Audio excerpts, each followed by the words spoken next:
Curse of the Fae Prince, a standalone novel in the Crowns of Magic universe, written by Ashley McLeo, narrated by Elsie Johnson.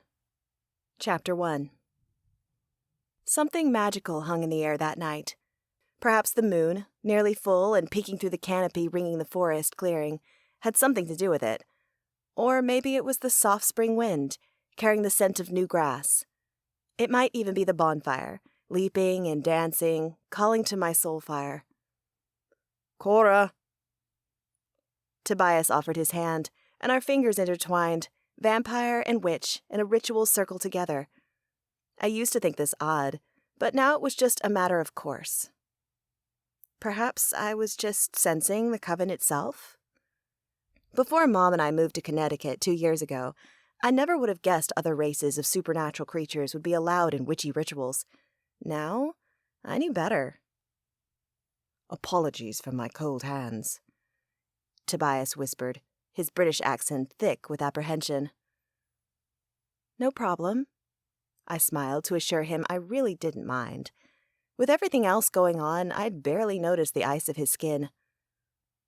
Coven Master Luca Moretti cleared his throat for order and raised his hands, making him the only open link in the ring. "I thank everyone for joining us here this evening. We're an unusual coven." Luca's gaze fell on Tobias first, and then Gunnar, on the vampire's other side. The wolf shifter gave a boyish grin. "We're also the most inclusive coven I have ever known," Luca continued. "The most like a family. For that, I'm grateful to share these moments with you." Finally, the Coven Master took the hands of those next to him. "Let's close the celebration with what you've all been waiting for, some good old magical fun. The calling of family long departed." Gunnar released a resounding whoop, pulling a smile out of our esteemed Coven Master. "I've been waiting all night for this." Excitement brimmed in Tobias's eyes. "I hope they show up quickly. I haven't got forever." "Wait a minute." Gunnar arched an eyebrow. "Did you just make a joke, Toby?" Tobias gave a mischievous shrug. "It's been known to happen. Once or twice a century." The coven shared a laugh. The vampire was usually stiff and old-fashioned, but in the time I'd been a part of Shadows and Secrets, I'd learned he loved watching magic. Most vampires didn't get to view such proceedings. The witchy celebration of the spring equinox was putting him in a great mood. All right. Calm down." Luca quieted the mirth. "Let's begin." Around the circle, everyone fell silent. My heart began to race. I'd never seen a calling of the ancestors before. Ostara wasn't the most ideal sabbat to try it on, but I was still excited. A stream of Latin poured from Luca's lips. I didn't know what he was saying. The mage was far more knowledgeable than me when it came to magic, and particularly rituals, but I felt the tug of my power as it drifted to the center of the circle to join that of the other magic workers. Then, almost immediately, the air shifted, and the bonfire glowed an unnatural purple hue.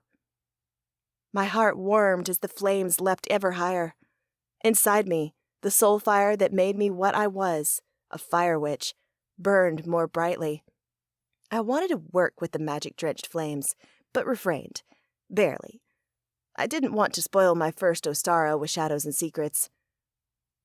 "With the power vested in me as the Coven Master of Shadows and Secrets," Luca switched from Latin to English, "I call upon the ancestors of this ancient society to welcome us into spring, to protect us, to guide us to do what is right. As spring grows ever stronger, I call upon the ancestors to shed light on our world." "So mote it be," everyone chanted. The bonfire exploded upward, sparks and flames shooting for the stars glinting in the tapestry of night. My heart stuttered as, suddenly, a ghost appeared in the fire. "You called." The ghost's voice echoed, raising goosebumps on my skin. "I'll be," Gunnar muttered. Next to me, Tobias stiffened. The ghost seemed to catch his eye, a sliver of a smile on his lips. Had he known the deceased who had once been a part of S&S? "We request your presence," Luca spoke to the spirit. "We hope you'll share in your knowledge from beyond the grave. You are allowed one question." The ancestor raised a hand to stroke his beard, leaving me to wonder what a ghostly beard felt like. "One question, and one answer from beyond the grave. That is all." Luca cleared his throat. Those in attendance had discussed the question at length. It had been the hottest topic of Coven debate for weeks. Traditionally, there were only a few magical holidays during which you could rightfully call the ancestors. Samhain and Beltane were nearly always a given. That was when the veils between worlds were thinnest. The other holidays were toss-ups, and spirits often stayed silent. There was simply no telling when they'd pop up. Even to those best versed in lore, history, and mysticism, the mysteries of beyond the grave could be maddening. "We have decided on our question," Luca said. "We wonder if this year a lapis calesti will be unearthed by our coven." "An excellent question," the ancestor replied. "Unfortunately, the answer is not black and white." Luca's lips pressed into a line. "We're happy to take whatever you want to give us." "In that case," the ancestor gave a sly smile, "at least one gem will be found this year, though not by shadows and secrets." The flames flashed brilliantly white, and I wrenched my eyes closed. When I opened them again, the ghost was gone. I stared at where he'd been, flabbergasted. "Oh, come on," Gunnar moaned, his southern twang drawing out the words. "Is that guy for real?" Luca exhaled a long breath. "Unfortunately, yes. Spirits can be quite frustrating. They give only as much as they wish, and on their own timeline." "It's like they don't want the sacred stones to be found and kept safe." Another coven member released the hands of those at her side and pressed her arms over her chest. "I doubt that," Luca said. "I suspect he was less forthcoming because the future is mutable. That being said, I agree that it is irritating. Still, he said one would be unearthed, and I think I might have a potential lead." Everyone stared at Coven Master Luca. He hadn't given us that information. Seeing that he'd ignited a million questions, Luca's gaze turned back to the fire. "No one move from your place. I need to close the ceremony properly." His hands extended toward the circle center, and another stream of unintelligible words left his lips. As if it were nothing but a candle, the bonfire snuffed out. A part of me shriveled inside, hating that the flames were gone. Rationally, I knew that quenching the fire was necessary to close the veil and the ritual. If kept open, wayward spirits might slip through. "Done." The Coven Master dropped his arms to his sides. The circle broke apart and dispersed, most of the supernaturals swarming Luca. I stood back, happy to eavesdrop from a distance. It soon became clear that he had little information on the stones, or none he was willing to share. These sorts of things had to be lightly controlled, so I understood he wouldn't tell everyone. Still, if he had a hint as to a location, he would have to send someone to find it. But who? Each member of Shadows and Secrets was a dark artifact hunter. Anyone in the Coven would be honored to find one of the long-hidden and devastatingly powerful 7 lapis calesti. "That was really something, wasn't it?" Tobias asked. Like me, he hadn't bothered to approach Luca. If I could hear the conversation from where we stood, the vampire could too. "It sure was," I replied as Mike, an overconfident wizard, at least in my opinion, barged through the crowd, closer to the Coven Master. A few women smiled at him and let him have his way. One batted her lashes. I almost vomited in my mouth. Mike was a ladies' man who had recently turned his wandering eye to me. A few women called me lucky, but I didn't get the appeal. He was so freaking full of himself. As if he could feel my disdain, Mike looked up and caught me looking at him. Deep dimples formed in his cheeks as he smiled and did an up nod. Just no. I turned to Tobias. You've been a part of the Coven for a while, right? Did you know that ghost? I did. His name was Frank. He was the Coven Master of Shadows and Secrets when I joined, but passed the baton to Luca shortly after. It was interesting, seeing him in the flames. I bet. Luca kept trying to inch his way out of the circle surrounding him, only to be stopped by yet another person with questions. I wonder who he'll send on the mission for the Lapis Calesti, I asked, watching him. And when? I'm curious too. As if he could hear our quiet conversation, Luca stared straight at me. That's all for tonight, everyone. I have other business to attend to. He gestured for me to join him. My lips parted in shock.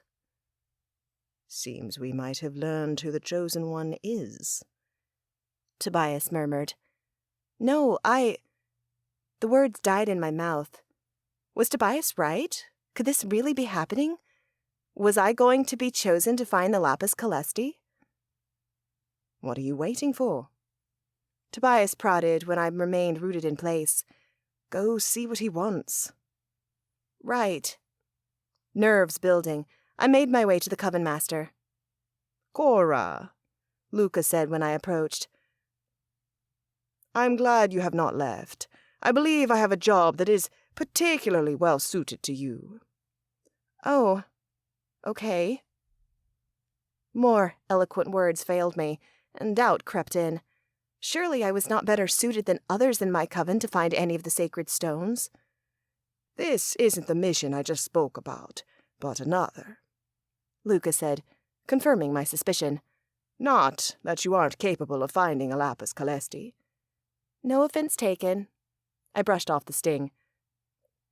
I knew it had been too good to be true. Plus, there was still a mission for me, and I needed to focus on that because I needed the money. Badly. The mention of the sacred stones got my hopes up, but I get it. You and everyone else, Luca admitted. I said I have a lead, but I'm not moving on it yet, particularly not after speaking to the spirit. When we go for one of the stones, it has to be the perfect time. We can't give the opposition any hints. I'd bet that when Luca was ready, he'd send one of the top hunters, like Tobias or Gunnar. Perhaps the Coven Master would even go himself. Anyway, Luca continued, I thought of you when this came up. I know you're still doing everything you can to help Cerelia, or is that taken care of? He was walking on eggshells, towing the fine line between being too nosy and trying to help a friend. Everyone knew my mother was still very ill. She hadn't left the house in 11 months. Still, I appreciated his tact. It's definitely not taken care of. Inwardly, I cringed. I hated asking for assistance, but my family's recent circumstances had forced me to suck up my pride on more than one occasion. Not for the first time. Luca looked like he wanted to offer to pay, or have the coven pay, for the potion Mom needed. Mom and I had both declined his charity twice. I got my stubbornness from her, and if she wasn't going to accept his help on her own behalf, I wouldn't be the one to negate her wishes. I'm probably 1 or 2 missions away from being able to get the final ingredient for the potion, I added. Well, this job pays well. It also needs to be performed quickly to undo someone's suffering. We need to find a cursed object to reverse engineer the magic on it and heal the afflicted. Luca turned his dark Italian eyes on me. But it will take you far from home. Can someone care for her while you're gone? If not, we can help. A ghost of a smile pulled at my lips. I really was thankful for the assistance, even if I did not accept everything they offered. I have a secondary caregiver who will help. If she needs a break, maybe the coven can step in. make sure to put us in touch with a caregiver," Luca replied. "Now, let's get into the nitty-gritty of the mission so you can be on your way." Chapter 2. I dashed down the street, elation rushing through me, making me feel like I could fly. If Luca's intel was right, this mission would be easier than most. Even more exciting, its compensation would fully pay for the final ingredient I needed for Mom's remedy. I just had to make sure the Coven's potion master, Samuel, was ready, because the moment I had the money in hand, I wanted that brew bubbling in the cauldron. I bounded up the steps to the potion master's office, which doubled as his home. It was late, but I knew Samuel would be up. He preferred working into the night, and had always assured me to call whenever Mom needed anything. I pushed open the door, and bells jingled. Scents of sage and myrrh billowed up my nostrils, calming me somewhat, but not as much as they normally would.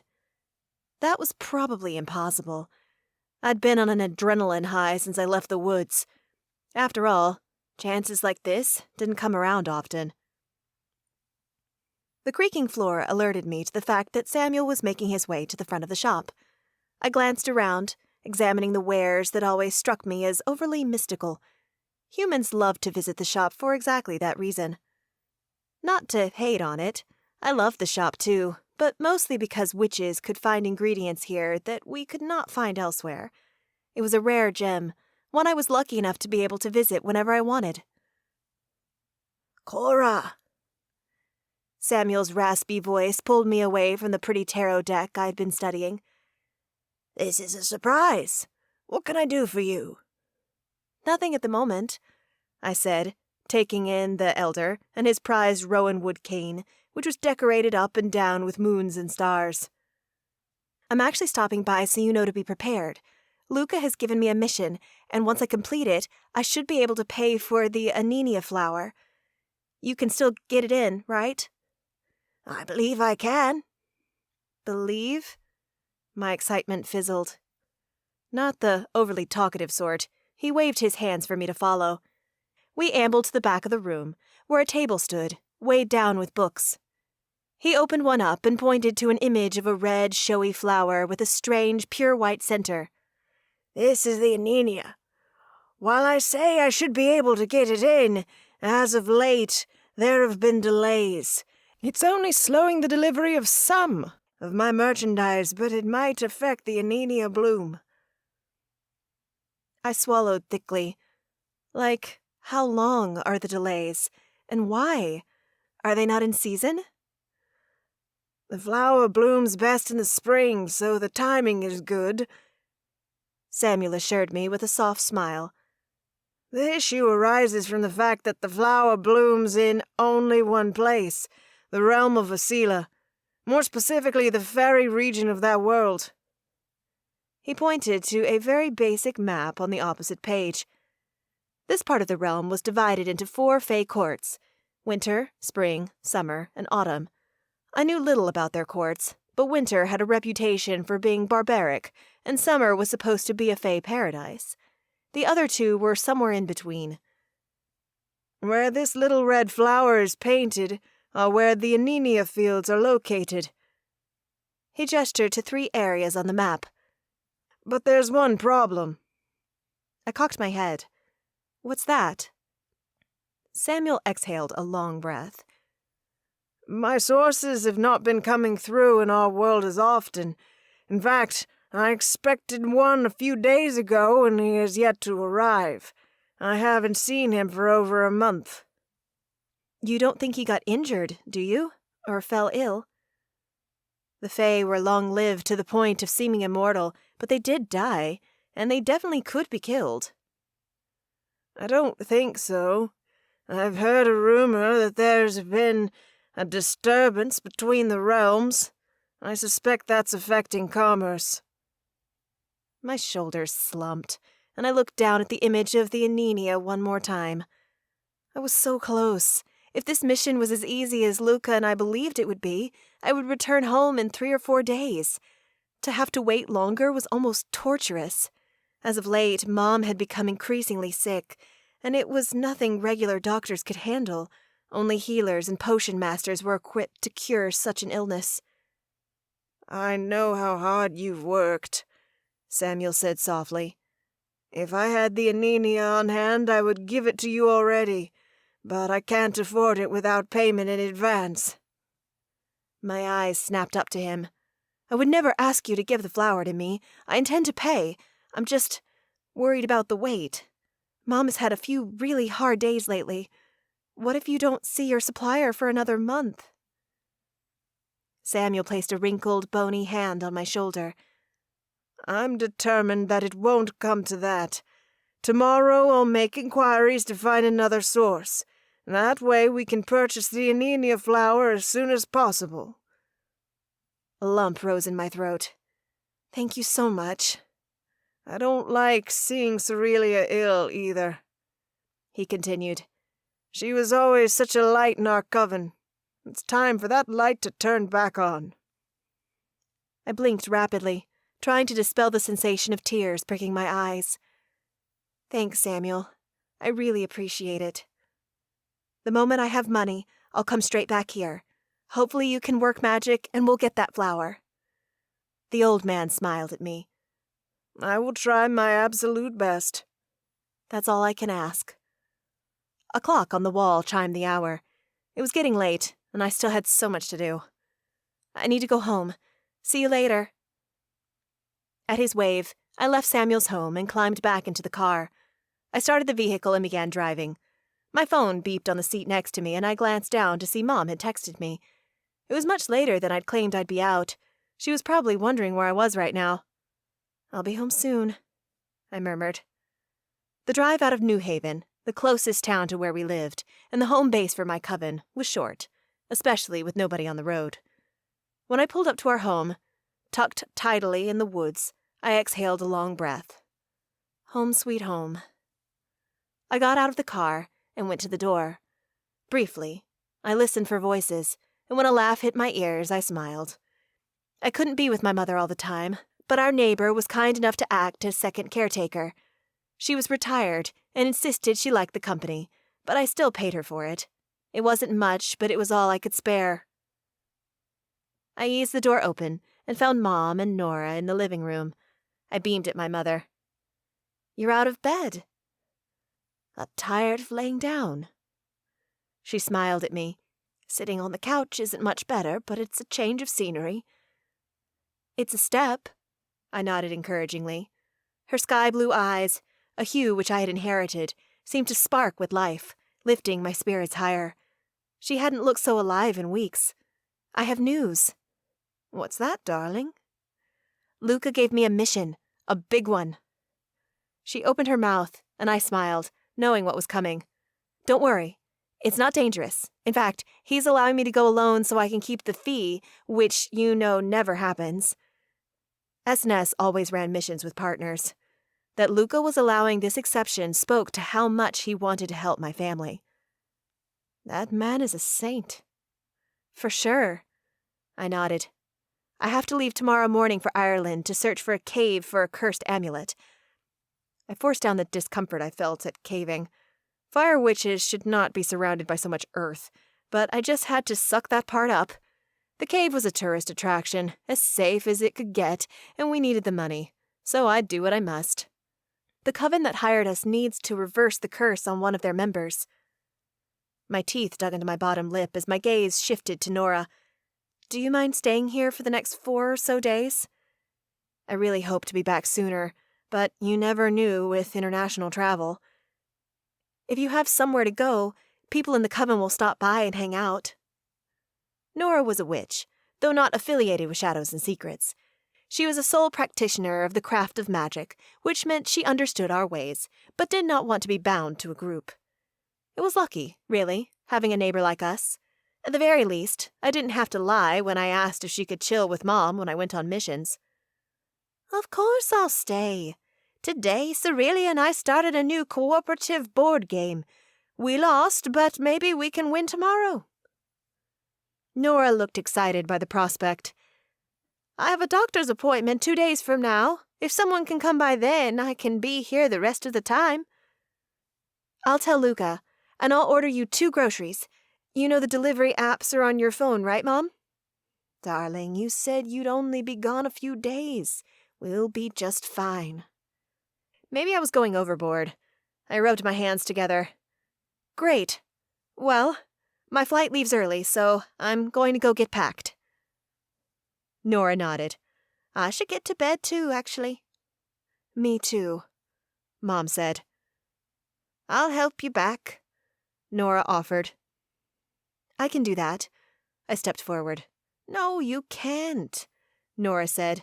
I have one more tale to tell your mother, and I like to make sure my best friend is tucked in tight. Although I could tell Mom wasn't as keen, she hated being coddled, she smiled at Nora. She depended on the older woman, and their bond of friendship was true. I'll see you two in the morning. I kissed my mother on the cheek and went to my room. I had pulled out my suitcase and started sticking jeans and long-sleeve shirts in it fit for a chilly Irish spring, when a long, primal howl cut through the night. The hair on the nape of my neck stood up.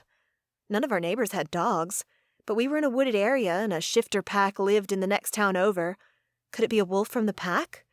If so, why were they so close to my home? Did they not feel the wards a warder had put around our place? A little annoyed that someone would ignore the blatant protections and encroach, I went to the window and peered out. I sucked in a sharp breath. It was a wolf. But this was no ordinary shifter or wolf. The beast was white and gleaming, ghostly. Its eyes shone in eerie silver in the moonlight. I'd never seen anything like it. What in the world is going on? I ran to the front door, carefully stepped outside, and fire magic at the ready, rounded the house. The wolf wasn't there. I glimpsed its tail as it darted back into the woods. Something tugged at my heart and warmed my insides slightly, as if the wolf wanted me to follow. I shook my head, not about to comply. Who in the world would follow a strange wolf into the woods? I might be armed with fire, but I wasn't looking for that sort of trouble. That was the strangest... Cora! A masculine voice spiked my heart rate, and I spun on my heel, only to find Mike walking toward me. I hadn't heard him approach, or even drive up. What are you doing running around outside at this hour? He asked with a confident smile. I saw something in the woods. I didn't bother keeping my annoyance out of my tone. He was looking at me as if I should be charmed that he showed up to my home so late and uninvited. The better question is, what are you doing here? He looked slightly taken aback, which, considering so many women in the Coven had a crush on him, I supposed was not a surprise. He probably thought I should throw myself at him. Actually, I came to offer help on your mission. I bristled. Why would I need help? I've been on plenty of missions, and Luca already approved this one as a solo. Enough of them to save up nearly a couple of $1,000 for the stupid flower. It wasn't like I was a novice artifact hunter. I know, he replied, but Luca told us you'd be heading into a cave, and sometimes ladies can be squeamish about places like that. I refrained from rolling my eyes. He was so full of it. You mean places that are dark and full of creepy crawlies? Exactly. Well, I'm not worried. I lied. I was worried about being deep in the earth, but not about bugs or other creatures. Fire witches just don't like to be so confined. Still, I'd rather face it alone than have him join me. To illustrate that fact, I lifted my hand, and fire burst in my palm. I don't need a flashlight. One look at this flame, and the creepy crawlies are going to be running from me. Oh, of course. He paused, as if deciding his next move. Would you like to go for a drink instead? I balked. Dude had balls. I'd give him that. Mike, I told you before, this really isn't a good time for me to be dating. I have a lot on my mind. And you're the last person I'd go out with. Annoyance rippled across his face, but the facade of a fun, charming guy reappeared almost instantly. Right. Well, I can't wait around forever. I wanted to laugh, but he was so serious it almost felt cruel. I'm not asking you to wait around. If you want to date other people, be my guest. His face screwed up tight again. Mike was not one to be denied, and it showed. The constipated look didn't suit him. I guess I'll have to be going then. His tone was harder than before. He walked away, but I waited until I heard his car door slam shut to follow. By the time I reached the front of the house, he was halfway down the drive. Good riddance, I muttered. Somewhere in the forest, the wolf howled, as if it agreed with me. Chapter 3. My gaze drifted over the rolling green hills, punctuated by cows and horses. The brisk wind, verging on cold, stung my cheeks. A sigh parted my lips. I was weary, and hoped the walk would energize me. Last night had been short, and the trip from Connecticut to Ireland was long. The final bit of the drive across the country had been the worst. I'd gotten discombobulated and turned down a narrow side street that forced me to drive within centimeters of another car, on the wrong side of the road, no less. Finally, I found the hamlet of Doolin, near the cliffs of Moor in the West Country. I'd already settled my bags at the adorable B&B I was staying at and planned to kill time until dark, when I'd break into the local caves and search for the cursed amulet. On the flight over, I'd studied information on the caves outside the village. They were supposed to have the longest free-hanging stalactite in Europe. Pretty cool, though I might not get to see it for myself. Finding the amulet had to come first. Another gust of wind ripped across the overlong grass to blow strands of honey-blonde hair in my face. I wrestled them back into place and looked at my watch. If the sun set at the right time, I could break into the caves in just over 2 hours. Enough time for dinner, I said to a horse who was grazing on the other side of the fence. I reached over and petted his large muzzle, pleased the animal accepted my attention. I inhaled the salty sea air blowing in off the Atlantic Ocean. I'm going to go get some stew to warm me up, buddy. Enjoy that hay. See you later. I meandered up the road, one of the only ones in the town, to the quaint pub near my B&B. There were a few bars in Doolin, but one I'd passed earlier advertised live music. I hoped they started fairly early because listening to some Irish tunes would help pass the time and keep me awake. An old man walking on the opposite side of the road lifted a hand in greeting as he approached. I smiled and waved. This was a friendly place. Maybe I'd come back one day for a recreational visit when things were less hectic. I was almost halfway to the pub when my phone buzzed. I pulled it out of my pocket, eyes widening at the name flashing up at me. Hey, Mom. I stopped in my tracks. You okay? Fine, darling. How about you? Getting settled? I got here a couple of hours ago. Enough time to shower and change and explore. I need to wait until the caves are closed before I go in. For a long moment, silence rang across the ocean. She wanted to say something, but was holding back. What's going on, Mom? I had a feeling today. A funny one. Like what? Unease trickled through me. Mom was gifted with foresight, a seer. She had a bit of fire in her, too, but her foresight was a much stronger power, and we both knew to trust it. It was fuzzy. She drew out as if unsure she should even be telling me. Happened this morning. A few hours after you left, you were flying. Tell me what you can. Not much. There was a man in it. Shadows, too. Was he angry? Hurting me? I was hunting for a cursed amulet hidden by our client's adversary. It wasn't a stretch to think that someone would want me to fail. Are they attached to people who curse the amulet? I don't know. I only saw the man, honey. Mom gulped loudly. It's the day after Ostara, so the veils are still thin. I wanted to tell you so you would be careful. I will. Thanks for letting me know. Call me after you find the amulet. No matter how late it is, I want to hear your voice. You got it. I hope it's a one-shot thing. That way, I can come home sometime tomorrow, the next day at the latest. Good luck, darling. See you soon. I tucked the phone in my pocket. My skin was prickling with my mother's words. Her premonitions weren't always right, but they were damn near enough. So who was the shadow man? I began walking again, my steps heavier than before. When I reached the pub, music was already playing, and the aroma of malty beer and hearty stew hung in the air. I inhaled deeply, savoring the scent of the country I had always loved, one I felt drawn to through ancestry, My father had been born here. Might be here now, for all I knew. I took up a stool at the bar, and the bartender, an elderly man with a shock of white hair, appeared before me in an instant. What can I get you? Guinness and stew, with a roll if you have them. We'll have them fresh out of the oven. American? His face broke into a smile that deepened the wrinkles around his eyes.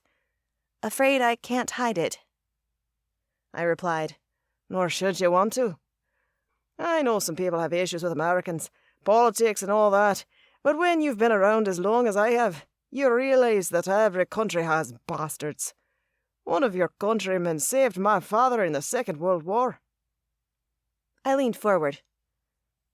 I'm sure that's quite the tale. I have a dozen of them. He arched his eyebrows. I grew up with a silent Brit of a father, but took after my mother, who says I'm blessed with the gift of the Irish. Anyhow, let me get you a Guinness before I start gabbing. He swung to the other side of the bar, a faint limp in his step. I hoped he would tell me the story of the war. I love tales like that. And it was true the Irish could spin a yarn unlike any other. It was in their blood, in their bones. Here you are, miss. A Guinness landed in front of me. The stew'll be right up. I'll have to take a rain check on telling you the story, though. The band needs a hand. No rush. I'll be here a while. His blue eyes twinkled. Glad to hear it. He went to assist the band with electronics that, frankly, I was surprised the bar even supported. This place was old, as evidenced by the beams running across the roof and the faint tinge of tobacco staining the walls, a remnant from when people still smoked inside. Scarves draped the walls, too, representing Irish soccer teams and one lone Greek team. I smirked. Who had put the Greek scarf up? Did they have to offer their firstborn for a place here? It wouldn't surprise me. This place was Irish through and through. Soon enough, the band fixed their equipment, and the tune started up. A few minutes later, my stew arrived. The first bite was pure heaven, velvety, meaty, hearty goodness. Oh my, yum. I ate quickly, much too quickly, if the weight in my stomach was any indication. Maybe it had not been such a good idea to order something so heavy, but it had hit the spot. In late March, it was cold outside and would be colder still in the cave. After I finished my beer, I caught the bartender's attention and pointed to my glass for another. 2 would have to be the limit, since I was on a mission. Though, if I were traveling, I wouldn't feel so hindered. When in Rome, as they said. The bartender set the second cold beer in front of me as someone slid onto the stool to my right. I twisted, a smile playing on my lips, and gasped. The man next to me was easily the most gorgeous person I had ever laid eyes on. Model, sexy, with smoldering green eyes and black hair shot through with silver. I'd never seen anything so striking as the coloring. If anyone had verbalized it to me, the picture in my mind would have been hideous. On him, though, nothing was hideous. Is this seat taken? He asked, an odd accent slipping off his tongue. It wasn't as thickly Irish as the other locals in the pub. No, I said, and, realizing I was staring, shook my head to clear it. Sorry, you startled me. I understand. It was forward of me to assume no one sat here. The dimples that cratered his cheeks nearly made my heart explode. A lovely woman like yourself is rarely alone. Oh, well, thank you. My cheeks warmed. Shocked, I looked away. I never blushed. Why was I acting like a schoolgirl? The bartender saved me by taking the man's drink order. I thought it interesting that he ordered wine. To me, he looked like a beer guy. So, where are you from? I asked, trying to deflect attention off me. Over the hill. My name is Aiden. He held out his hand, which I took. So I'd been wrong. He was local, though he didn't sound like the rest of them. You don't have a very thick Irish accent. My parents sent me away for schooling, so I speak a touch differently. He shrugged. Interesting. You can probably tell that I'm from the States. I would never presume. I was about to respond when the front door of the pub burst open. An elderly woman appeared, her hair flying on the wind, rushing indoors. "They've come over. Everyone scampering home. Lock up tight." The bartender groaned. Unable to help myself, I leaned over the bar. What is she talking about? Old Batilda is talking about the Fae. She lives outside of town and often claims she can see them coming over, appearing out of nowhere. Don't people here believe that sort of thing? He was human, so there was no way I was going to tell him Fae were actually real. Plus, it seemed far-fetched that Batilda would see them come over from Asila. They were usually stealthier. "We do," the old man said. "And I suppose with the equinox, if they were to come over, now would be the time. But she runs in here once a week, each time claiming she saw a fairy.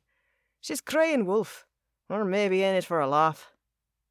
So it wasn't so much that he believed the idea of Fae was impossible, he just thought Batilda had a very active imagination. I see. I took a sip of my beer. "Excuse me to..." The bartender went to Batilda and offered her a drink, which she refused. He then tried to soothe her with stew, which she also refused. They had a bit of a chat, and the woman left, looking annoyed and a bit resigned. "This is quite the place," Aiden noted. "You never know what you're going to get here." I turned back to him, once again struck by his stunning beauty. It should be illegal for someone to be so hot. I nodded. I love places like this, old, with history and local charm. Give me this over a pub in the tourist areas any day. I twisted on my stool to take in the musicians once more. A flutist from the crowd had joined the band, and a steel-haired couple had taken to dancing on the sliver of floor in front of the stage. They looked freaking adorable, not to mention 30 years younger, as they jigged to the reels, their cheeks pink with delight. "Would you look at that?" Aiden asked, his lips twitching as he caught sight of the older pair. They're couple goals, that's for sure. "Should we join them?" My heart lodged in my throat. What? Like, in dancing? "Unless you're not the sort." Aiden's eyes drilled through me, as if the question was soul deep, and not simply a matter of liking to dance. No, I mean, I do like to dance, but... I picked up my beer again, took a glug before setting it down. I don't know you. "What does that matter? The tune's nice, and you seem to enjoy it." As he spoke, another twosome joined the old man and woman on the dance floor. They were nowhere near as graceful or skilled, but they seemed to be having fun. You know what? I set the pint down, wanting a piece of that joy. Yeah, let's dance. He grinned, and we hopped off our stools. Unlike when I went out in New Haven, I didn't worry about leaving my purse at the bar. The pub seemed friendly, like no one would ever think of taking something that didn't belong to them. Aiden slipped his hand into mine, making my breath hitch. I almost pulled away, but found I didn't want to. His hand was nice, warm, calloused, but not overly so. What did he do for a living? I stole a glance at him. Woodworking, maybe? No, his hands would be much rougher. Still, he had that rugged look about him, the one that insinuated he'd be good with his hands. A second later, my mind went to a filthy place, and once again heat filled my cheeks. "Don't be embarrassed. I'll teach you the moves." Aiden winked. My mouth dried up, and mentally, I flailed to compose an articulate reply. That'd be great. I don't know anything about this style of dance. He lifted both of my hands. "Follow me, beautiful." My heart skipped a beat as he began to lead. My dance partner moved like silk fluttering in a breeze. We twirled and spun and jigged, weaving through the other couples. The steel-haired pair smiled at us appreciatively, while the ungraceful partnering let out whoops of delight.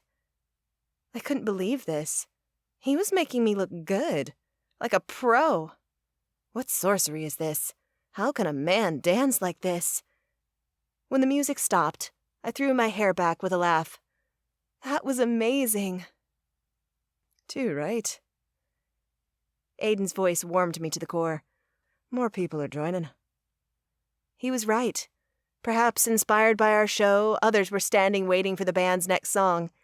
Usually I didn't like being on display, but for some reason, perhaps because of my partner's infectious personality, I didn't feel that way now.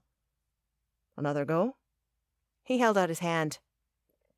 For sure. The music started up again, and amidst the others, we spun and jigged yet again.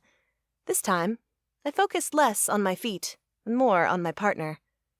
His eyes crinkled at the corners as my gaze met his.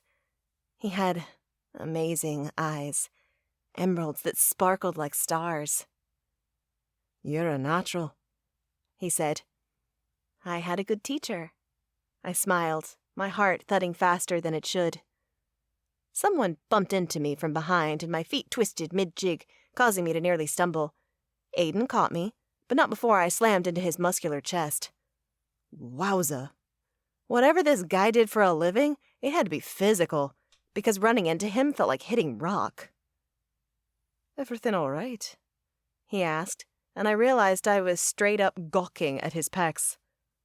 Good goddess, what is wrong with me? Yeah. Sorry. I should get some water, I said, sense trickling in. I needed to put some distance between us, not because I didn't want to stare at him all day, I totally did, but I knew myself too well.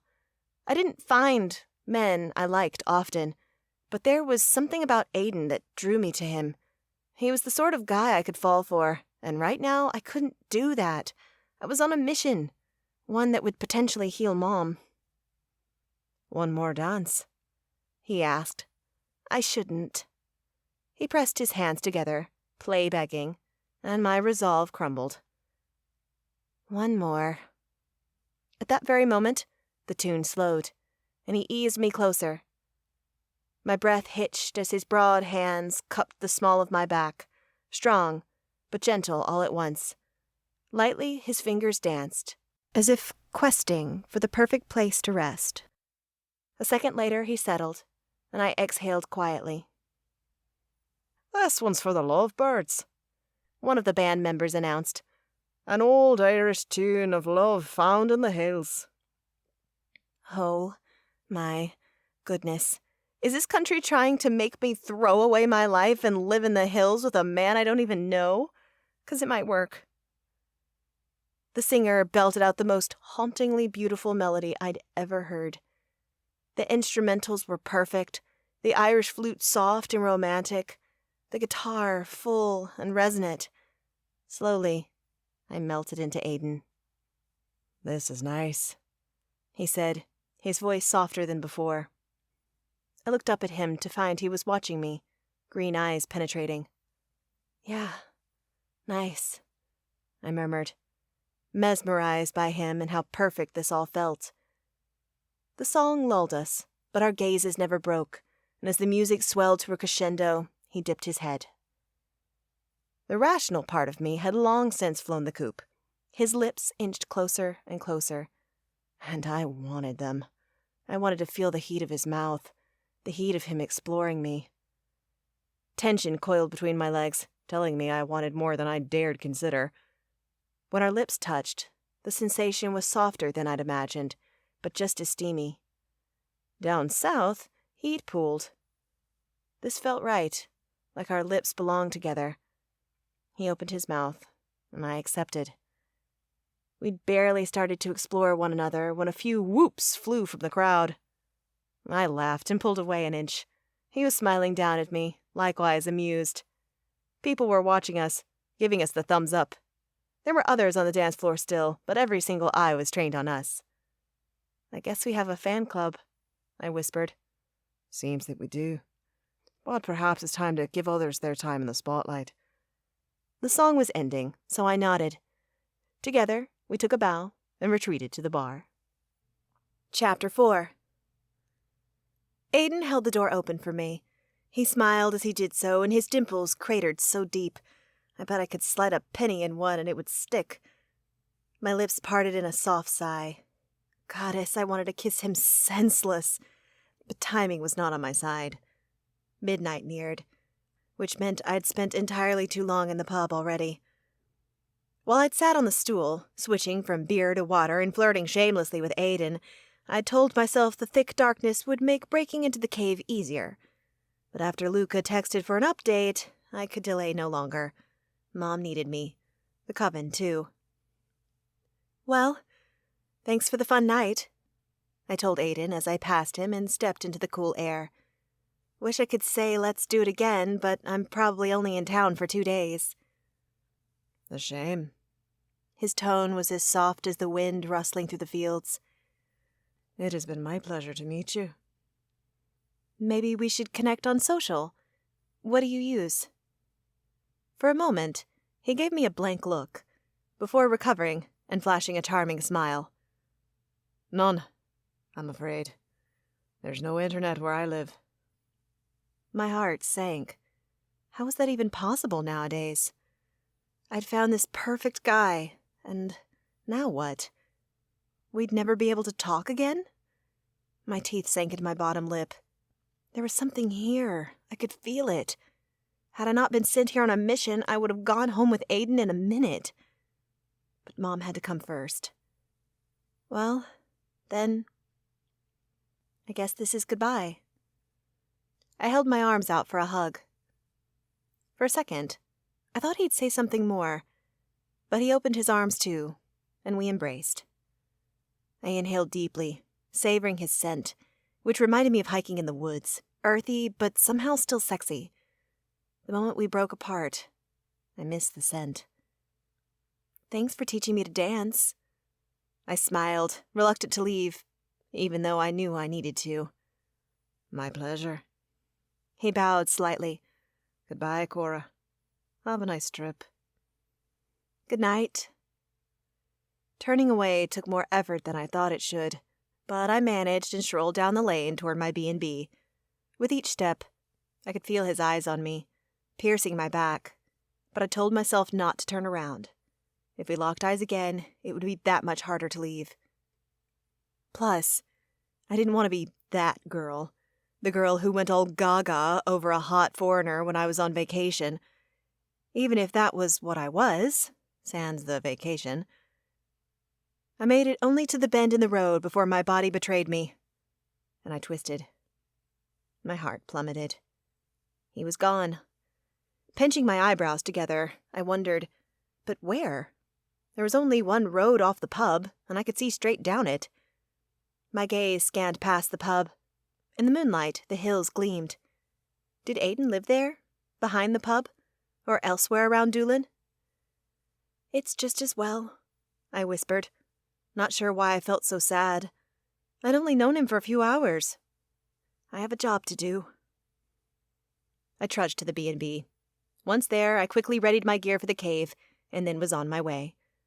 Behind the wheel of my rental, the road unraveled in front of me, a dark ribbon winding through the countryside. In no time at all, the clouds had rolled in to obscure the moon so that only my headlights cut through the night, leaving me feeling a touch unsettled. Between Mom's cryptic call, the disappearing hot stranger, and the cloaking darkness, something felt off. My phone told me I'd reached my destination, but I drove a little past the turnoff and pulled off to the side of the road. I'd have to leave the car here and hope no one clipped the mirror in the pitch-black night. "That's what rental insurance is for," I muttered. I gathered my pack, slung it over my shoulder, and hiked back toward the drive leading to the cave. When I arrived, it didn't take long to get past the gate and breach private land. My flashlight swung right and left, illuminating the area. Hills rose on either side of the thin drive leading to the caves, and moisture hung heavy in the air, hinting that rain would soon come. The skin on my arms began to prickle. I hoped the drainage underground was good, in case it poured while I was within the cave. I shook my head and fought down the anxiety. The cave was a tourist site. Surely there was drainage, whether it be natural or man-made in case the worst happened. I hadn't allowed myself to worry about caving before, but now that the mission was nearing, my nerves were amping up. My feet carried me uphill, past a building where tourists normally waited for tours to begin. Instead, I curved around the back to the opening of the cave. From studying the site map, I knew where to find the stairs that would take me to the mouth of the cave. That was where I'd have to break in. Adrenaline spiked, and I inhaled a stealing breath. I disliked the idea that I'd be surrounded by soil and rocks, but no matter my fears, I reminded myself that I had to do this. Not only had S&S been hired for the job, and we always delivered, but I couldn't let Mom down. I refused to do so. Bucking up, I started down the slightly downhill path. I had almost entered the stairwell when a silver glow illuminated me from above. I yelped, thinking it was a guard's flashlight, but when I looked up, 2 glowing eyes stared back at me. A shiver dashed down my spine. The wolf. "What are you doing here?" I demanded. Again, the strange tugging sensation in my core caught my attention, as if the wolf was calling me to it. "Are you?" A whistle pierced the air, damming my words in my throat. "Come on now," called a familiar voice. Aiden? The whistle turned into a tune, the same one the band had played while we danced. The song filled the night for a few beats before dying out, leaving me with the sound of blood thrumming in my ears and confusion turning my stomach. Suddenly, an explanation presented itself. Was Aiden part of the group that had used the amulet against my coven's client? Had I been taken in, and now he was here to retrieve it with his odd silver ghost wolf? The same wolf that had apparently been spying on me. Why else would it have been at my house? For a moment, white-hot pain sliced through me, but I doused it before it could take hold. No way would I allow myself to feel led on and hurt by a man I hardly knew. In place of the pain, anger rose. That I welcomed, allowing my fist to clench at my sides. Somehow, probably by using a potion or spell, Aiden had hidden his magical nature. The sneak had probably known exactly who I was when he came up to me at the bar and sat next to me. He'd probably targeted me to determine if I was a threat in finding the amulet. Inside, my soul fire raged, only fanning my fury. Fire witches generally ran hot, and I was certainly no exception. My jaw tightened as flashes of the amazing night we'd shared flitted through my mind. He'd known what he was doing when he'd made me laugh. When we danced. When we kissed. And then he disappeared. I gasped. What if he already retrieved the amulet from its hiding spot? Why else would he be so far out here, so close to the caves? A muscle in my jaw twitched. The amulet was my ticket to Mom's cure. I had to follow him, confront him. After slamming the flashlight into my pack, I climbed the incline, listening for a whistled tune.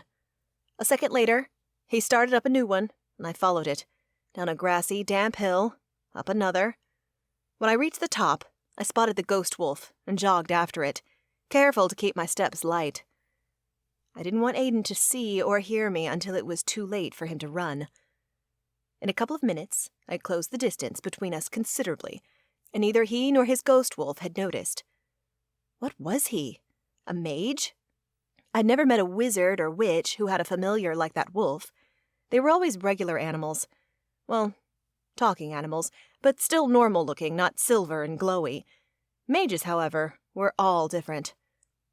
I was about to call out, to let him know I'd caught on to his game, and to demand answers, when Aiden disappeared. I stopped in my tracks, wishing I hadn't stuffed my flashlight away. Is this another game? Or is there a downhill I'm not seeing from this vantage? My frustration mounted. I continued forward, determined to find him, because one thing was certain. Something fishy was going on here.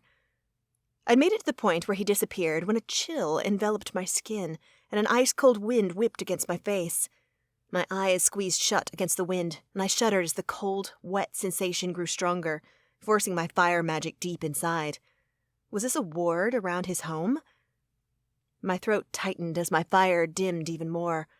I hoped that whatever was happening would pass quickly. Surprisingly, the wetness vanished almost right away, though the effects of the cold lingered. Freezing, I stood rooted to the ground, eyes still closed, and tried to call my fire magic forth and find my equilibrium.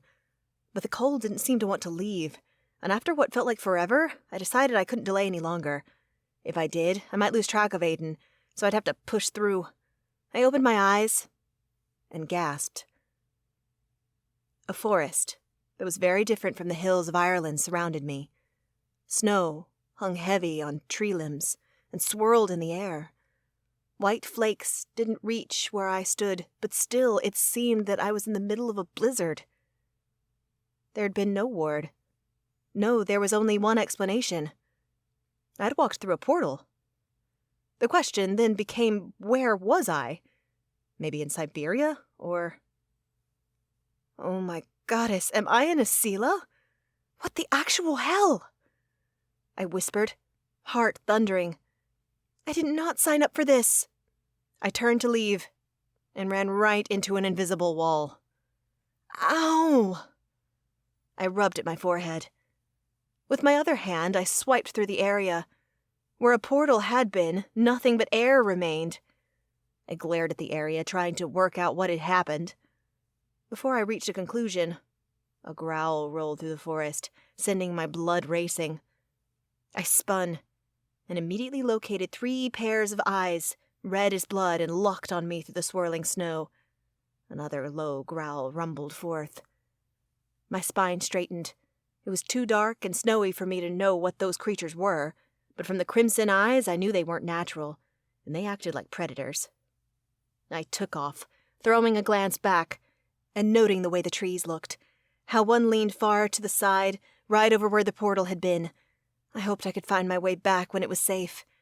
And once I found help. I didn't have warding magic, or the skill of casting. I only possessed fire magic and basic hedge magic, neither of which would do jack here. To force open the portal, I needed assistance. As I hiked, I kept my eyes and ears open for danger. The idea that the predator was a ghost wolf entered my mind, but the wolf I'd seen had silver eyes, not red. Then again, maybe they were all different. I didn't know what that thing really was, nor did I want to find out what the 3 creatures behind me were. Not now, not like this. My foot landed on the ground and fell through a crust of snow, halting me. I yanked it out and scanned the woods, my throat tightening. I wasn't moving fast, and that made me much too vulnerable. Keep your head and find help and shelter. With each step, the snow became deeper, the cold more frigid. Shivers ran across my skin, and I searched for any sign of life. With each passing second, my pulse pounded harder. Why had I gotten caught up in Aiden at the bar? I could have found that amulet hours ago, and I certainly would not have followed him here. Wherever here was. It wasn't Ireland, that was for sure. Earlier, the Emerald Isle might have been chilly, but the season for snow was long over. Plus, there was something different in the air here. Something off, beyond the wind and cold. Something menacing. Almost as if the cold followed me, like it was alive. My gaze darted around the woods, searching for the red eyes through the falling light. I exhaled, because although my vision was admittedly obscured, I didn't see any predators. I reassured myself I'd left them in the dust. When I caught sight of a figure walking in the distance, I squinted. The figure looked like a man, not an animal. There was way too much snow for me to be sure it was Aiden, and yet, hoping it was so I could both lay into him and insist that he show me the way home. I dashed forward, determined to catch him. But after a few steps, it became clear the cold had affected me more intensely than I thought. My legs shook and buckled as the freeze seeped in deeper, slowing me with terrifying rapidity. Not only that, but a faint sense of euphoria was making me giddy. A knot formed in my stomach. Was I going hypothermic? How? I've only been here a few minutes. Even as the thought popped into my frozen skull, I knew I must be wrong. With each second, the happy feeling grew stronger, and my pace slowed until I was no longer running after the person in the distance, but standing in the middle of a blizzard, smiling. It's beautiful here, I cooed as the snow swirled beautiful and haunting. To my right, A tree glowed, beckoning me. I complied, shuffling toward it until my fingers lay upon the rough bark. It felt strangely warm, like it too had magic. Where I was from, most trees didn't have magic. That was reserved for largely unknown forests, often swimming with shifters. Was that where I was? Mesmerized, I pressed my hand against the bark. Stop. Relax a bit. We'll watch out for you, sang a voice that seemed to come from inside the tree, lulling me. Great idea. I beamed at the tree and turned, pressing my back to it. In the distance, red eyes glowed brightly and seemed to prowl closer, but this time I couldn't muster any fear. Only elation that I'd found a magical tree and that I was here, wherever here was. Cora, what are you doing? A voice yelled. I blinked heavily and tried to turn, but the tree blocked my view. Maneuvering myself so I might be able to see who was calling, I leaned a bit too far and tripped over my own feet. I face-planted in the snow, a beatific grin sliding over my face. The world swam, the trees swayed and bowed inward in a strange sort of dance. Beautiful, just beautiful, I whispered, hands cupping the snow as my heart rate slowed to a crawl, and my eyes shuddered closed. Chapter 5.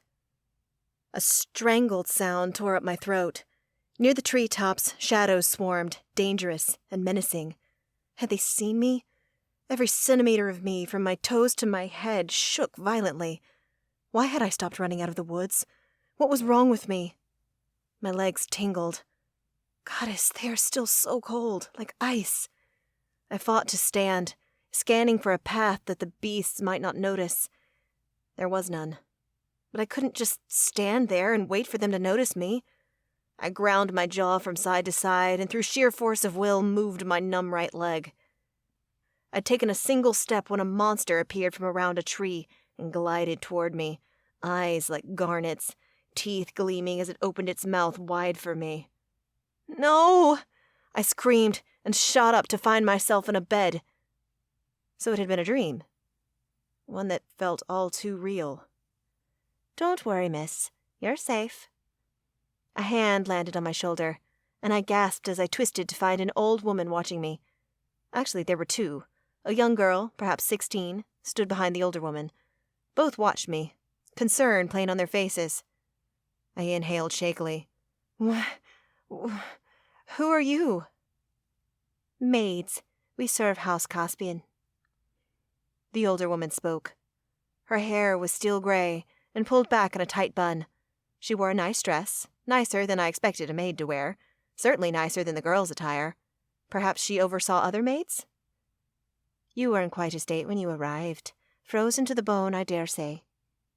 Arrived? A few hours ago. How do you feel now? I considered the question. Cold? The older woman nodded to the younger, who promptly left the room. That's to be expected. I've sent my aide to find you more blankets and a bed warmer. You're lucky to have been discovered. The foul weather has been claiming many souls. Thank you, I said, because I suspected she was right. The forest had been frigid, and I could have easily died. I have to ask, where exactly am I? I'm so... My mouth snapped shut as the older woman twisted slightly while she flattened the blanket. Her ears were pointed. She's some type of fae. Memories of following Aiden flooded my mind. How he'd disappeared. How I'd felt a strange coldness wash over me, and then poof! I stood in a snowstorm, threatened by creatures with red glowing eyes. Pulling me from my recollection, the woman answered, You're in the spring court of Isila, miss. Spring? So the portal had been between worlds, not to a second location in my world? Not that the information helped. If anything, it was even more confusing. So why is there snow? Shouldn't it be spring in the spring court? The only part of this that made sense was why I'd felt so off in the woods. Most people from my world took a few hours to adjust to the magic of Isila. The first trip was always the worst. The maid's lips pulled tight at my question. We've had a bit of an overturn. Alarm bells rang in my head. How do you mean? I've never been to Asila, but I learned the seasons were pretty strict. Ostara was 2 nights ago. It should be totally spring. Yes, it should. The maid fluffed a pillow aggressively. What's your name, miss? I'm Gayla, if you wish to know. That threw me off. Was she trying to change the subject, or being polite? Hi, Gayla. I'm Cora. She turned to tidy a table, so I took the moment to study the space. Across the room, a fire blazed in a river rock hearth, framed by 2 plush-looking armchairs. A screen was to the side of the fire, hiding what I wasn't sure. A few feet to my left was a window. I straightened my spine and peered outside. It was still snowing. Hard, too. I don't understand. What could do the... My mouth snapped shut as the door opened and the younger woman returned with a blanket in one hand and a tray of food in the other. At the sight of the food, my throat closed up. I was absolutely starving. Still, there was no way I was eating that. I was in Asila, which meant consuming food from here would render me stuck forever. Plus, the idea that it was snowing in the spring court wasn't adding up. I had to be in the winter court, and they were known to be cunning and malicious. Were they trying to trap me so they could force me to become a castle slave? Faye couldn't lie, but maybe this woman really believed she was in the spring court, or maybe someone had given her a potion or enchanted her, enabling her to lie. Either way, the snow said differently, and I wouldn't be tricked. Excellent timing, Gayla said to the girl. Miss Cora, would you like a drink? Food? It will give you strength. No, thank you. I eyed the food warily. Was this a trick? Would the woman know if she was enchanted? Or if she was not, would asking her tip her off that I was onto them? Gayla's lips turned up, and she held out a bowl filled with a gold liquid. At least have some broth. It will warm your insides. Then we'll draw you a bath. She gestured to the privacy screen, which apparently hid a bathtub. Honestly, I'm good. Truly, you're not. The Fae came closer, extending the bowl to me, a determined look on her face. This was totally a trap. Using all the strength I possessed, I leapt out of bed. Somehow, though my legs were colder than they'd ever been, they worked just fine as I ran out of the room. The maids cried out for me to stop, but I paid them no mind. I would not be forced to eat food that kept me here. I had a mission to finish. Mom was depending on me. I needed to get out of this realm. With each step, more blood flowed through me, further waking my frozen limbs. I passed a few people, but no one stopped me. A few gasped, which I didn't understand, until I looked down at myself. I sucked in a breath. I wasn't wearing my clothes. Someone had stripped me and put me in a loose-fitting 2-sheer nightgown, and I was barefoot. Damn it! As if they knew where I needed to go, my feet carried me down a flight of stairs. If I was going to leave, at the very least, I needed shoes. The next person I came upon, I stopped. Where can I get shoes? A jacket? Aren't you the witch the master brought back? Answer me. The man took a step back and pointed. The laundry is that way. 3 doors down. I rushed off and burst through the door he'd pointed out. Sheets and shirts hung before me. I ripped a shirt off the line and pushed a half-dry sheet aside as I stepped deeper into the room, questing for pants. I found some hanging along the other wall, next to a burning hot furnace. Shoes were lined up in front of the furnace, too. Score. My eyes raked over the options. I slid my feet into a pair that looked about my size. They were a touch loose, but would fit well enough. Quickly, knowing the maids would search for me, I changed and peeked out the window along the other wall. To my relief, I was now on the ground floor. I opened the window and hopped outside. Immediately, my feet sank into the deep snow, all the way to my knees. I cursed beneath my breath, but there was really no alternative. Snow was everywhere. Until I found a path, I'd be trudging through it. One sinking step at a time, I made it to the castle wall. At its base, a pounded-down sliver of a path made it easier to walk through the snow. I chose a direction, and soon enough approached a guard at a gate. I need out. I gestured to the city beyond the wall. Who are you? As time was of the essence, I wasn't about to tell him my identity just to be pulled back to the castle. I made a hasty choice and slugged him in the chin. He toppled, and I darted past him. Scanning the area, my eyebrows knitted together. Smoke bloomed from chimneys, but not a single person roamed the streets or peered beyond their curtains. Judging by the sun's position in the sky, it had to be about midday. Where was everyone? Or was it too cold for them to be out? I shivered. Even with my new shirt, which was thick and warm, the cold penetrated me quickly. Did I dare enter the woods again to look for the portal? What if I passed out again? At least this time it was daylight. But that would change in mere hours. Son of a shade, I muttered. I couldn't run into the woods without proper clothing, supplies, and probably a weapon. The red, glowing eyes had been sinister. I didn't want to be in the same position twice, not any more than I wanted to be kept in a Sela, a slave to a high Fae. As I considered my options, I kept making my way through the town, past a market that was completely deserted and, judging by the feet of snow on the stalls, had been for some time. Many businesses lined the streets, too, all of them shuttered for the day. Above the rooftops, tips of trees swayed in the bitter wind, assuring me I was heading toward the woods. The further I jogged, the more buildings resembled homes rather than businesses. Nearly all of them had fires burning, obvious by the smoke pluming out of their chimneys.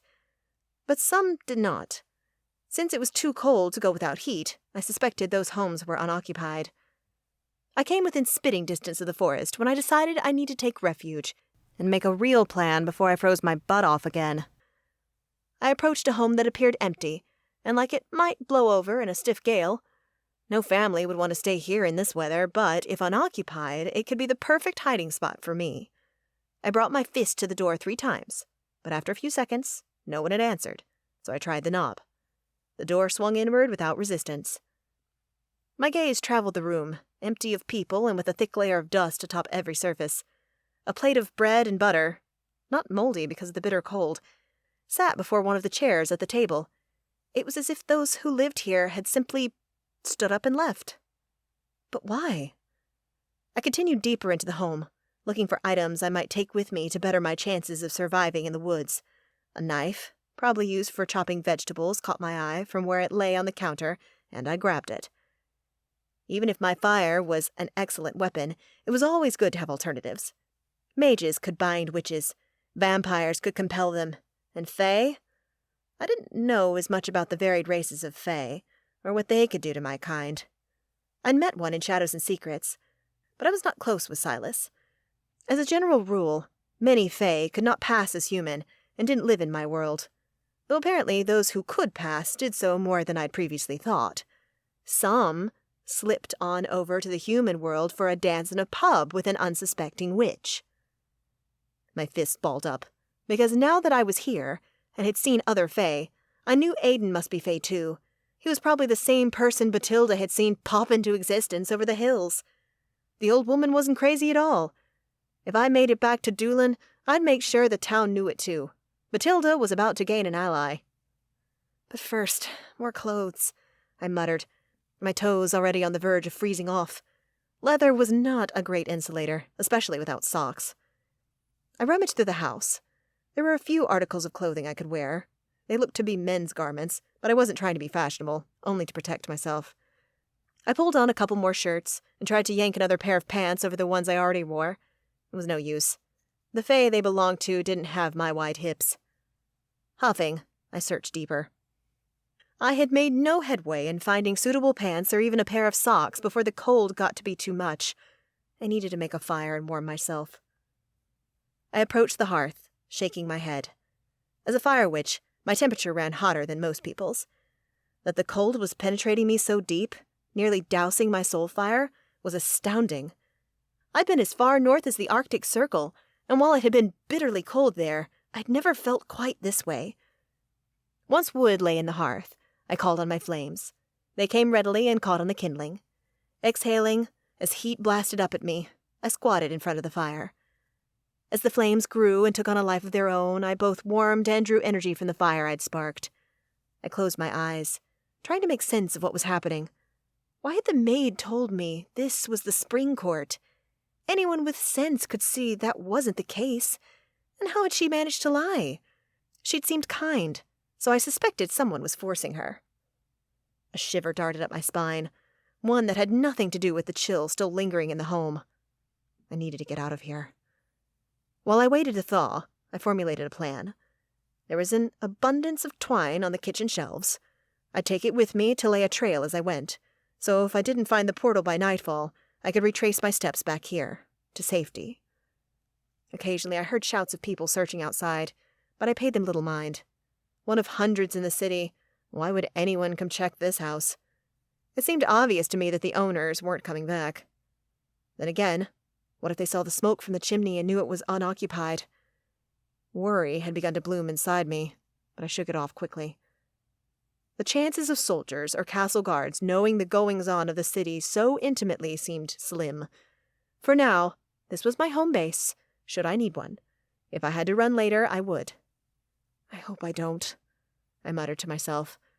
Hopefully, I could just find the portal. I tried not to think about what would happen if I found it and still couldn't get through. Why had that happened anyway? I'd passed through and then it closed behind me? I was about to explore that train of thought when a noise, like someone was scratching the side of the house, alerted me to the fact that soon I might have company. I pulled my palms back from the flames and began scanning the other side of the small house for exits when the front door to the home burst open. Snow billowed inside, obscuring my view momentarily as it covered everything in white. Fire bloomed in my hands, preparing to warn off any soldiers. But when the view cleared, my heart stuttered. What I faced wasn't a soldier. It wasn't even Fae. There was only one word that could describe the creature watching me like prey. A monster.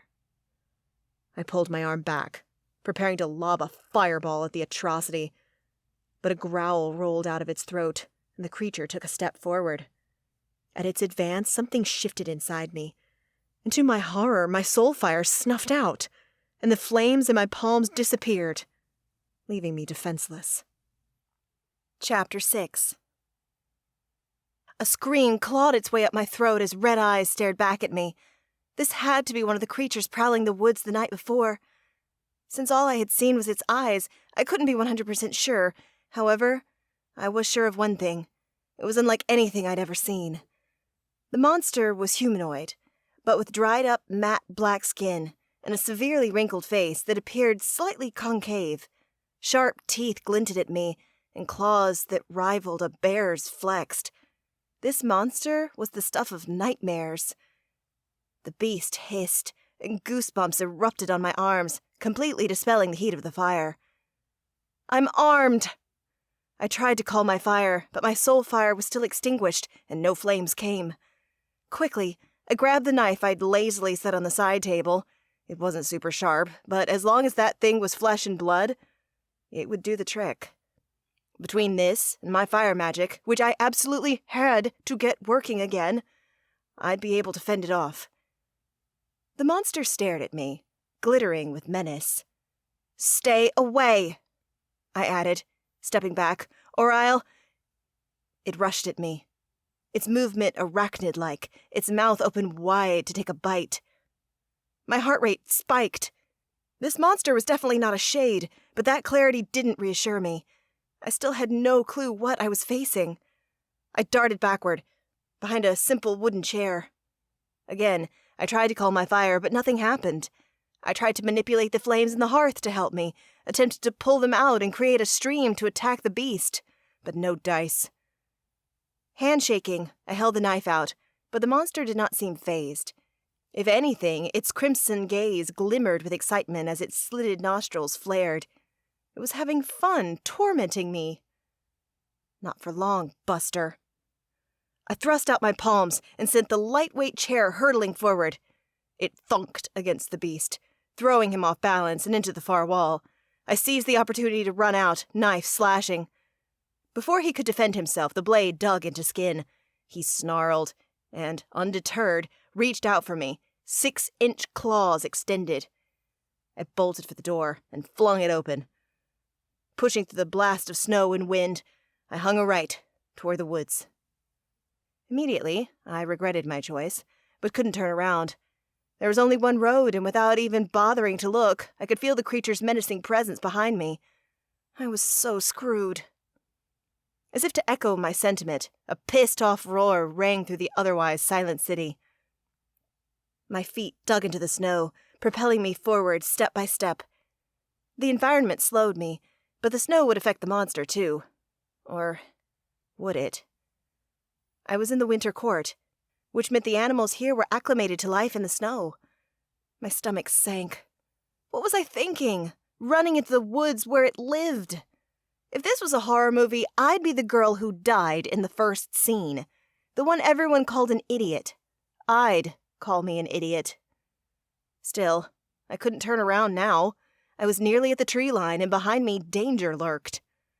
I'd convinced myself to go for it and seek a spot to hide in the trees, when another beast burst from the woods. I shrieked, backing up, only to stand frozen in the middle of the road, my chest heaving. Again, I tried to call my fire. Again, it failed to come. The devils crept forward, not bothering to hurry. Why should they? They had me trapped between them. My heart ricocheted off my rib cage as I chanced to glance at one of the nearby dilapidated huts. Maybe I could dash through it and wiggle out a back window to escape? It was worth a shot. I sprinted for the front door, cupped the handle in my palm. Ice enveloped me as bony hands clasped my shoulder. I tried to shout for help, but the sound died on my lips. Cold, prickling numbness washed over my body. The monster turned me around, and to my horror, two now stood together, their eyes glowing like pools of fresh-spilled blood, black mouths stretched in horrible, rictus smiles, slitted nostrils flaring with delight. I wanted to scream, wanted to threaten to kill them, wanted to blast them back with my fire. But I couldn't. I couldn't do anything. In this beast's grasp, I was powerless. My vision had already begun to blur, a veil of white clouding the world. The knife I'd taken fell from my frozen fingers to plunge into the snow, and with every passing second, ice crept deeper into my body, freezing me in place. A new wave of numbness rippled through me when a motion behind the creatures caught my attention. I squinted, trying to see more clearly through my clouded vision. Silver glinted in the sun, reflected off the snow, and a flash of black gleamed against the white. Was that another one? Goddess, I hope not. But then again, what did I expect? Something was totally wrong about this place and the so-called spring court that was covered in snow when it should be brimming with green. They'd tried to trick me into eating, so I'd stay here, probably as a slave. Why not throw more monsters at me, too? The beasts in front of me paid no mind to whatever was behind them.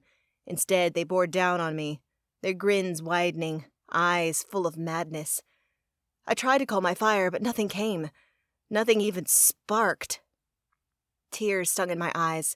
I'd never been so helpless. The stench emanating from the closest devil's mouth wafted into my nostrils, making me gag. A low growl rolled out of it, spiking my heart rate to dangerous levels. I was going to die, but there was no way in hell I'd show fear. "Get on with it!" The words came out in a strangled scream. "Quit screwing around and get it over with!" Another growl rumbled from the fiend, cutting through me, making my stomach quiver. I tilted my chin up in defiance, and even that small gesture shot waves of pain through me as I fought their influence. The beast growled again, its face inching closer. Motion flashed in my periphery, and hot liquid splashed my face. I cringed, and wrenched my eyes shut, waiting for what would surely be a death blow. As I remained pressed against the door, blood pounded in my ears. "We'll have to leave." My eyes flew open at the voice. Though I could see clearly again, that was not the first thing that struck me. Aiden stood before me, his hand extended. "You're not safe here. This house is not protected." I looked at him, then at the ground where two dead monsters sprawled, their blood staining the pure snow. My hands trembled, and between my clear vision and the shaking, I realized that the monster's influence had lessened. I could move. Slowly I touched my face. My hands came back, slick with blood.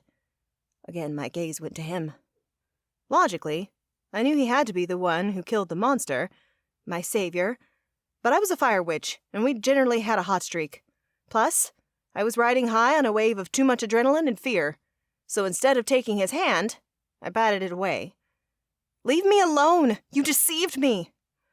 Come on, Cora, he roared. We don't have time for this. There are more.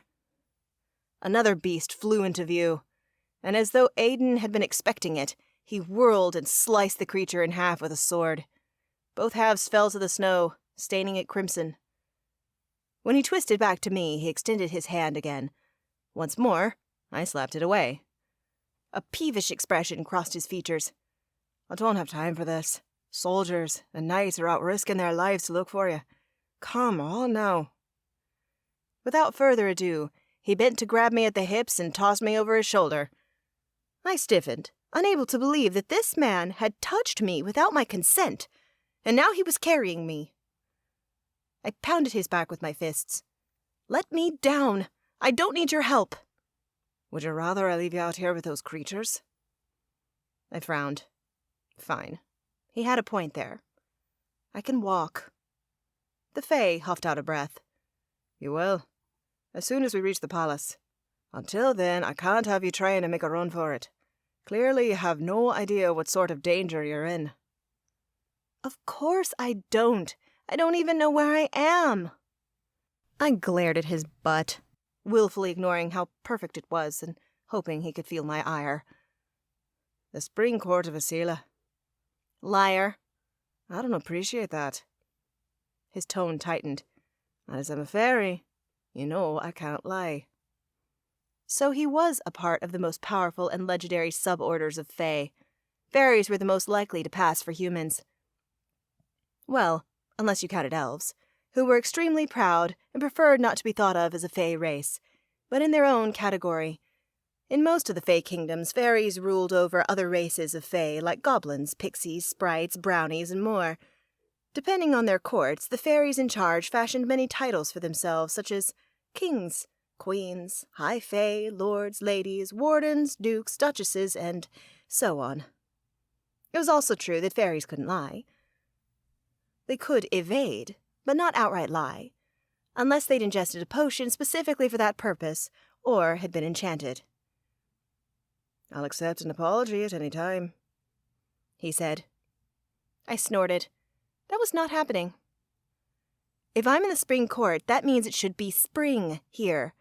That's the way magic works. I refrained from adding, right? In truth, I wasn't totally sure. The Fae were largely removed from my world, but I was pretty sure their courts reflected their primary seasons. Since spring had sprung in my world, the spring court should be in riotous bloom. They might get a dusting of snow in the winter months, but nothing like the blanket of white that surrounded us. The winter court, on the other hand, was far more likely to cling to snow and ice even in spring. They were also, by reputation, cunning and manipulative, and this totally felt like a trap they would set. I don't know why they'd trap me here, but I bet they had use for a fire witch. Maybe they needed someone to light the hearths. Well, no matter what you think, you're in the spring court, Aiden said. And though I couldn't see his face, he sounded resigned. And apparently determined to die a slow and painful death, or freeze your arse off like last night. I stiffened. Had he been the one to save me last night, too? Damn it, I hated being the damsel in distress. As much as I wanted to fight the label now, I really couldn't. I would have frozen to death yesterday, and I would have been about to give in to the monster just now. What was going on here? As he trudged through the snow with me hanging over his shoulder, I mulled over my predicament and studied the area. I hadn't been able to take in much of the city while I'd been running, but what I had seen appeared deserted. Not any longer. Fae peeked out from behind nearly every curtain, eyes wide at the sight of us. Each person looked scared to death. With the ugly devils I'd seen running amok in their streets, I'd be scared too. A few minutes later, sounds other than Aiden's steady breathing filled my ears. Voices. People calling out to others that the witch had been found. How many people are looking for me? 24. Aiden lifted me off his shoulder and set me on my feet. My head spun as the blood flowed away from it. He lay a hand on my shoulder, this time to steady me, but yet again I batted it away. What was up with him and touching me? Keep your hands to yourself. I tried to establish boundaries even as my heart thudded harder. Taking in his handsome face, I couldn't help remembering how he touched me when we danced. He looked the same as he did in Julin, save for one notable difference. Now, his ears were pointed. He had totally had a glamour up the night we met. You have a funny way of thanking people who help you. He scowled. I wouldn't have needed help if you'd told me who you were when we met. Oh, so you wouldn't have wanted to chat if you knew I was a Fae? No, it's not that. You mean you wouldn't have followed me into a Sela, like a stalker? My eyes narrowed. Where are your wings? Are they glamoured? I wasn't sure why I was asking, other than I didn't know what else to say. He snorted. Not all fairies have them. It's been that way for generations. Why? Do all witches look the same where you're from? All humans? All shifters? I frowned. No, of course not. Well, fairies have variations too, Aiden said. And don't try to wiggle out of my first question. Why did you follow me? I threw up my hands. I thought you were from a competing coven, and you didn't want me to find the amulet so we could reverse a curse. My eyes narrowed. So you have nothing to do with that? I have no idea what you're talking about. All I know is I popped into the human realm, met a fun woman, and she followed me home. Not the best idea, considering the state of my kingdom. My jaw hurt from grinding my teeth together so hard. Well, now that you've established that I'm an idiot, can you open a portal so I can leave? I have things to do. Impossible. Why? We came through a portal last night. It took a lot of magic manipulation and secrecy to get that portal open. Since you drew so much attention to yourself by following me, it's no longer a secret. Now those creatures know I did it once. They'll be on the lookout in the area, and unfortunately they already have the other portals covered. That was the last one they weren't watching. No one can go in the Brimfell Wood for a while. He shrugged. You're stuck here. For the first time, I looked around. He'd brought me back to the castle, and we stood in the outdoor courtyard. There was so much snow. I still didn't believe I was in the spring court. Regardless, I'd have to eat soon. I was starving, cold as hell, and I suspected my magic needed some juice to come flaring back to life. The hitch was that if I ate in the Fae court, I'd be stuck here. I don't want to be your slave. We don't have slaves in the city of Tarnwood. Actually, nowhere in the spring court allows slaves. As soon as the words left him, realization dawned. You still think you're in the winter court? I do. He snorted and gestured to the snow. Will this convince you? Aiden held up his hand, and vines shot out of his palm to curl up his arm. At his feet, grass grew through the thick snow. The blades reached a foot tall, and then a sapling followed. Leaves just begun to sprout when Aiden dropped his hand, and everything wilted. Only a fairy with strong seasonal magic could do that so fast, he muttered, seemingly upset in spite of the impressive feat. I took a step back and let his words sink in. He couldn't lie, so maybe I was in the spring court. I glanced around again, taking in the area more thoroughly. Along the doorways, carved with stone, was the figure of a wolf running through a wreath of thorned roses. Roses probably weren't something the Fae of the Winter Court would decorate with, nor would their soldiers wear tunics of green, a spring color, like these did.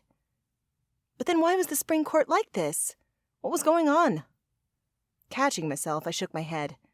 This wasn't my issue. I had only one issue, and it was the fact that I was stuck here.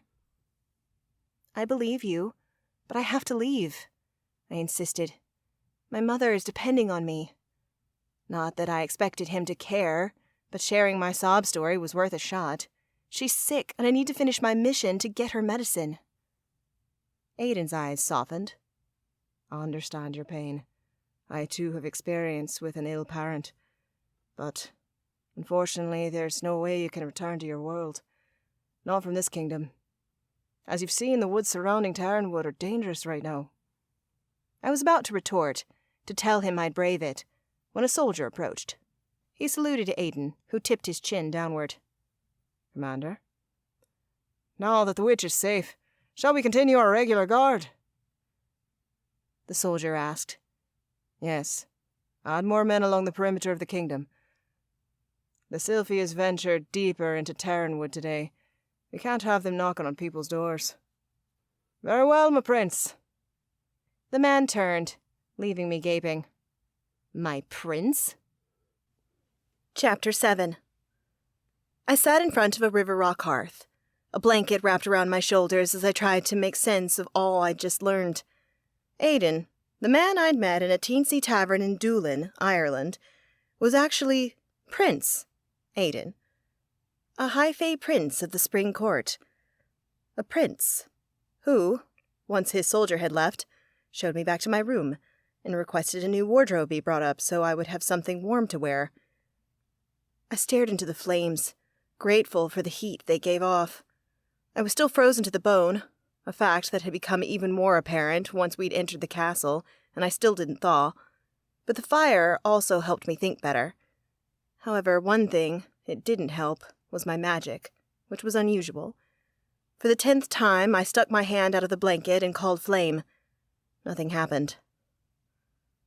What the hell? I seethed. What had those monsters, the Sylphias, Aiden had called them, done to me? A knock came at the door, and my heart stuttered. Was it Aiden? What did he want? What would I say? A prince. Goddess help me. I danced with a prince, and kissed one. Miss, are you decent? A voice on the other side of the door interrupted my train of thought. I recognized Gayla's voice. Yes, I called back. Come in.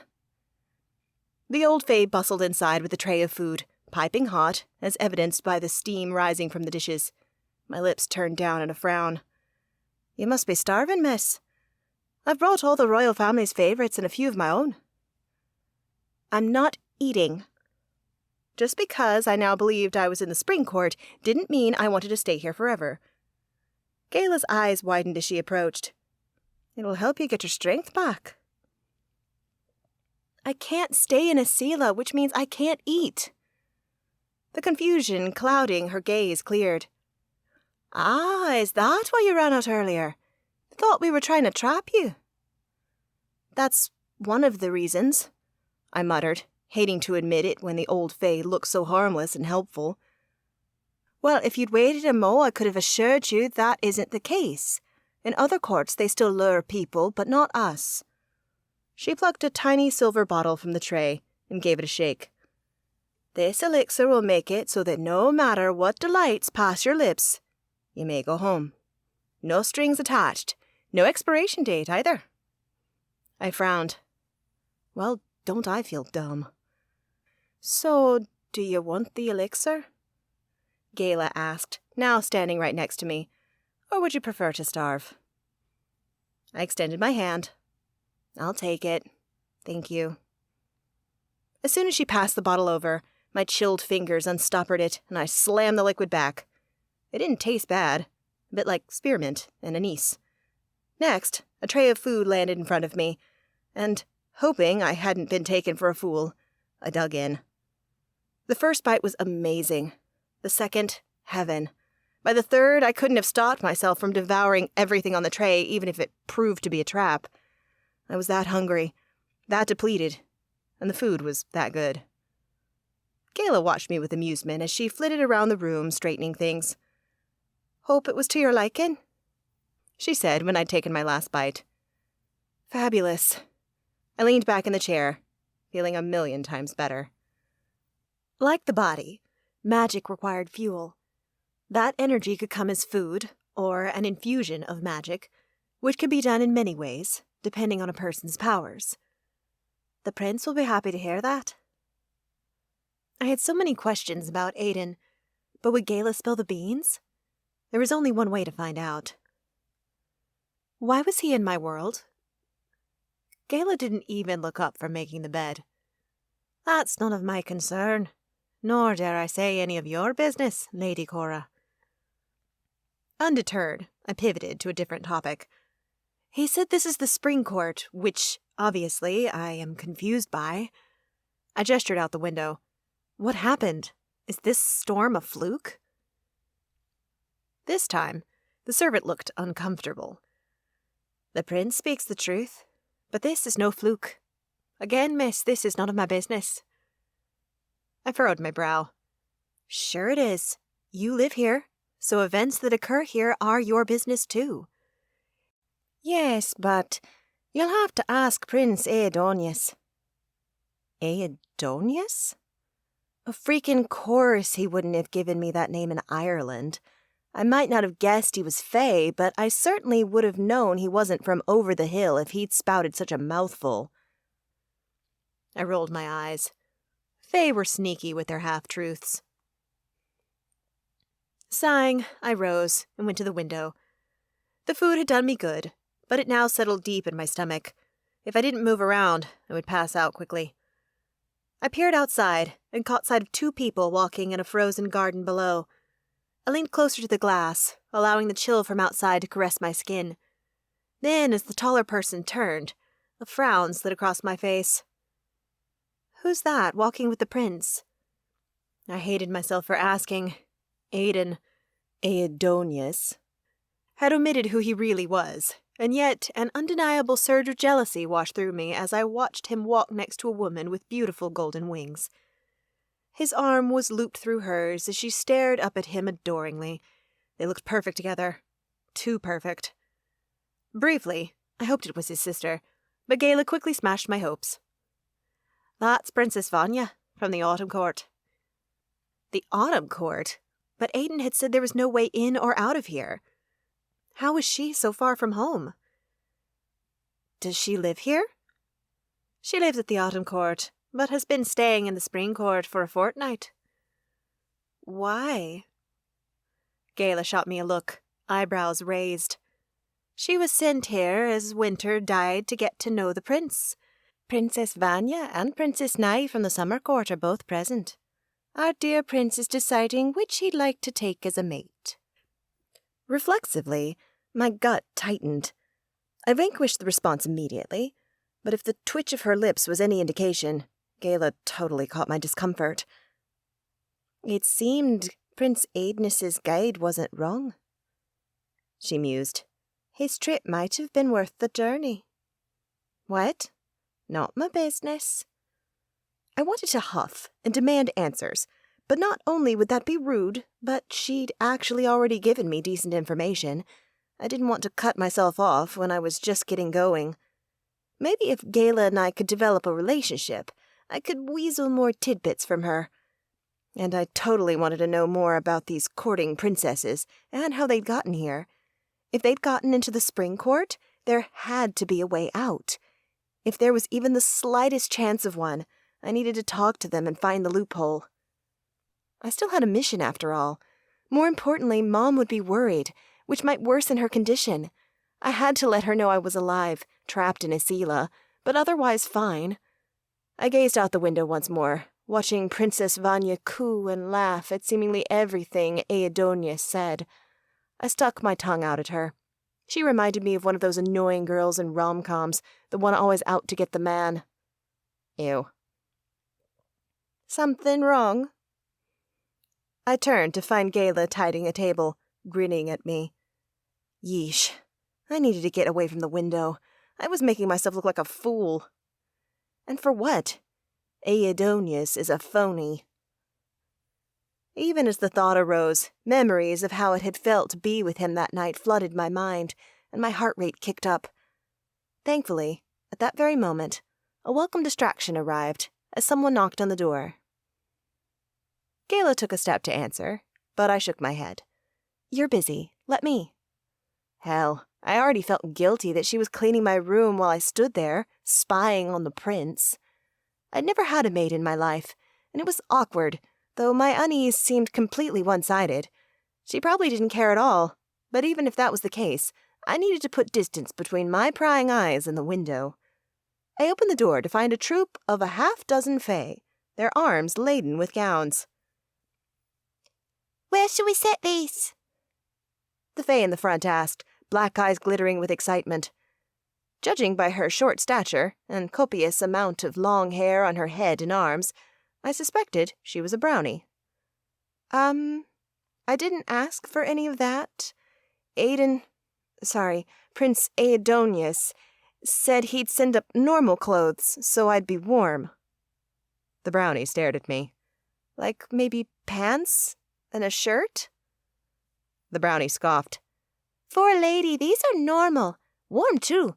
This one is made from the finest Bondicata fur." Whatever a Bondicata was. "But do you have any pants in that pile?" I pressed. "I do," a voice in the back called. "But he wanted to make sure you had enough gowns, too. That way you may have your choice for the dinner tonight and the ball." Dinner? Ball? What are you talking about? But the servants were done with my questions. The one in front pushed his way past me, and I stepped to the side, gawking. Although the flurry of fae and the fabulous gem-toned gowns they carried caught most of my attention, I did see Gala smirk a little. She knew what was happening and won't say a peep. I shimmied around to the maid. "Seriously, though, don't pull that 'it's not my business' line on this one. What's going on here? What dinner and what ball?" Gala snapped her fingers. "Timothy, do you have the invitation?" "Oh, yes, here you are, miss." An envelope was presented to me. With nimble fingers, I took it. Right away, the creamy thickness of the paper grabbed at my attention. It was fine, so elegant I almost felt bad when I ripped open the envelope and pulled out the invitation. Once I was done reading it, I shook my head. Why does he think I want to go to dinner? The servants were still in the room, making sure the gowns were hung just so, and placing the pants and shirts so they were hidden away in a wooden armoire. At my question, they all turned with shocked expressions on their faces. "Why wouldn't you want to go, miss?" one of the Fae asked. "It's an honor to have a meal with Prince Aidonius." I'd already shared a meal with the prince in a pub in Ireland, and he'd omitted most of his life. While I was grateful he'd saved my butt from the creepy Sylphias, I wasn't looking to repeat that experience. "I'll think about it." All around, eyes widened. Clearly, I'd said the wrong thing. "Our guest is tired." Gala's voice was laced with authority. "Perhaps after a nap, she'll be better prepared to receive such an honor with grace." The other Fae nodded as if what the older Fae said made perfect sense. I wanted to deny it, but there was really no reason to upset them further, so I just watched as they filed out of the room and shut the door behind them. I faced Gala. "I'm not going." "Oh, yes, you are. Prince Aidonius is doing you a kindness by inviting you, and you can't stay stuck up here forever. If you do, he might forget about you altogether." I scoffed, and her eyes narrowed shrewdly. "If you go, he might answer the questions you've been asking." It was like Gala could read me like a book. Still, I didn't want to give up that easily. None of these are my style. I gestured to the dozens of gorgeous gowns in the room. She snorted softly and drifted over to the hearth, where a few more gowns hung. She pulled one off a rack. "Not even this one?" My breath hitched. Somehow, she'd chosen a dress that I loved, even if it was hard to see myself wearing the piece. The material was emerald green, like Aiden's eyes, with a crescent moon pendant right where my cleavage would meet. The moon reminded me of the goddess, of witches. My eyebrows pinched in the middle. It screamed witches. Was this a peace offering? It sort of felt like it.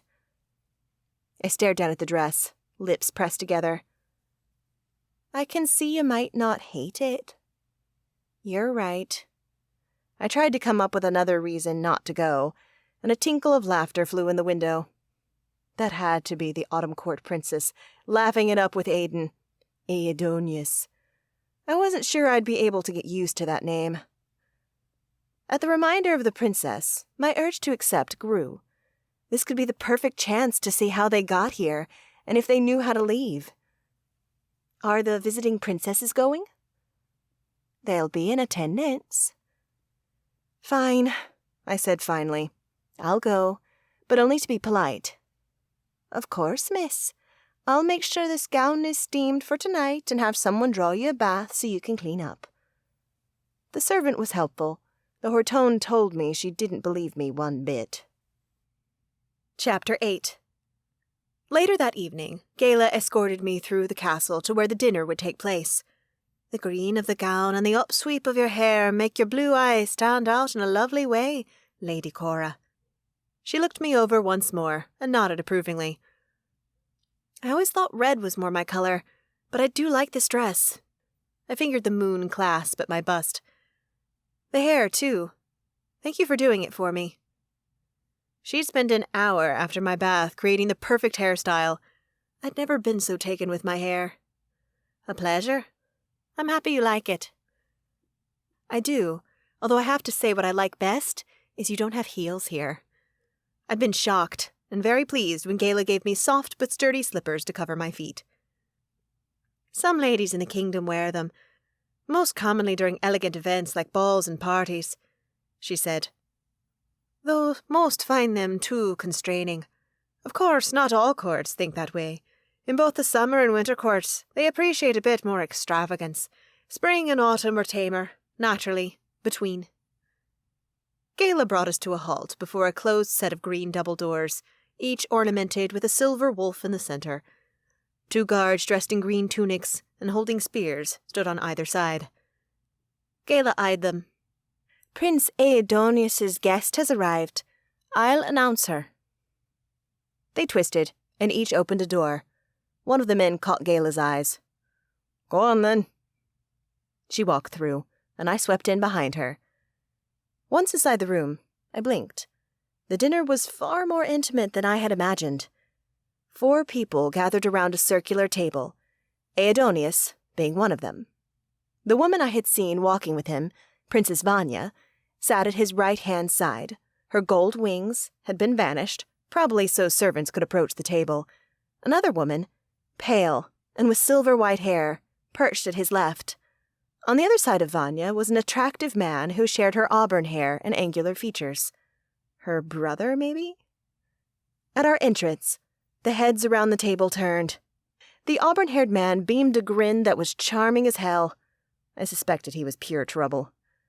Your Graces, may I present Lady Cora? Gayla curtsied.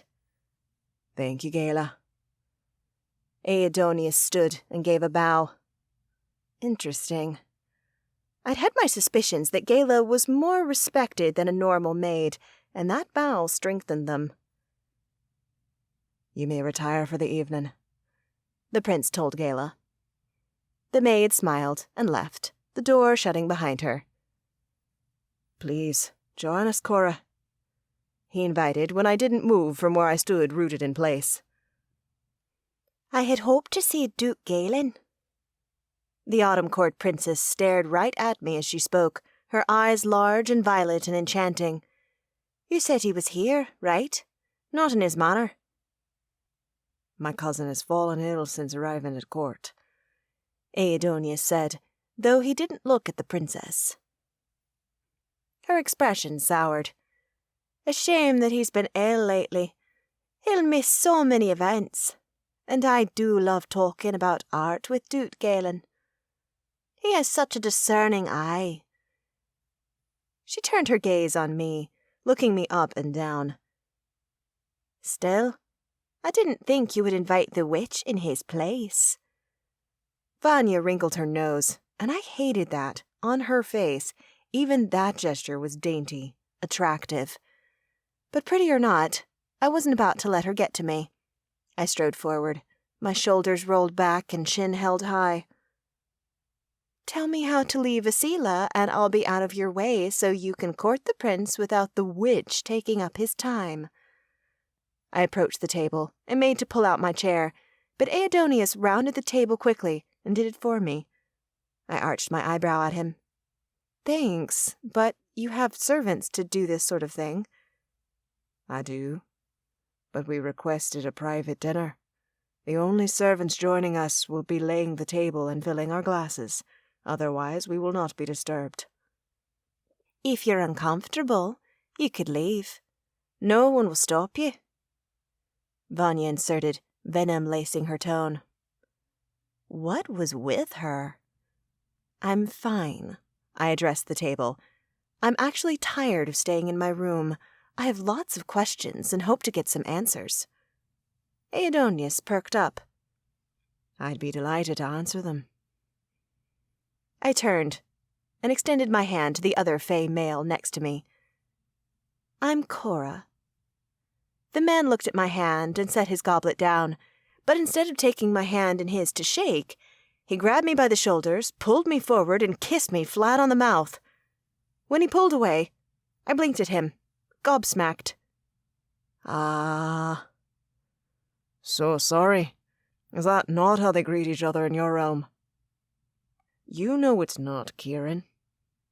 There was a strained playfulness in Aidonius's tone, and his eyes were slightly narrowed. It's uncommon. I tried to sound as though I'd already gotten over it. Then again, so are Fae lords and ladies. What should I call you? Ah, yes. Knew I was forgetting something. He winked. I'm Prince Kieran Velispi of the Autumn Court. This is my twin sister, Princess Vanya Velispi. I'd been right on the sibling front. I twisted to Kieran's sister. The woman who'd been canoodling with Aidonius nodded sharply at me, her mouth set in a thin line that turned her rose-red lips white. And I'm Princess Nai Sahar. The blonde woman's confident tone prompted me to swivel in her direction. She inclined her head graciously. Of the Summer Court. Something about her voice reminded me of music, like chimes in a warm breeze. Though I didn't know her at all, I got the sense that I'd like her. It's nice to meet you all, even if my journey here was rather unexpected. I gave a faint smile. I see there's no one from the Winter Court here tonight? Aidonius shook his head. King Magnus declined my father's invitation for his children to participate in this courting season. The Winter Court can be prickly. I suspected there was a tale there, but I didn't get to press further before the Autumn Court princess interrupted. Aidonius told us you came running after him. Vanya lifted her goblet to her lips, eyebrows slightly arched. I glared at Aidonius, and he shook his head. I said you ran through the portal because you suspected I was someone else. I snorted. What brought you to my world, anyway? Gala had said something that made me think there had to be a very good reason. One much better than the quick popover Aidonius had insinuated it to be earlier. And now that I was more clear-headed, I understood that if he had risked exposing the last portal in his woods to those monsters, that had to be true. Aidonius's face flashed discomfort. That's personal. Vanya twisted to look at him. It had nothing to do with the state of the Spring Court. I thought it must. Why else would you risk travelling during such a trying time? Nai, too, looked interested, whereas Kieran was seemingly preoccupied by calling over a servant to fill his goblet with wine. No, Aidonius said finally. Vanya's eyebrows knitted together. But I thought... As if they knew their prince needed saving, several servants swept into the room carrying platters weighed down with assorted delicacies. The food looked spectacular, and to my utter surprise, I wanted to try it. Although it hadn't been long since I'd inhaled the tray of food Gala provided, I was already starving. My power had never been quite so depleted, and it was trying to recuperate. A few more hearty meals, and I should be fine. With that in mind, I loaded up my plate. When I was done, I noticed the table had fallen silent. I glanced around, and heat crept into my face. Vanya and Nye had taken little food, about the equivalent of 2 deviled eggs. Aidonius and Kieran had gone for more grub, but portions of their bone-white plates were still visible. I, on the other hand, had filled my plate to the brim, even piled crackers on top of each other. Apparently, they don't have food in the human world, Vanya remarked. When I found Cora, she was nearly frozen to death. Unlike Vanya, there was no judgment in the prince's tone. She needs all the strength she can get. Personally, I like ladies with an appetite. Kieran leaned closer to me and waggled his brows. Bodes well for substantial appetites in other places in their life. Brother! He grinned devilishly. Not that I would know, of course. It's the wine speaking. Of course, Aidonius snorted. The tension dissipated, and I decided that, for a few minutes at least, I would allow the conversation to drift. Clearly, Vanya didn't like me, but maybe if I listened a bit, I'd figure out how best to get her to warm to me. If I was going to get out of this world quickly, I'd need help. Allies. Even if we'd gotten off to a rocky start, maybe Vanya could help a girl out. After all, we both wanted me gone from Asila. The meal proceeded with a lineup of stunning dishes and delicious fairy wine that tasted of berries. I grew fuller by the second, and was even, surprisingly, enjoying socializing and hearing about what was happening in the wider realm of Asila. The experience was engrossing enough that dessert was being served when I finally decided to go for it and suss out some information. So, I turned to Nye. When did you get here? The summer court princess smiled. She'd been sweet during the entire meal, a balm to Vanya's wicked bite. A fortnight ago, I believe. When did the courting rituals begin, Aidonius? That's correct, Vanya chimed in as her hand slithered over Aidonius's shoulder. Their answers tracked with what Gala had told me. We have just another month until the wedding will take place. After that, anyone else who found a mate during this courting season can wed. I nearly spit out my custard. A month until a wedding? The maid had said nothing about this all ending in a wedding. That was so fast. My gaze trailed to the spring court prince. If Aidonius was truly serious about courting either of them, why had he been in Ireland? Shocking that you were wasting time in my world when you had such an important decision to make, Prince Aidonius. His cheeks turned as red as the wine on the table, telling me he must be thinking about that night in the pub. Trying to hide his face, he turned and called for another drink. Hell, how could he not think about it fondly? It had been short. Too short, but sexy as hell. Inside my soul fire flared so hot that I squirmed. Vanya's shrewd eyes narrowed, and the moment Aidonius turned back to the table, she leaned over and draped herself on his shoulder. My lips pressed together in disdain, which was totally ridiculous. She was here to possibly marry him. I, on the other hand, was here by accident. I had no claim to Aidonius. For the first time, Kieran appeared slightly embarrassed by his twin's overt display of dominance. Nye, too, looked like she wanted to roll her eyes. She'd been here 2 weeks with Vanya. Had it been like this the whole time? Sometimes a man needs time away. Am I right, old friend? Kieran cut through the tension, his tone jovial. Too right. Aidonius replied with a small nod. Too bad for them, I wasn't quite done with the whole courting thing. How does courting work here? I asked.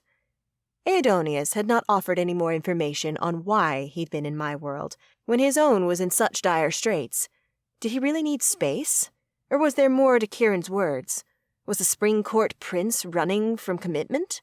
To me, that was the only thing that made sense. I imagine it works much the same in your world. Aidonius spoke as though he was working a frog from his throat.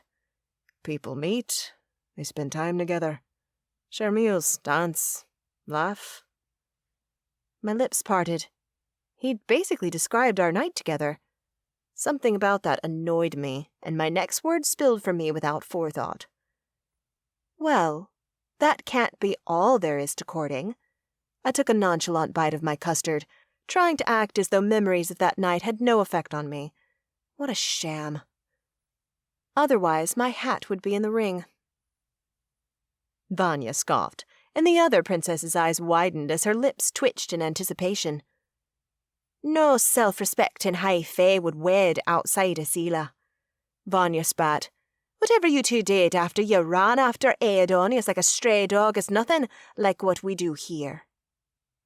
Tension billowed between us, and my temper flared. Maybe, but we were rather close, weren't we, Aiden?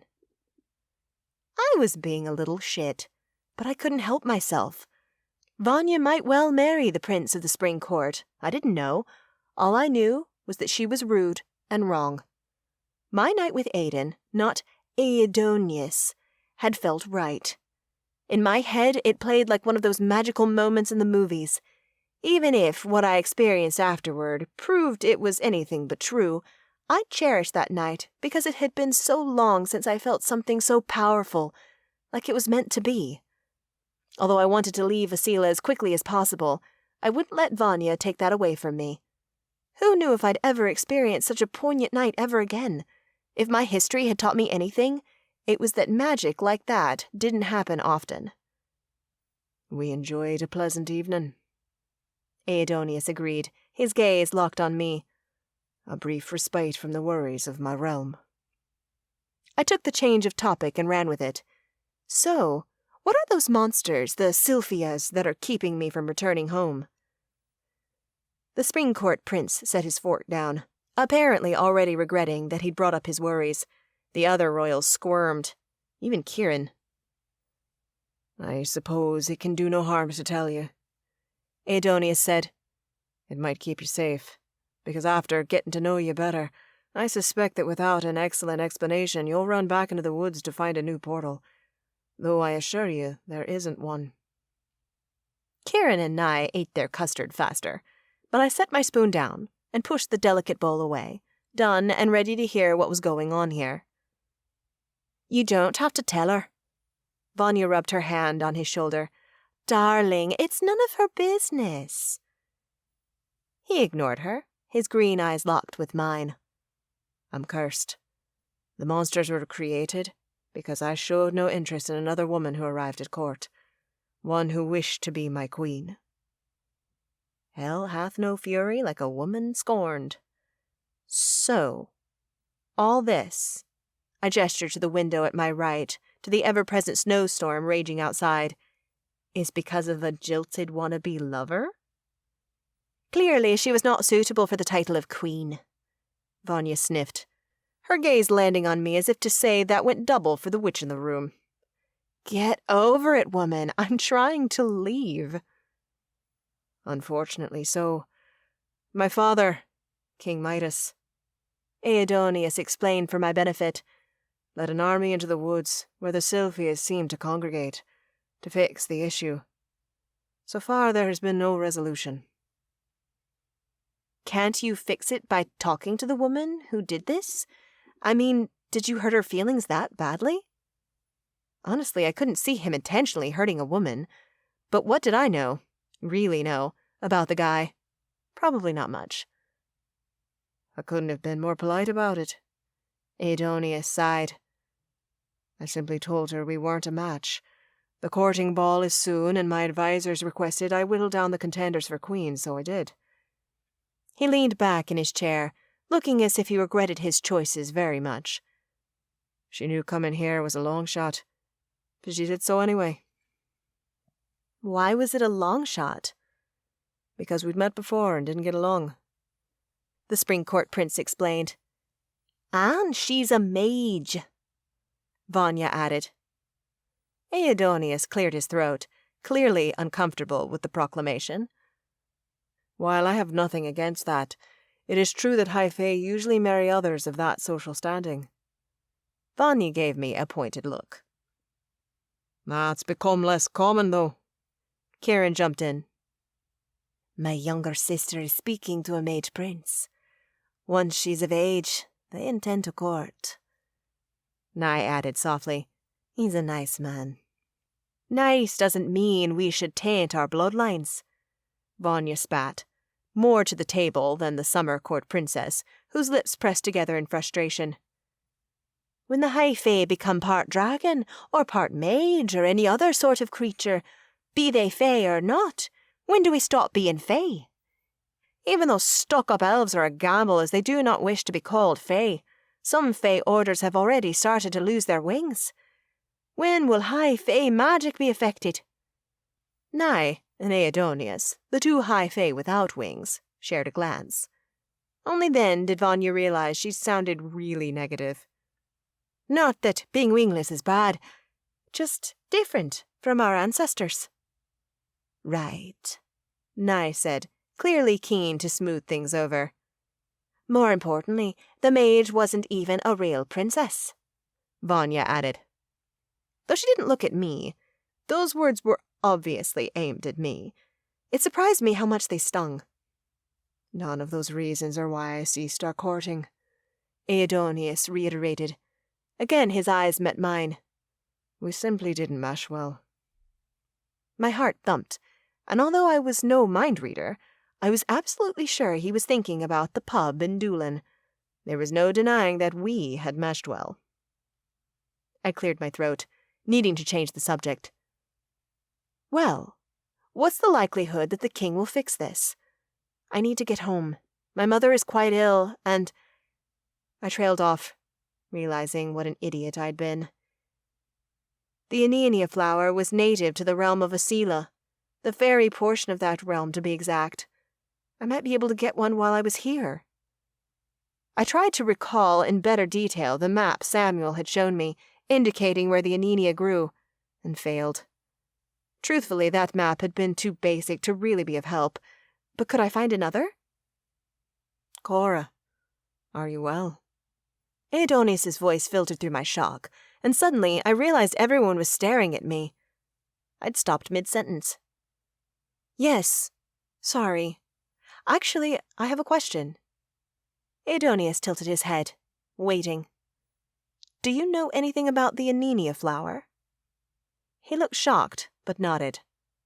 I've heard of it, but I'm not well versed in plants. However, we may have many books related to botany in the library. He scanned the table. As the meal is over, would you like me to escort you there? I couldn't stop the obnoxious way my heart leapt, any more than I suspected Vanya could prevent the frown sliding across her face. If I found information on the flower, perhaps even a location, this wouldn't be all in vain. In fact, considering Samuel's delivery delays, my side trip into Asila might save me time and heal Mom more quickly. I shoved my seat back and rose. I'm ready when you are. Chapter 9. Aidonius and I made it all the way down the corridor, away from prying ears, before he twisted to face me. I apologize for Princess Vanya's words. She's worried that another female will make things more difficult for her. A queenship is at stake. It was sort of understandable, though I couldn't say I'd act the same way. The princess of the Autumn Court was all piss and vinegar. It still wasn't proper. I have to know. Why did you keep her here? Unease crossed his face. That came out wrong, I said quickly. What I mean is, you dismissed a mage because you didn't get along with her, but kept Vanya. To me, that means she has to have more redeeming qualities. I paused, realizing I might have overstepped. A part of me felt like I knew Aidonius very well, but I didn't. What I had learned had all but a facade. I would do well to remember that. Sorry if that's intrusive, but she doesn't seem to be your type. If I knew anything, it was that what I'd felt that night in Doolin had been real, so I assumed I was his type. At least a little. But Vanya was nothing like me. He swallowed. My father believes her to be a suitable match. Our courts are often at odds, but marriage is an alliance, I finished. Are you okay with that? He didn't answer right away, which I supposed was reasonable. I was being very nosy, though I couldn't seem to stop myself. Now that I had learned about the monsters and the curse, I'd softened slightly toward Aidonius. Though I was still dying to know why he'd been in my world, I understood he was under a lot of pressure. I related to that, as I was trying to take care of Mom. "That's how things are done here," the prince said finally. "But Kieran mentioned things are changing. You could be the change in this court." "Right now, I want to give my people what they need. Their lives are so chaotic, and my family needs to be a rock in the storm." Aidonius stopped before a door. "And here we are. The library." He sounded relieved to have arrived and pushed open the door. I followed him inside and gasped. Of course, I was in a castle, so things were grand, but the library was beyond anything I could have imagined. Shelves of books marched down the long hall, soldiers of knowledge. Atop the shelves, glinting gold pots of plants sat, and vines trailed down all the way to the ground. In the wide center aisle, several chairs, couches, and sturdy tables were positioned so people could collaborate. Occasionally there was a smaller desk and single chair for those who wished to work alone. The ceilings were high and domed. Above, a fresco of the woods in springtime stared back at us. The lush green was so beautiful, it took my breath away. "This is amazing," I whispered. "It's my father's favorite room. I'm rather fond of it, too." Warmth layered his tone. "I can see why. How many books do you own?" "Thousands. I've never asked for the exact number, but I can request that the librarian look it up. He probably hasn't been asleep for long." "No, it's fine." I was happy to preserve the sense of mystery and wonder. "Do you know where the botany section is?" The prince led me straight to the appropriate section, and I was immediately intimidated. 3 shelves comprised Wolfthorn Castle's botany section. There was no way I could even skim all the books. "You wouldn't know which volumes would feature the Anenia flower, would you?" He inhaled deeply. "I'm afraid that's where my familiarity runs out. I knew of this section because when I was a boy, I was very interested in the names of plants. The obsession was short-lived, however. I think I only got through a handful of beginner books before moving on to a fresh obsession of sewing at my mother's side. The latter proved more fruitful, particularly in the field of battle." I giggled. "Sewing?" I'd had many boyfriends growing up, and I could picture none of them sewing. Hell, I couldn't even sew. The idea of this hulking Fae Prince threading a needle in a camp equally delighted and astounded me. "Is that funny?" "Sort of. In my world, boys are usually more into dinosaurs than plants or sewing, but I find your childhood hobbies charming." The moment I called him charming, Aidonius brightened, and his shoulders loosened. The reaction made me feel guilty. Perhaps I'd been too hard on him. After all, it wasn't his fault I'd followed him through a portal that was no longer accessible to us. If I'd minded my business, I'd have already unearthed the cursed amulet and gone home. But as Aidonius and I stood in the vast, beautiful library, I found myself slightly less annoyed to be so far away from my home. I still wanted to help Mom as fast as possible, but now I had the hope that I could get the Anenia right from the source. This diversion wouldn't necessarily be wasted time. Not only would it be cheaper to pluck the flower from the ground, but it might also be faster than waiting for it to arrive back home. I turned to peer up at the tall shelf. Well, I guess we should start searching the old-fashioned way then. "Are you sure you wouldn't wish for me to fetch the librarian?" He came to stand next to me. "He'll be happy to help." "No, it's late.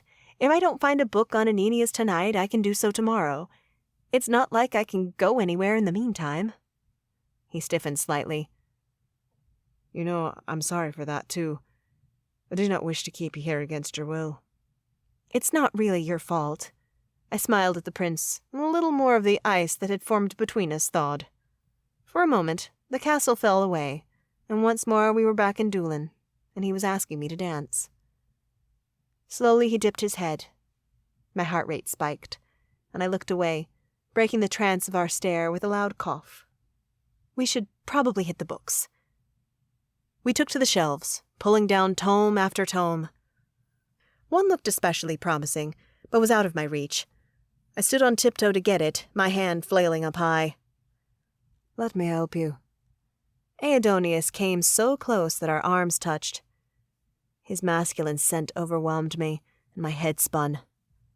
When I lowered to flat feet, I wobbled. "The one with the red spine." I tried desperately to act collected, when inside, I was a mess of desire. How did Aidonius have such an effect on me? I never felt like this around a guy.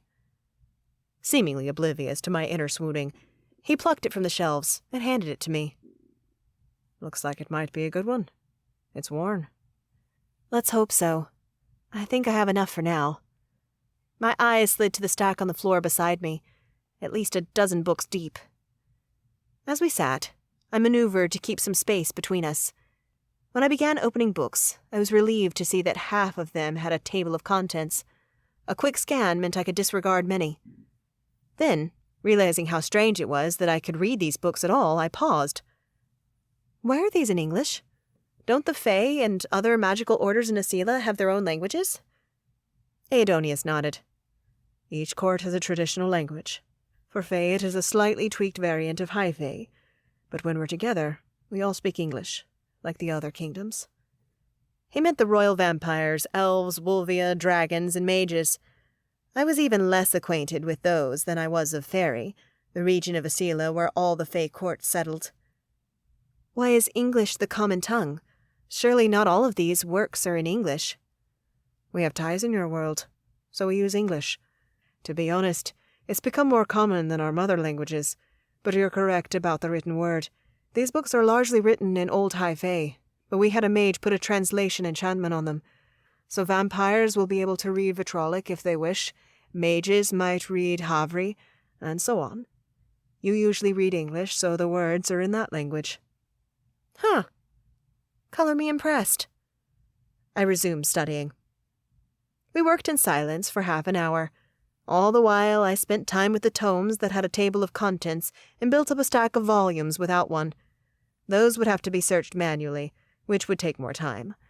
At the moment, I was hoping for an easy find. Aidonius stood to return a few of his books to their shelves. As he did so, his biceps bulged, and I couldn't help but stare and wish that he was the man I'd met, the one I'd danced and laughed with, a simple man, not a prince with a host of issues to solve. He'd reached the shelves, but must have felt my gaze on him, because he twisted to catch my eye. "Yes?" His lips twitched up. I glanced away, my cheeks warming slightly. "Sorry." "Don't be." He paused and studied me with equal intensity. "What were you thinking?" I pressed my lips together, debating for a moment, but decided to be honest. That it's too bad you're not really the person I met. When his face fell, searing regret flashed through me. "I didn't mean for that to wound you. We had a lot of fun that night." "I understand," he assured me. "I have to say that parts were true. Like I said, I can't outwardly lie, so much as omit details." "A shame," I sighed. "I would have liked to feel that way again." "Why can't we?" My stupid heart stuttered. "You're a Fae Prince. I'm a witch from another world. And you, mister, have to find a bride." "Mister?" He chuckled. "Not my usual title." "Oh, sorry." I inclined my head in reverence. "Your Majesty." When I lifted my head again, his hand was extended, his eyes twinkling with mischief. "Actually, it would be Your Highness." I scoffed, and he rushed on. "And just because we are who we are, doesn't mean we can't dance." My mouth dried up. I wanted to say no because that searing gaze was too easy to fall for. But my body had other ideas. As if I was another person, a woman who hadn't already made this mistake, I rose and took his hand. Aidonius guided me to a break in the furniture. Up for a Fae style of dance this time? Sure. Might as well get some culture while I'm here, right? He placed one hand on my waist and took my hand in his other one. My stomach seemed to drop as our faces came closer. How was it we'd had a full meal and his breath didn't stink? What was wrong with me? I spent all morning being angry at this guy, and now I was swooning. I knew better than this. Follow me. He took a step back. I did as he said, following step by step. Sort of. After about a minute of him teaching me, I stomped on his foot. He winced. I pressed my lips together. Sorry, The door to the library opened with a faint whine. We turned to find Prince Kieran entering, eyebrows arched high and lips twitching upward. I broke away from Aidonius, feeling caught in something I shouldn't be a part of, something that shouldn't happen no matter how right it felt. We belonged to different worlds. Am I interrupting something? Prince Kieran asked, charisma oozing from his voice as he waltzed down the library's center aisle. Not at all, I replied. We were taking a break from research. Ah, research. Not my favorite pastime, I'm afraid. He winked at me. Though I'd never had such a lovely research partner. If I had, and we took breaks such as yours, I might like it much more. Heat filled my cheeks. Good goddess.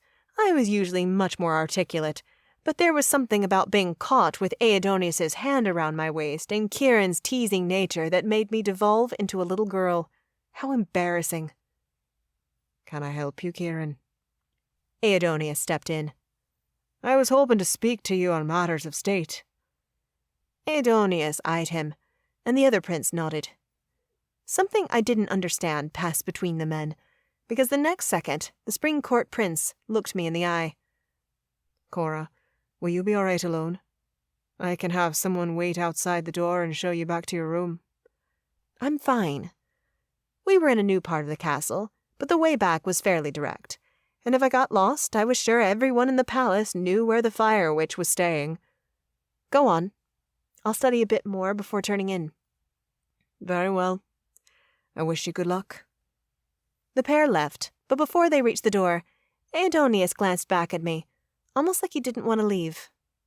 Again, my heart leapt, but instead of smiling or waving, I merely took up my spot at the desk. An hour later, I was still toiling away. My eyes had begun to feel heavy, my thoughts more sluggish. I was nearly ready to give up for the night when I discovered I only had one more book to skim in my due-tonight pile. It was a short one. I flipped open the tome to the table of contents. Scrutinizing the list of plants, my eyes popped open when I hit upon an entry for the very flower I sought. Finally! In other books, I'd read bits and bobs about the Anenia, but never an excerpt entirely dedicated to it. I flipped to the corresponding page and gasped. Not only was there an entry, but it was accompanied by a drawing and a map like the one in my Coven's potion master's home, but better. This map was much more detailed and charted exactly where the flower was most likely to be found. One glance at it confirmed what I'd learned back home. It only grew in 3 places in Asila, and one of those locations was in the Spring Court. The woodland meadow where the flowers grew was a good distance from a drawing of a castle. Was that Wolfthorn Castle? I squinted, studying the illustration in greater depth. In the area where the flowers grew best, another structure stood, smaller than the drawing of the castle, but still important enough to be on the page. What was it? I scanned the entry. It said the flower bloomed year-round, but flourished in spring, like Samuel said. I glanced up from the page. A tall, arched window sat at the end of the aisle, giving those who frequented the library a fantastic view of the snow-covered woods beyond. The snow would have surely killed the flower, wouldn't it? My heart sank. Perhaps the castle had a greenhouse, though. Maybe Aidonius didn't know what the gardeners grew in the greenhouse. I needed another opinion. Grabbing the book, I stood and marched out of the library. I hoped to come across someone to speak to, but as I made my way back toward my room, the only place I was sure I could locate, I found no one. It wasn't until I was very close to the hall I stayed in that I heard other voices. One I recognized immediately. Vanya. I huffed out of breath. She wasn't the first person I'd have liked to ask, but I suspected most people were asleep. What do I have to lose? I muttered, making my way toward the voices and hoping that if the princess from the Autumn Court had answers, she'd be willing to give them. Chapter 10. Instead of Vanya, I found both princesses I'd dined with that evening. The pair had their feet propped up on ottomans as they chatted and sipped wine. Vanya's violet eyes twinkled as Nye told a story. I watched for a moment, shocked. The Autumn Court princess actually seemed fun, carefree even. However, the second she spotted me hovering in the doorway, Vanya's smile dipped into a frown so abruptly that Nye couldn't help but notice too. The Summer Court princess turned, and her sunny smile made up for Vanya's chill. "Cora, we're enjoying a nightcap. Please join us." "Thank you for the invitation." I didn't know how they could drink more wine. We must have gone through 8 bottles at dinner, and fairy wine was no joke. "It seems everyone else is asleep, but I was hoping to find someone to talk to." "Is that so?" Vanya sniped. "Why?" I held up the book I'd brought. "I've been researching the Anenia flower, and finally found something of interest.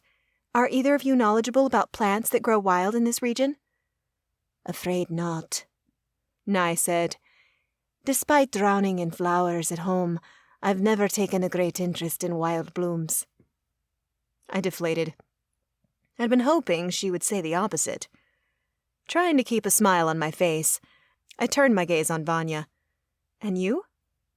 For a moment, the princess appeared like she was debating answering. "I know quite a bit about the plants in my kingdom. Gardening is a hobby of mine." "Really?" "I like the challenge of keeping them alive in a place where it's eternally autumn." Vanya's lips pursed. "If I give you the information you seek, are you more likely to go home?" There it was. The reason she had answered me at all. I should have known she'd cooperate to get rid of me faster. "As soon as I get through the portal, I'm leaving. This flower would be an added bonus, and would absolutely make me want to leave faster." Vanya gave a succinct nod. "Then what do you wish to know?" Even though we weren't friends, it still hurt to know this woman wanted me gone so badly. Did she really hate me, or did she see me as that much of a threat? I'd made it perfectly clear that I needed to leave. And while I'd have to be dead to not notice the sparks between Aedonius and me, he needed to marry soon. I wasn't ready for that type of commitment, and I wasn't a fae of any order, which his people would prefer. So that was that. I opened the book to the page depicting the Anenia, and held the book out to Vanya. "I need one of these flowers to make a potion for my mother. She's unwell." Vanya's icy exterior cracked, her eyes softening for one shocking moment. "I'm sorry to hear that." "Oh, thanks." I didn't know what else to say, so I nodded to the page. "Do you know it?" She barely glanced at the book before nodding. "I do. There's a meadow that's known for having an abundance of these flowers. Unfortunately, it's buried in snow somewhere between the capital and the sea." "No one cultivates it?" "I didn't say that. The bloom is alive and well in my gardens in the Autumn Court. The natural Anenia is red, though I have helped cultivate an orange variant." Pride laced her tone. "It's one of the most difficult to maintain." I held back my burgeoning exasperation. "Do you think the Spring Court gardeners would have it in a greenhouse?" Vanya's head tilted to the side, and another portion of the barrier she kept up crumbled. She really did like plants, because she couldn't maintain her frigid exterior when she thought of them. "Perhaps. Let's go check." My heart leapt. That was exactly what I'd been hoping would happen. "After you." Nye joined us, filling the quiet hallways with light and fluffy chatter. Everything about the woman was bright, even her scent, which reminded me of jasmine. "You're much prettier than I thought you'd be. Not a wart in sight." The comment took me by surprise, and I snorted out a laugh, which made Vanya scowl. "Oops, how unladylike of me." Where do you get your idea of witches? I asked. Shakespeare? Well, yes. It's one of the only books from the human world in our library. Double, double, toil and trouble, fire burn and cauldron bubble. No wonder she was surprised I wasn't a hag. I've only met one other Fae, I admitted, so this is all new to me too. Wouldn't it be grand if, once you returned home, I came for a visit? You could show me around. Nye's eyes shone with wonder. Where Vanya was cool and collected, Nye was much sweeter and innocent, almost naive. I suspected she was quite sheltered. That would be something, I said. My world is pretty different from yours. I'd love to see it one day. Not me, Vanya cut in. I've heard it's dirty. She wasn't totally wrong. Big cities could be filthy. Parts are, but there are lots of places that look like this, wild and pristine. It's a big world. Well, you can have it. Vanya pushed open a door, and an icy breeze blasted me in the face. An exterior building made of glass gleamed in the moonlight. There's the greenhouse. Let's hurry. I don't want to freeze. We darted through the heavy snow, the Arctic wind blowing at our long skirts and pushing my hair into my eyes. I clutched the book to my chest, trying to protect it from the elements. When we arrived in the greenhouse, I was out of breath, not just from the mad dash, but from how tight the gown felt when I took deeper breaths. I wasn't wearing a corset, but the material had little give. You get used to the constricting feel of Zilka, Nye said sympathetically, noticing my discomfort.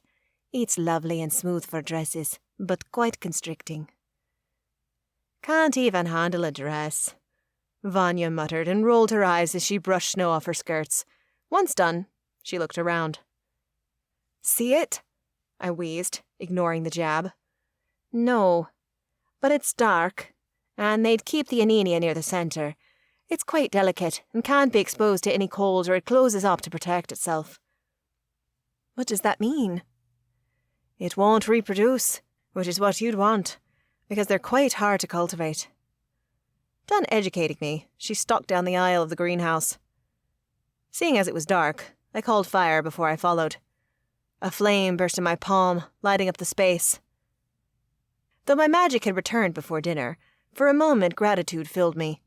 Not being able to access it when I needed to was strange and scary.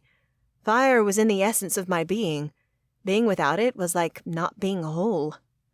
Vanya twisted and gave me a nod. Thanks. No problem, I managed, before she turned her back on me again.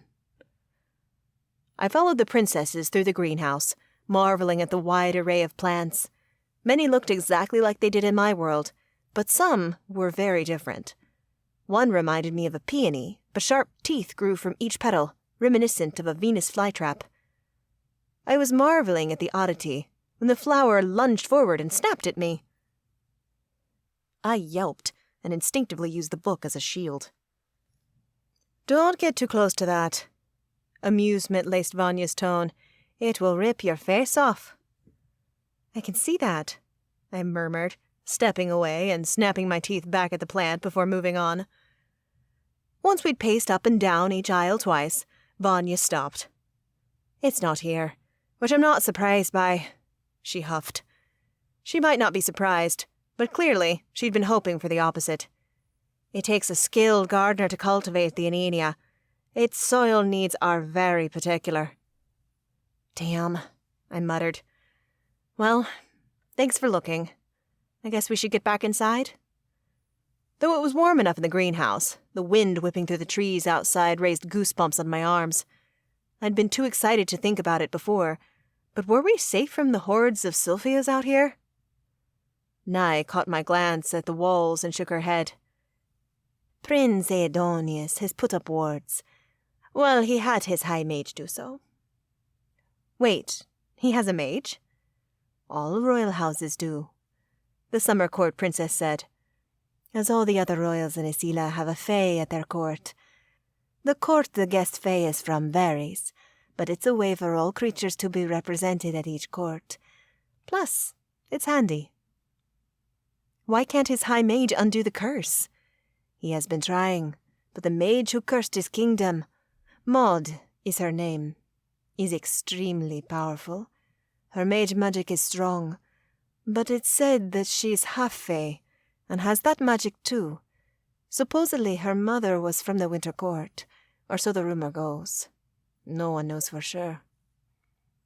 That's probably part of the reason she felt she had the right to court a Fae Prince, Vanya interjected.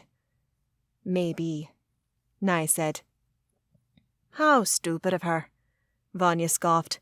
She's a royal bastard, not fit for a future king. Though she is of the house of Tira, Nye pointed out. Then she looked at me. The patriarch and high king of the mages has more children than we know, many illegitimate, nearly all of them entitled and brash. He's brash too, but no one can deny he has created a dynasty of mages that are the most powerful Isila has ever seen. Power like that is attractive to many royal families. That gave me an idea. If she's attached to the royal family, why can't Prince Aidonius negotiate with her family? Surely they could undo the spell. He would, Vanya said, if he could be sure to leave his kingdom without dying. Right, the Sylvias. So the prince was trapped here until he figured out how to break the curse, but he might have to leave to do so. It was a chicken or the egg problem if I'd ever heard one. I frowned. He came to my world, though. Which no one understands except Prince Aidonius himself, Vanya muttered. Interesting that no one knew why he went to the human world. Well, maybe not no one. Gala seemed to have an idea as to the prince's motives, but she wouldn't tell me anything. She was clearly devoted to Aidonius. Vanya, on the other hand, was a visitor, and while she definitely wanted a crown, I wasn't sure about her loyalty. I really needed to get my maid talking. If I knew how to break the curse, I'd help, I said. And if you did that, I'd pluck an anenia bloom from my garden and give it to you myself, Vanya said. Let's get back inside. Nye rubbed her hands over her lithe arms and let out a dainty yawn. I'm ready to retire for the evening. I wasn't. Our excursion had woken me up, but I wasn't opposed to alone time. Plus, I wasn't about to push this sudden calm between Vanya and me. I was all too aware that it might vanish at any second, or, more likely, when Aidonius appeared. I'll turn in too, I said. Together, the princesses and I rushed back indoors. I was still beating snow from my hair when we got to our shared hallway, where I said goodnight to the pair and slipped into my room. I closed the door behind me with a sigh and shuffled toward the hearth. A side table sat next to my armchair. Lightly, I placed the book featuring the flower I sought on the table. The day had been very long, but I was nowhere near my goal of returning home. Nor did it seem that finding the Anenia in the spring court was going to happen, not unless I could somehow help break the curse before I left. Although I wanted to get home, I wasn't about to brave the woods alone. Not now that I knew I was safe and wouldn't be forced into slavery. Plus, I wasn't skilled in portal magic. Then, there was the fact that if I could leave, I really wanted to do so with the Anenia in hand. It was the last thing I needed for Mom's potion, and felt just out of my reach. I exhaled a long, frustrated breath. Usually, I loved being a fire witch, but right now my magic seemed useless. Well, almost useless. I twisted my palm, and a blaze erupted in the hearth, driving the chill from the room. Content, I set about preparing for bed. I surely wouldn't sleep for hours, but I could still get cozy and slip out of my confining gown. I opened the armoire to find an array of night shifts, which were totally not my jam. Thankfully, among the dresses, there was also a pair of soft pants and a top that looked distinctly masculine. Whoever had come in and stocked my closet had thought of the clothing I'd arrived in. I slipped into the long bottoms and top. Both were too big, but I rolled up the pants and they worked fine.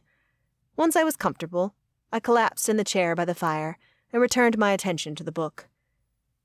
I flipped through its pages, hoping to come across new information, but there was none. Feeling defeated, I closed the cover and gazed into the fire. I loved it when my magic felt strong, and sitting in front of the flames boosted it even more. My soul fire danced, warming me from the inside out. It seemed to sing in my veins, like the magic was cheering me on. Tomorrow, I'd do better. I'd request to meet the castle mage and ask them some questions. Sometime later, I rose from the armchair. I still wasn't very tired, but figured I should try to get some rest anyway. I'd need a working brain if I was going to help those of the Spring Court figure out how to break this curse.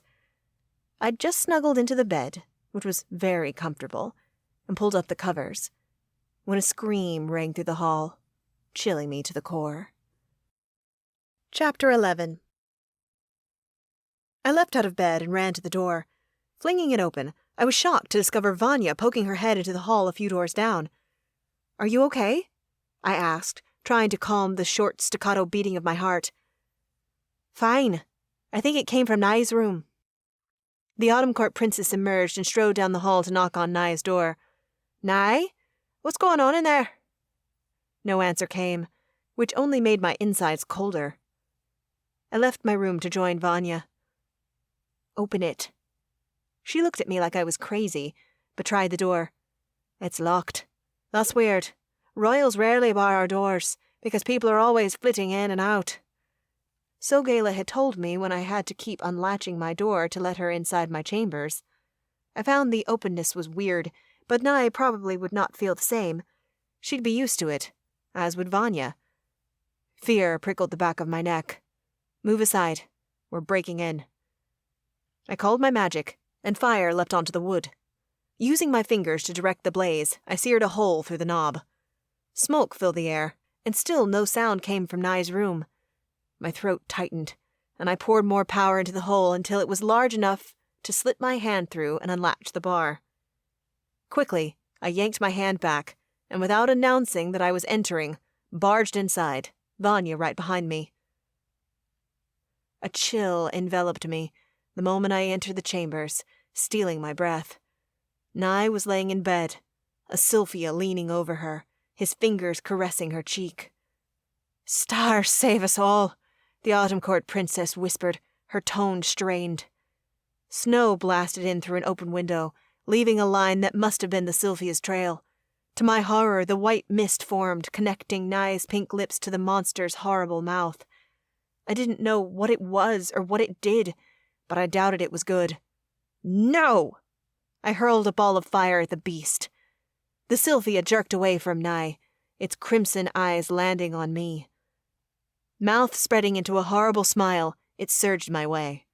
Vanya shrieked and backed into the corridor. "Get away, fiend!" Behind me, I heard footsteps receding and Vanya screaming for help. I prayed to the goddess that someone would come to our aid, because the monster scared the hooey out of me. Still, I couldn't leave the creature with Nai, so I stood my ground and hurled another ball of flame. The devil dodged my second attack with ease, making my mouth dry. Again, I tried shooting fire at it, and again the beast dodged and hissed, the sound seizing my breath in my lungs. Good goddess, it sounds like it's from the pits of hell. Distant footsteps sounded once more, this time coming closer. From down the hall, Vanya shouted something, and I managed an inhale.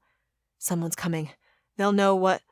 The monster leapt, covering 10 feet in an instant to land directly in front of me. Fingers gripped my throat, and my toes grazed the floor as the Sylphia lifted me. Red eyes blazed, and a growl emitted from its throat, long, low, terrifying. I tried to call my fire, but like last time I'd been too close to one of the Sylphias, I couldn't use my magic. "Hurry!" Vanya shrieked. "It might bust out of the room." My vision dimmed, and I was sure my part in all this was soon to be over, when someone barreled into me from behind. The Sylphia roared, its grip on my neck loosening. Then I flailed as someone ripped me away from the beast and threw me to the side. When I fell, my ankle twisted, and I winced my eyes shut as I collided with the stone floor. A gasp struggled down my throat as my lungs sucked in precious air. Stars filled my vision as sight slowly returned. "Get away from here!" Aedonius's familiar voice filled my ears. Get away? What the hell? I blinked, trying to rush the return of my sight. I had to be hearing things.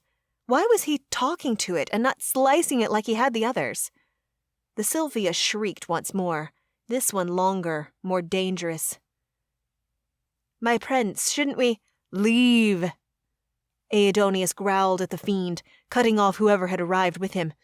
Go to the woods. Could he not kill it? No, that couldn't be it. He had killed the ones that had chased me in town. The beast responded with another shriek, riddled with defiance. I blinked, and my vision cleared enough to see the prince standing before the monster. His weapon hung limp at his side. Another soldier watched him warily, and I didn't have to guess why. The prince wasn't even trying to fight. Then the monster slashed at the prince, forcing him to jump out of the way of long, deadly claws. You leave me no choice. With that, the prince's sword swung and sliced through the Sylphia's neck. The tangy smell of blood exploded into the air, making my stomach heave. The Sylphia toppled to lay chopped in half on the ground, blood pooling all around it. Red slicked Aiden's sword and splattered his high cheekbones. The other soldier stood nearby, his face white, his body stiff. As if feeling my gaze, the prince met my stare. Get out of here. It was trying to kill— He stepped in front of the body. I know what he was trying to do. Leave Cora. Tell Vanya to go to her room, too. I have this handled. But, Prince Aidonius, This is a matter for the Spring Court, not an Autumn Court princess, nor a witch who clearly doesn't know when to stop pushing herself into other people's business. My stomach tightened into a hard ball. What the hell? Vanya and I had been trying to help. I was about to proclaim as much when I noticed the prince's expression. His eyes were so dark and full of anguish that my argument died in my throat. I shoved myself off the floor and hobbled to the door on my twisted ankle. The second I was outside, I slammed the door shut behind me. Away down the hallway, Vanya stood, her complexion ashen. A soldier shielded her, hand on his sword. Did you hear what he said to that monster? I asked Princess Vanya. Of course. He wasn't exactly whispering. Any idea what that was about? I'm not sure, she admitted. He has been very secretive about the curse. She brushed off her dress, and the motion seemed to harden her, because when she looked at me again, the confusion had left her brilliant violet eyes. It's to be expected, I suppose. He's courting, and no one would want to give their daughter away to someone who is cursed. Why are you here, then? My tone dipped, matching her fresh attitude. She made it too easy to become nasty. She smirked. The familiar Vanya fully returned now, the one who saw me as an adversary. Like Aidonius said, how could I leave? I wanted to go home the moment the curse descended. I wanted to ask to leave with King Midas, but I never got the chance.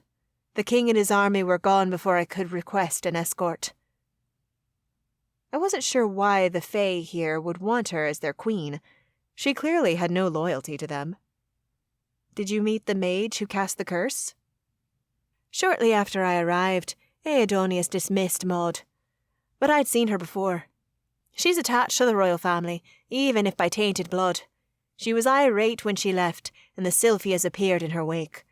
Clearly, she is too tempestuous to rule. Now that I agreed with.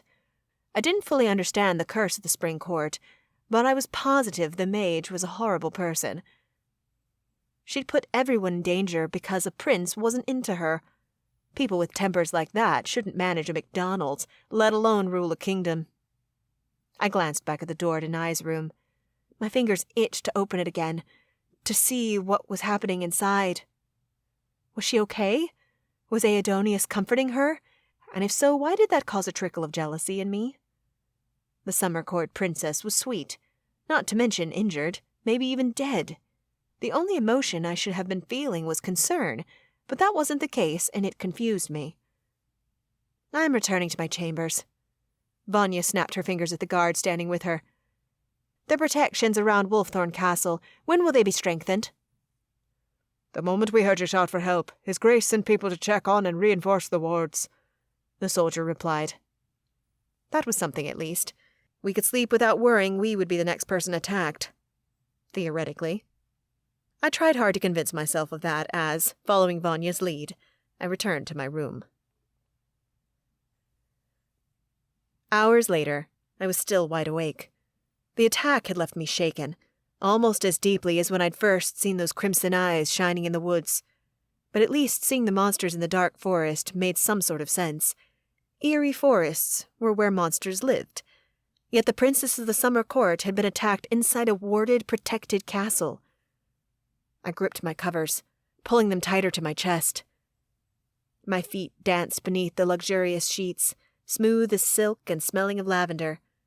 I tried to close my eyes, but they remained that way for only a few seconds before I opened them and huffed out a sigh. It was no use. I needed to do something, to move and wear myself out. Working off the nervous energy was the only way I'd get a wink of sleep. Back home, taking long walks in the woods was one of my only tried-and-true remedies for the insomnia that sometimes plagued me. That soldier had said Wolfthorn Castle was warded again, so while I wasn't about to set foot in the forest, it was probably safe to go for a walk in the halls. I shrugged on a cloak and slid my feet into slippers before easing out my door. My gaze raked over the empty stone corridor, lined with tapestries hemmed with leaf-green silk. No one stood guard, and no sounds echoed through the night. Perhaps they were walking the perimeter of the castle, making sure another beast didn't sneak inside. Or perhaps the wards had been strengthened so well that people were confident in those protections. Either way, I needed a distraction, so I padded down the hallway. With no rhyme or reason, my feet led me through the castle. I noted where I was going so I didn't get lost, and had taken a third right turn down an unexplored corridor, when a male voice caught my attention. Prince Aidonius? I listened closely until, unable to stop myself, I tiptoed toward the murmur echoing down the empty hallway. The voice grew louder, more irritated. I was sure it was Prince Aidonius, and he sounded furious. My teeth dug into my bottom lip. Although I knew I should turn around and give him some privacy, I couldn't. No doubt he was discussing what had happened with his officers. Or perhaps he was speaking with those who'd created the wards around the palace. Either way, this was my chance to get answers to my many questions. When I reached the room the voices were coming from, I pressed my back to the wall and focused on what was being said. I need to figure this out, Prince Aidonius said, his tone weary. I thought Maddox would find the answer when he left, but instead he went to the human world and caught the attention of a witch. Now she's here too, and in danger. Maddox had to be the Silver Wolf. After all that had occurred, I had pretty much forgotten about him. By comparison to the Sylphias, the ghostly animal was absurdly almost normal. So the wolf had been looking for how to break the curse. You need to tell the others to stay away from Wolfthorn. I know they might not listen to you, but you must try. My eyebrows furrowed. Who in the world was he talking to? No one responded, which set off alarm bells. It was like Aidonius was talking to himself. Unable to keep my curiosity at bay, I inched closer to the open door. You don't want war, so somehow when I get you back, we need to smooth this over with the mage court. Perhaps Autumn, too. I'm sure they're upset that Vanya and Kieran are stuck here. And you know how vengeful King Velispi can be. I do. A male voice spoke, stealing my breath. It's a fine line you must walk. Dying to know who it was, I inched the rest of the way toward the doorframe and peeked around. Immediately, my hands flew to my mouth to cover the gasp that would have otherwise slipped out. Prince Aidonius was in a den decorated with paintings and filled with books. It was the perfect place for a quiet conversation with his knights or commanders. The person sitting opposite him, however, was not a person at all. It was a Sylphia. As if it could feel my eyes on it, the creature turned my way. My pulse kicked up, and I jerked back to hide behind the wall just in time, and then twirled back the way I'd come, not daring to look behind me, I sprinted away as fast as my feet would carry me. Chapter 12. The next morning, I still didn't know what to think about Aidonius and the Sylvia. I had so many questions regarding the prince, and the primary ones being why had he been talking to that Sylvia? How was that one clear-headed? The memory sent shivers down my spine. Needing to calm myself, I set to making a fire. The flames had reached full bloom when a knock came at the door. "Come in," I called, knowing that it was unlocked. After breakfast arrived, I'd taken Gala's advice and hadn't bothered latching it again. Gala entered, her thin arms weighed down with gowns. What are those for?" I had no intention of having a fancy breakfast, lunch, or dinner with the prince. Not to mention, I was done with dresses. They hindered my movement and made me more susceptible to monsters. When I dressed that morning, I'd chosen dark gray pants and a blue tunic over the wide range of gowns in the armoire. "These are for the ball, of course. It's tonight." I gaped at her. "You can't be serious. After the attack, that's still happening?" Pity flitted across Gala's face before her collected facade snapped back into place. "Of course it is. The palace has been preparing for weeks and the nobles are restless, and the common folk who plan to attend would be broken-hearted to miss the event. For many people, our balls are the most fun they have all year." She laid the dresses over the back of the armchair and shook out her arms. "They should be devastated and terrified about the deadly creatures lurking around their city," I muttered, which earned me a chastising look. "But honestly, Gala, Princess Nye could have died last night. Surely someone else thinks it's insane to be having a party the day after that." "The attack is exactly why we need to have the ball." One by one, she began hanging the dresses on a rack, tucked unobtrusively in the corner. Though the gowns from yesterday had been removed while I'd attended the dinner with the royals, the rack remained. I supposed I should have taken that as a hint that more clothing would arrive. "Why do you think a ball would solve anything?" "Because it provides a sense of normalcy and well-being." There was something else there. Something she wasn't saying. "And," she continued, because I was watching her like a hawk, and she judged correctly that I was not about to be let go, "the ball is one of the major events of the courting season. Young couples from all over the kingdom join with their sweethearts. More importantly, the king and queen of the summer and autumn courts would be offended if they did not follow through with the fete. After they sent their daughters here, it's the least they can do." She meant after they'd sent their daughters into danger. The ball was to honor not just this kingdom, but princesses from other courts. "Do they know what's happening? Like, really know?" "We couldn't risk sending a messenger through the forest, so we sent word by carrier owl. We can only hope that the messages arrived." "And so, after he chooses a mate, Prince Aidonius will have an ally in whoever he marries? An ally in their court of birth, I mean, and maybe an army to help?" "Precisely. It's yet another reason for him to settle down, because, as you've said, it's dangerous out there now." The prince had to keep up appearances, and he did it not just for the sake of his people, but to gain allies against the Sylvias. "Now, Lady Cora, which will you wear?" I rolled my eyes. "I don't see why I have to go. I'm not part of the courting season." "You're a guest, and the prince wishes for you to attend." After he yelled at me the night before, I wasn't sure that was the truth. If I was being honest, I didn't really want to see him either. Did anyone else know that he was on speaking terms with a Sylvia?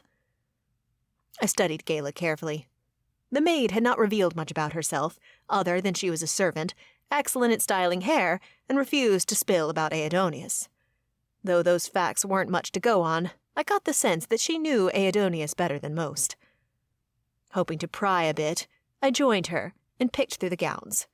They truly were lovely. Each shade of the rainbow was in the lineup. Most glittered with beads or gems, and 2 were entirely beaded, making them stunning, but dreadfully heavy. I drifted to a black dress made of fine lace, but Gala shook her head. "Not for a spring ball. They shouldn't have supplied that one. It's far more suited to the winter court." I shrugged, not too bothered by it, even if the gown was stunning. You'd know better than me. Finally, I settled on a gown that seemed, once again, made for me. It was silk and red, with silver spike work detailing the low neckline and wrapping over the tops of the shoulders. The effect was pleasing to the eye and had the added benefit of reminding me of armor. In this court, I needed all the protection I could get, both from monsters and from the prince I wasn't so sure about. I pointed to it, and Gala's lips curled. Thought so. Really? After last night, yes. You write a lot. You seem to know a lot, too. I sense a question coming that I don't want to answer. My lips twitched. Gala was as sharp as I was persistent, which was saying something. Fire witches were known for their tenacity. Can you blame me? I asked. After the attack, I want to know more, and you seem like the person to ask. So, what do you know about Sylvia's? Gala sighed. You're not going to let it go, are you? Nope. They are what stands between me and going home. Plus, one got into the castle somehow, so I feel threatened. She gave me a half-disbelieving, half-amused look. Is that so? You don't look threatened. You look like a snoop. Tomato, tomato. Gala chuckled and swept away to tidy the wider room. Well, I hate to disappoint you, Lady Cora, but until recently, I'd seen nothing even remotely resembling the beasts. Her hands kept moving as she spoke, picking up my stray teacups from yesterday and this morning. A sigh left my lips, and I considered telling her what I'd seen, but I refrained. Barely.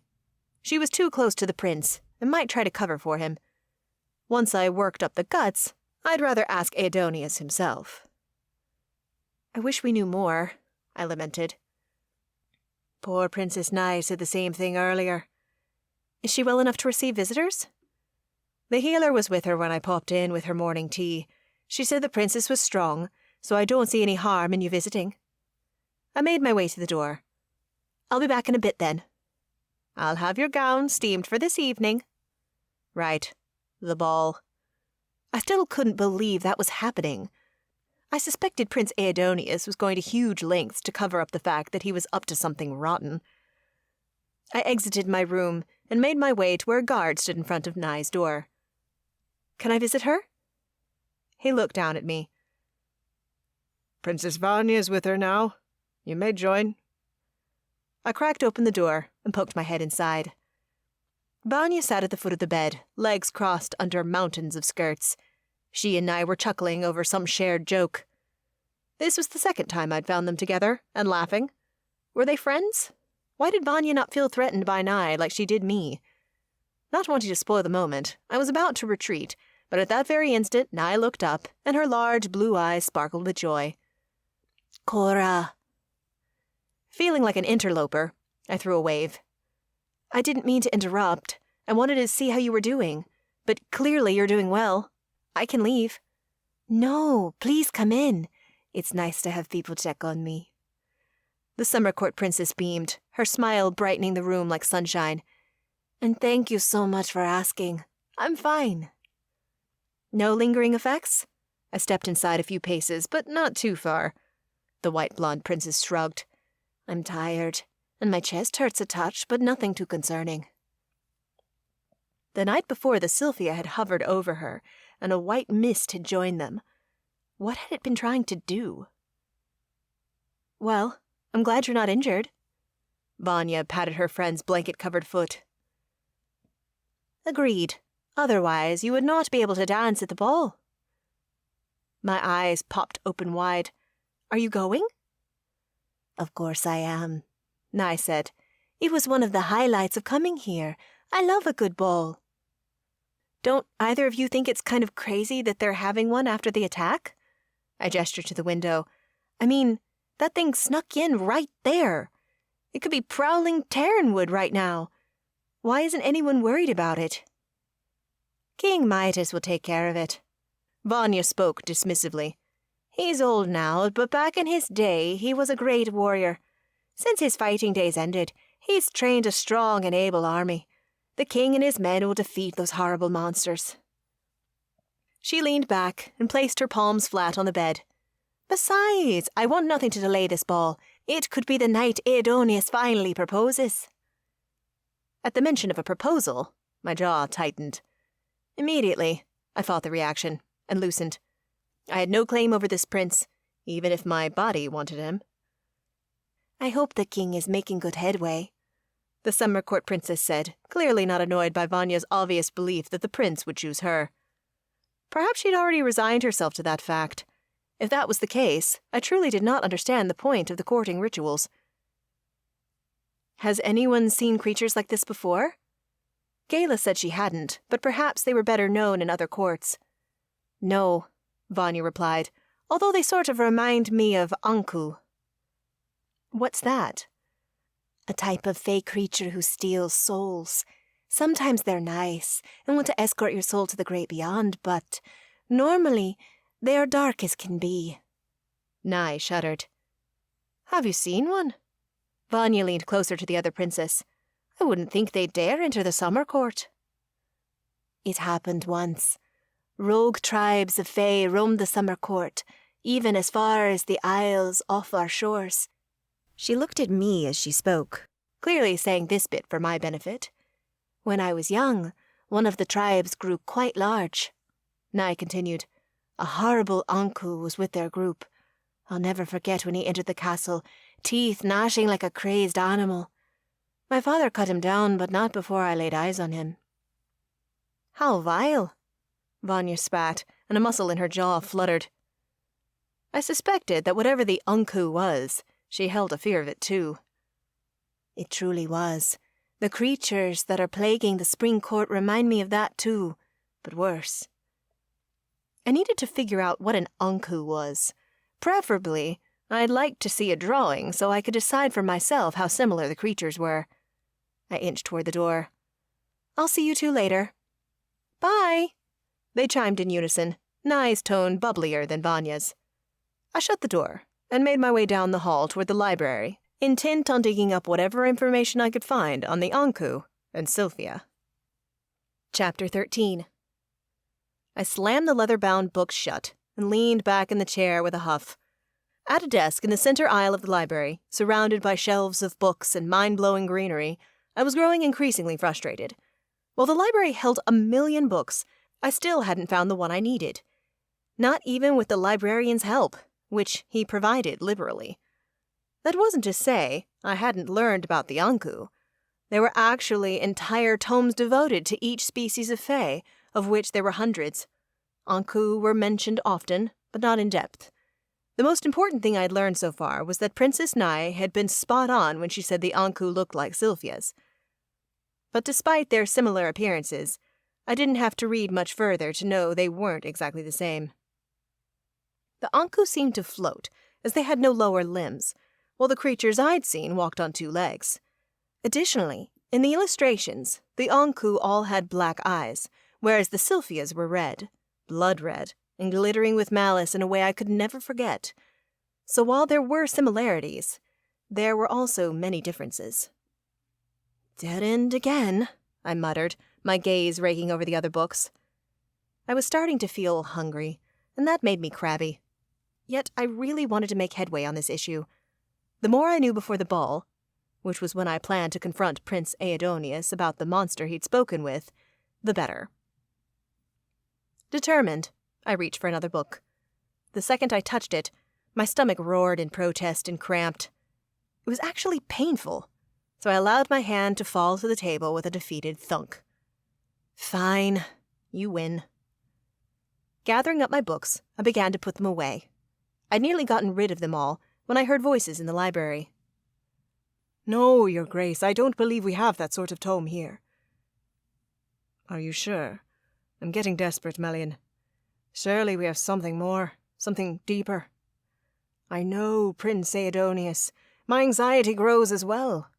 If I could assist, I would, but I'm sorry. I cannot help you in this endeavor. I understand. A heavy sigh sounded. Thank you for your patience. I'll go to the mage section then. The mage section? Despite being secretly chummy with a Sylphia, was Aidonius trying to figure out how to break the curse? Why? My hunger faded slightly as the opportunity to learn more stared me in the face. If I was being honest with myself, my need to figure this out wasn't all about the safety of the kingdom. Or about getting home. I felt personally tricked by Aidonius, like I'd fallen for a front, and then it had been ripped away from me. Not that we were even close to serious about one another. That was impossible, as we'd only just met. Yet, there had been something in the Irish pub the night we met, something stronger than lust, something that made me light up and push down my suspicions. Listening to his heavy footsteps recede deeper into the library, I followed. The prince made his way to the far back corner of the library to a more private alcove. When I got close enough, I peered around the corner of a bookshelf. It seemed like he might have already been here for a while, because he sat at a table littered with books. Had he seen me? I'd been sitting in the middle aisle, so I would have been difficult to miss. And if he had seen me, was he avoiding me? My mouth tightened as displeasure swept through me, and then a frustrated sigh parted my lips. My feelings and reactions towards Aidonius were so odd. One second I disliked and distrusted him, the next I wanted him to notice me. My mind and my heart were going in two different directions. I know you're there, Cora. Aidonius's voice fluttered through the shelves I hid behind. If you want to talk, let's talk. I stiffened. How did he know? As if he could hear my inner panic, he drawled, Your reflection is in the window. I twisted to peer at the glass to my right. My reflection was clear as day. If he wasn't watching me, I'd have facepalmed myself. Instead, I rolled my shoulders back and, trying to save face, sauntered around the bookshelf I'd been hiding behind to stand on the opposite side of the case. I didn't know if you wanted to be interrupted. It's a prince's life to be interrupted. What are you doing here? Like last night, his tone was harder than usual. He looked tired, too. Handsome as always, but tired.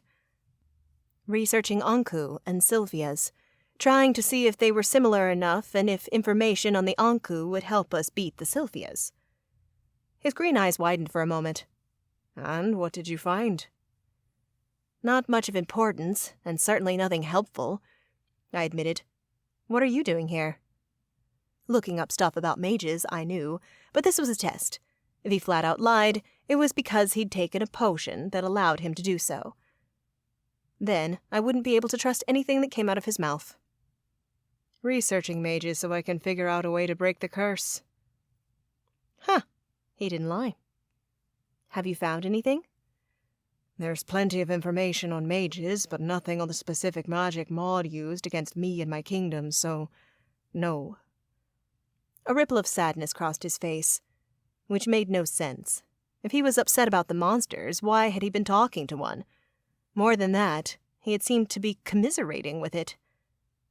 The question climbed up my throat, but I wasn't ready to voice it yet, so I fought it back down and changed tack. Why are you still having the ball? Nye was attacked. I don't think this really is the time. A prince's first duty is to keep his people safe and happy. The ball will give them hope. But what if those things attack again? What if they come here? Most of the kingdom is coming, right? Those ugly devils stalked me on the street. Why wouldn't that happen again? I'm taking precautions. His tone had tightened, and he rose and made his way closer, stretching his long arms as he did so. Also, my father would insist. It's courting season, and I meant to have found my mate, my future queen, by Beltane at the latest. Only after that can others who courted this season plan their weddings. Mate? Other supernaturals used it too. Shifters, vampires, even demons. I hadn't expected it here, in a castle, but somehow it fit. The word felt more primal than wife, and yet truer. Maybe even more magical. Why Beltane? It was a little over a month away, and that seemed rather fast. Tradition. Beltane is a spring festival, and we are the spring court. My father has always been a stickler for rituals. He stopped about 15 feet away. I suspect he wouldn't want to miss it then. If he's not back, will you put it off? I'm done for the day, the prince replied, his tone tight. I cringed. I'd hurt him. I must prepare for the ball. I put my hand up in a stopping motion. Prince Aidonius, I'm sorry. I shouldn't have spoken about your father so flippantly. I'm sure he'll be back by then. Please, call me Aiden. Why? It's not your real name. In a way, it is. How? My mother used to call me Aiden. She liked most names short and sweet. Aidonius is a bit of a mouthful, but I think I'll stick with the more formal version for now. Thanks for the offer, though. He smiled, and his eyes studied me in a way that made my heart stutter. Then I remembered I'd come here to spy on him, that he was hiding something. I sighed. I'm going to ask you straight. Are you hiding something about what's going on in the kingdom? If so, you should tell others. Maybe we can help. Hiding something? The ease brought on by the memory of his mother dissolved from his features to be replaced by a hard jawline. We're all hiding something, Cora. Sometimes in the stories we tell ourselves, sometimes from others. That answer pissed me off. It was a sort of new age bull I didn't like to hear. Another deflection. Don't be so glib, I snapped. I know you are hiding something. You won't even tell me why you were in my world. But rest assured, Prince Aidonius, I'm not hiding anything. Are you sure about that? He walked closer. Are you completely sure you're not hiding anything, Cora? Perhaps from yourself. Maybe why you're in Asila. My mouth went dry. The thrumming of my heart was as undeniable as the snow blanketing the castle grounds. As Aidonius closed the distance, heat pulled between my legs, a delicious ache growing there. Goddess, why did my body respond to him like this? It was torture. Why would you think I'm hiding a reason to be here? I did my best to keep my tone level, unaffected, though I was pretty sure I failed. You know I came here totally by accident. You know that my mother is ill, and that the Anenia will save her. As far as my time in Asila is concerned, those are the key points. What on earth would I be hiding? Is that the whole truth, though? You really followed me because you thought I was a rival? Or did you feel something more, deep down? I scowled. I was furious when I saw you and wanted to make sure you weren't trying to screw me over. We were almost touching now. Any closer, and I'd be able to feel the wash of his breath on my skin. It struck me that was exactly what I wanted. As ever, when Aidonius and I were alone and in close proximity, my body couldn't help but want him. My pulse quickened and my fingers ached to reach out, to run my fingers through his long black hair, to touch him the way we'd touched in Doolan, to press myself to him and allow myself what I'd wanted since the night we met. But I held back. That night, I thought I'd connected with someone in a way I'd never experienced before, but it had all been a lie, an illusion. I didn't know the real reason the prince had come to my world, but meeting me had all been one big mistake, one he was trying to cover up, and it made me think that Prince Aidonius was the one hiding something, not me. I'm not sure I believe you, Cora, the prince rasped, clearly as pulled to me as I was to him. But I know one thing. I waited as his gaze dipped to my cleavage and then back to my lips. My tongue felt like it had been left out in the desert to dry, and instinctively I pressed against the bookshelf behind me. A vision of him lifting my hips, carrying me to the table and taking me right then and there snapped into my mind. I sucked in a breath. What was it with the library that made me want to kiss him, to touch him, to have him completely? How was this happening? A second ago I was upset with him, trying to dig for information, and now my hormones were in overdrive. It took all I had not to quiver beneath his smoldering gaze. His lips curled up, as if he knew of the war taking place between my mind and body.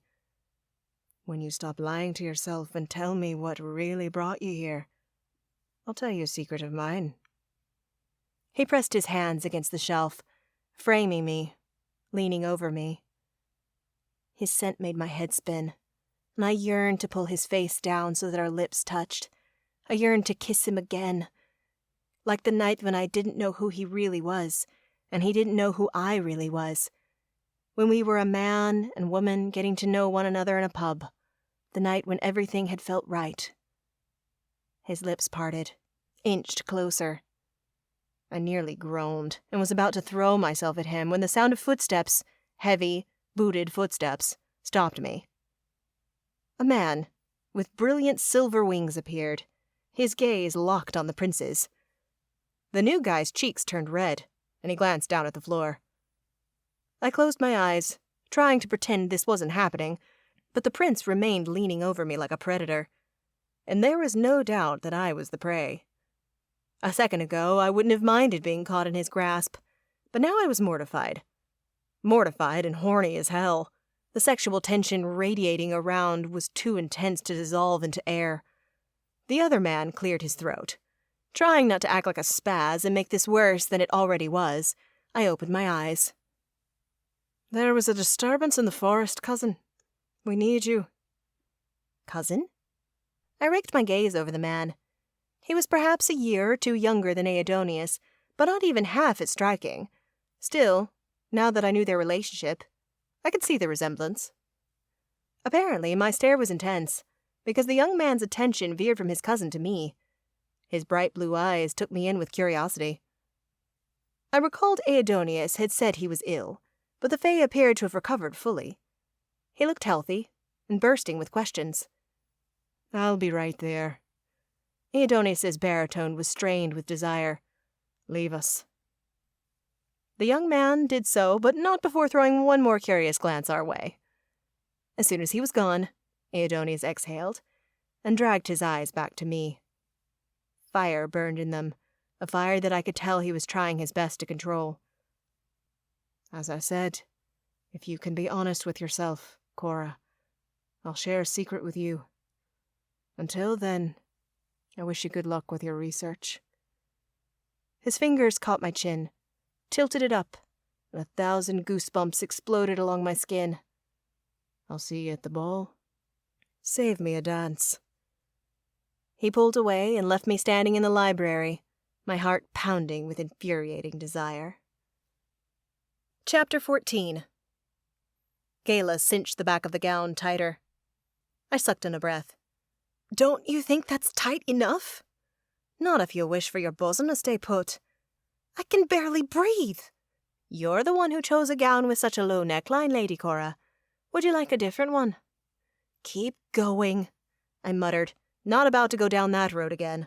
I hated shopping, and choosing gowns was nearly as bad. Plus, she was right about the neckline. She pulled the laces tighter and tighter until finally she proclaimed I was done. I twisted to look in the mirror and decided that the pain from the built-in corset had been worth it. The dress fit me like a second skin, and the spikes that reminded me of armor looked both tough and sexy. Gayla had curled my hair so that it fell in soft waves that I'd never managed to produce in my life. I look hot. Will he like it? An image of Aidonius drinking me in filled my mind. I allowed myself to savor that vision for a moment, before pushing it away. I was getting too caught up in him, and I didn't even trust him. What on earth was wrong with me? One more thing. Gayla turned to the vanity, on which makeup and a box of jewels lay. You might like this. She lifted a silver necklace. 2 crescent moons rested on either side of a full moon. The silver went perfectly with the gently sloping spikes on my dress, and if you looked closely, they glittered like the moon herself. To honor your goddess, Gayla added. My heart warmed at her thoughtful gesture. I love it. Thank you. I turned and lifted my hair so she could help me put it on. Once the necklace was clasped, I looked in the mirror. The jewelry completed the ensemble. Between that, the dress, and the stunning hair and makeup, I struck the perfect combination of tough and sexy, warrior-like, just as I'd wanted. The gentle Fae will all want to dance with you tonight. I smiled at the maid. I appreciate your help in getting ready. I wouldn't have known what to do with all the cosmetics. They weren't that different from what I wore normally, but the packaging had been unfamiliar. I probably would have put eyeshadow on my cheeks or something. Of course, Lady Cora. Well, I guess I should go then. Kayla took a step back, allowing me access to the door. Have fun. I nodded, not sure I'd be able to do so. Actually, I was not sure about much anymore. Since Aidonius had left me in the library, I'd been frustrated, off balance. A guard escorted me to the ballroom. Before we even got close, I heard music and laughter drifting down the hallway. My head bobbed in time. The music was in the same vein as more lively classical tunes. I liked it. We reached the door, and I inhaled a deep breath. I didn't really want to be here, but I would make the most of this time and try to figure out the missing pieces of the puzzle. My escort gave the guard my name, but since I wasn't titled, he did not announce me. As it turned out, I didn't need to be announced, because the dress was already working its magic. I had the attention of half the room.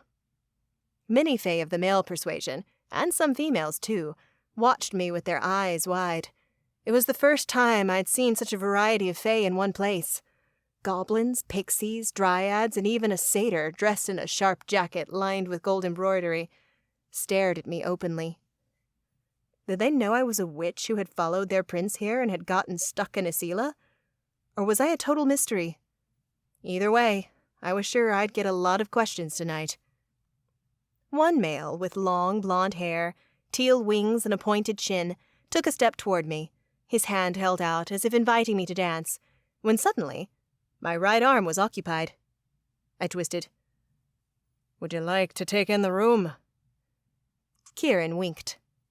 I guess so, I said, thankful for the save. Now that the prince had claimed me, people turned away, and the feeling of being on display lessened. For the first time, I could look at something other than the Fae watching me, and there was an awful lot to see. The castle servants had gone all out in decorating the hall. Vines heavy with leaves and glass lanterns in blue, silver, and green, the colors of the spring court, hung from soaring beams. Flames glowed within each lantern, giving the room an ethereal hue and warming my soul fire nicely. As if to amplify the light, pixies soared above, sprinkling illuminated glitter in the air. The string quartet was already in full swing, accompanied by a flute and two instruments I didn't recognize. As the prince and I strolled, I enjoyed the music.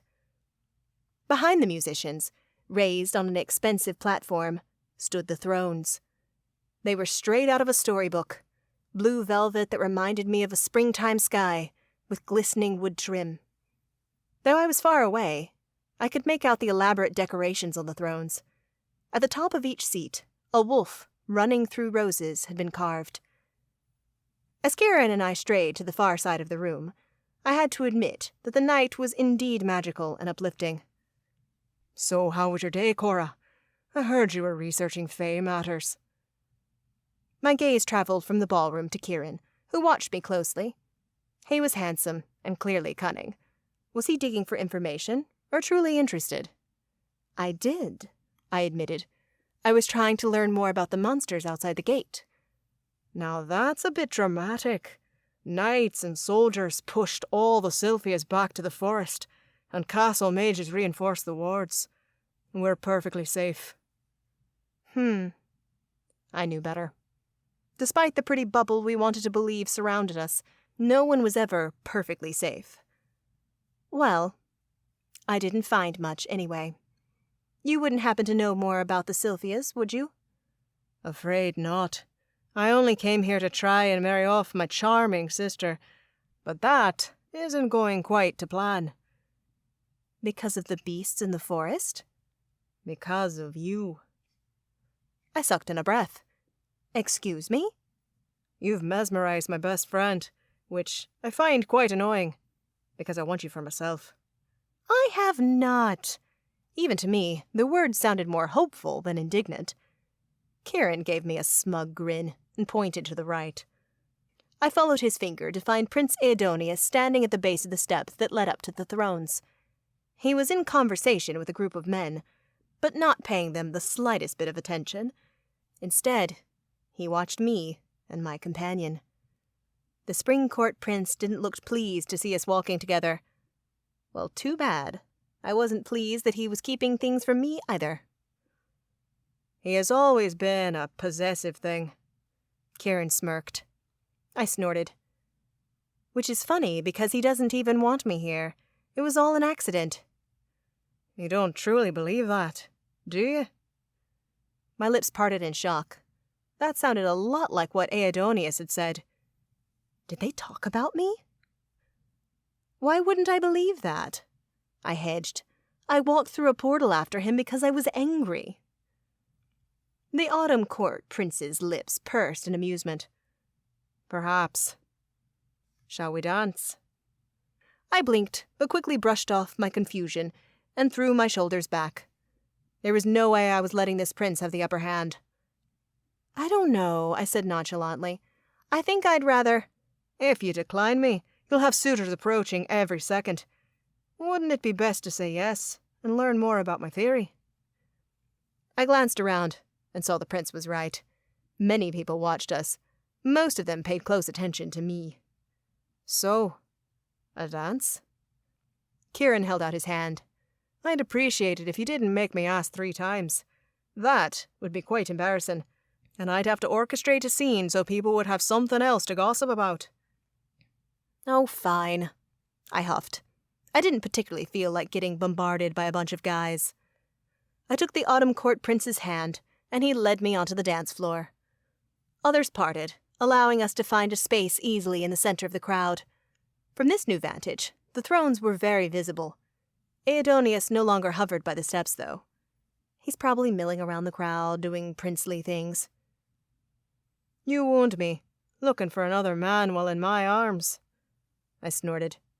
Prince Kieran was charming, with a flamboyant sense of humor. I could see how he and Aidonius got on well. The latter was more level, though not witless. They complemented each other. I was checking things out. This is all new to me. Not many balls where you're from. The closest thing I can think of are school dances, and those definitely are not like this. A memory of my senior prom, ironically enough, named A Night in Faerie, surfaced, and the details fell comically flat by comparison. Jefferson High could no more create this magical environment than the spring court could stifle it. I've grown quite bored of balls. It's one of the reasons I'm pleased that you're here. You add spice. So it seems, I said as the couple swung by us, both staring openly.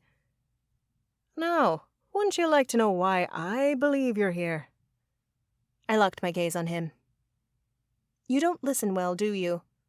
On the contrary. My instructors always praised my listening skills. As you said, you stumbled through the portal. But something drew you to follow Aidonius, did it not? Yes. Annoyance at the man I'd thought was named Aiden. That isn't all. He shook his head confidently. How infuriating. Why are you so sure? You might know him well, but you certainly don't know me. I don't need to know you to understand that something deeper drew you here. Just as something deeper drew the Prince of the Spring Court to your world. I stiffened. Something in his tone made me believe him. And what do you think that is? He didn't answer right away. Instead, he spun me around and then swung me into a dip. Prince Kieran's face came dangerously close, as if he were about to kiss me. You saw his wolf, he whispered. Before I knew it, I was upright again, and the prince had released me. He began circling me, and I mimicked his motions, wondering where this was going. So? What's the big deal about seeing a familiar?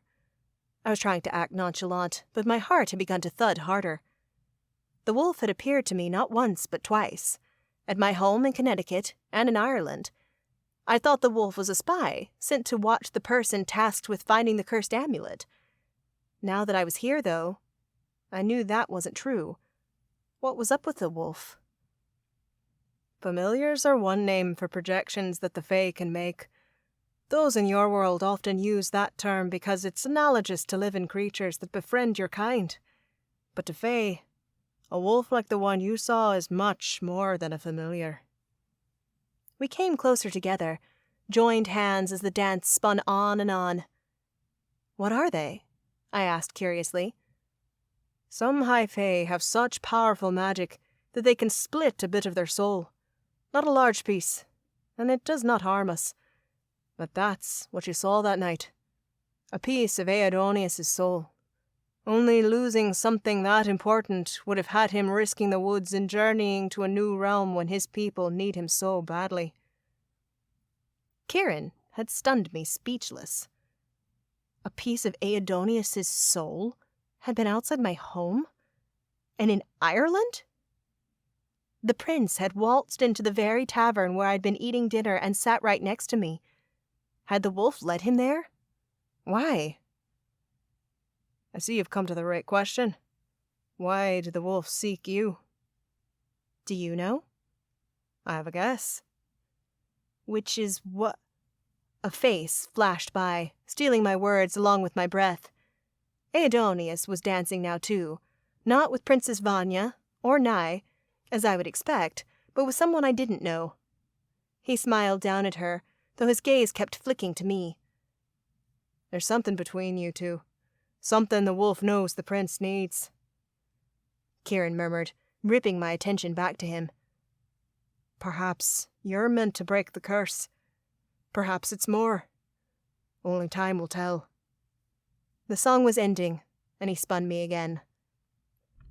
Once the last note died, I took a step back, breaking our connection. I think I need a moment alone. The prince bowed.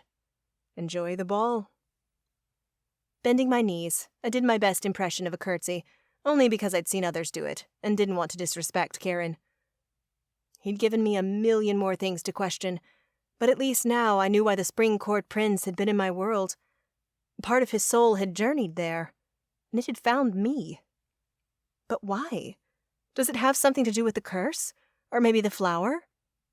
I caught sight of Prince Aidonius, still dancing, but now with a smug-looking Princess Vanya.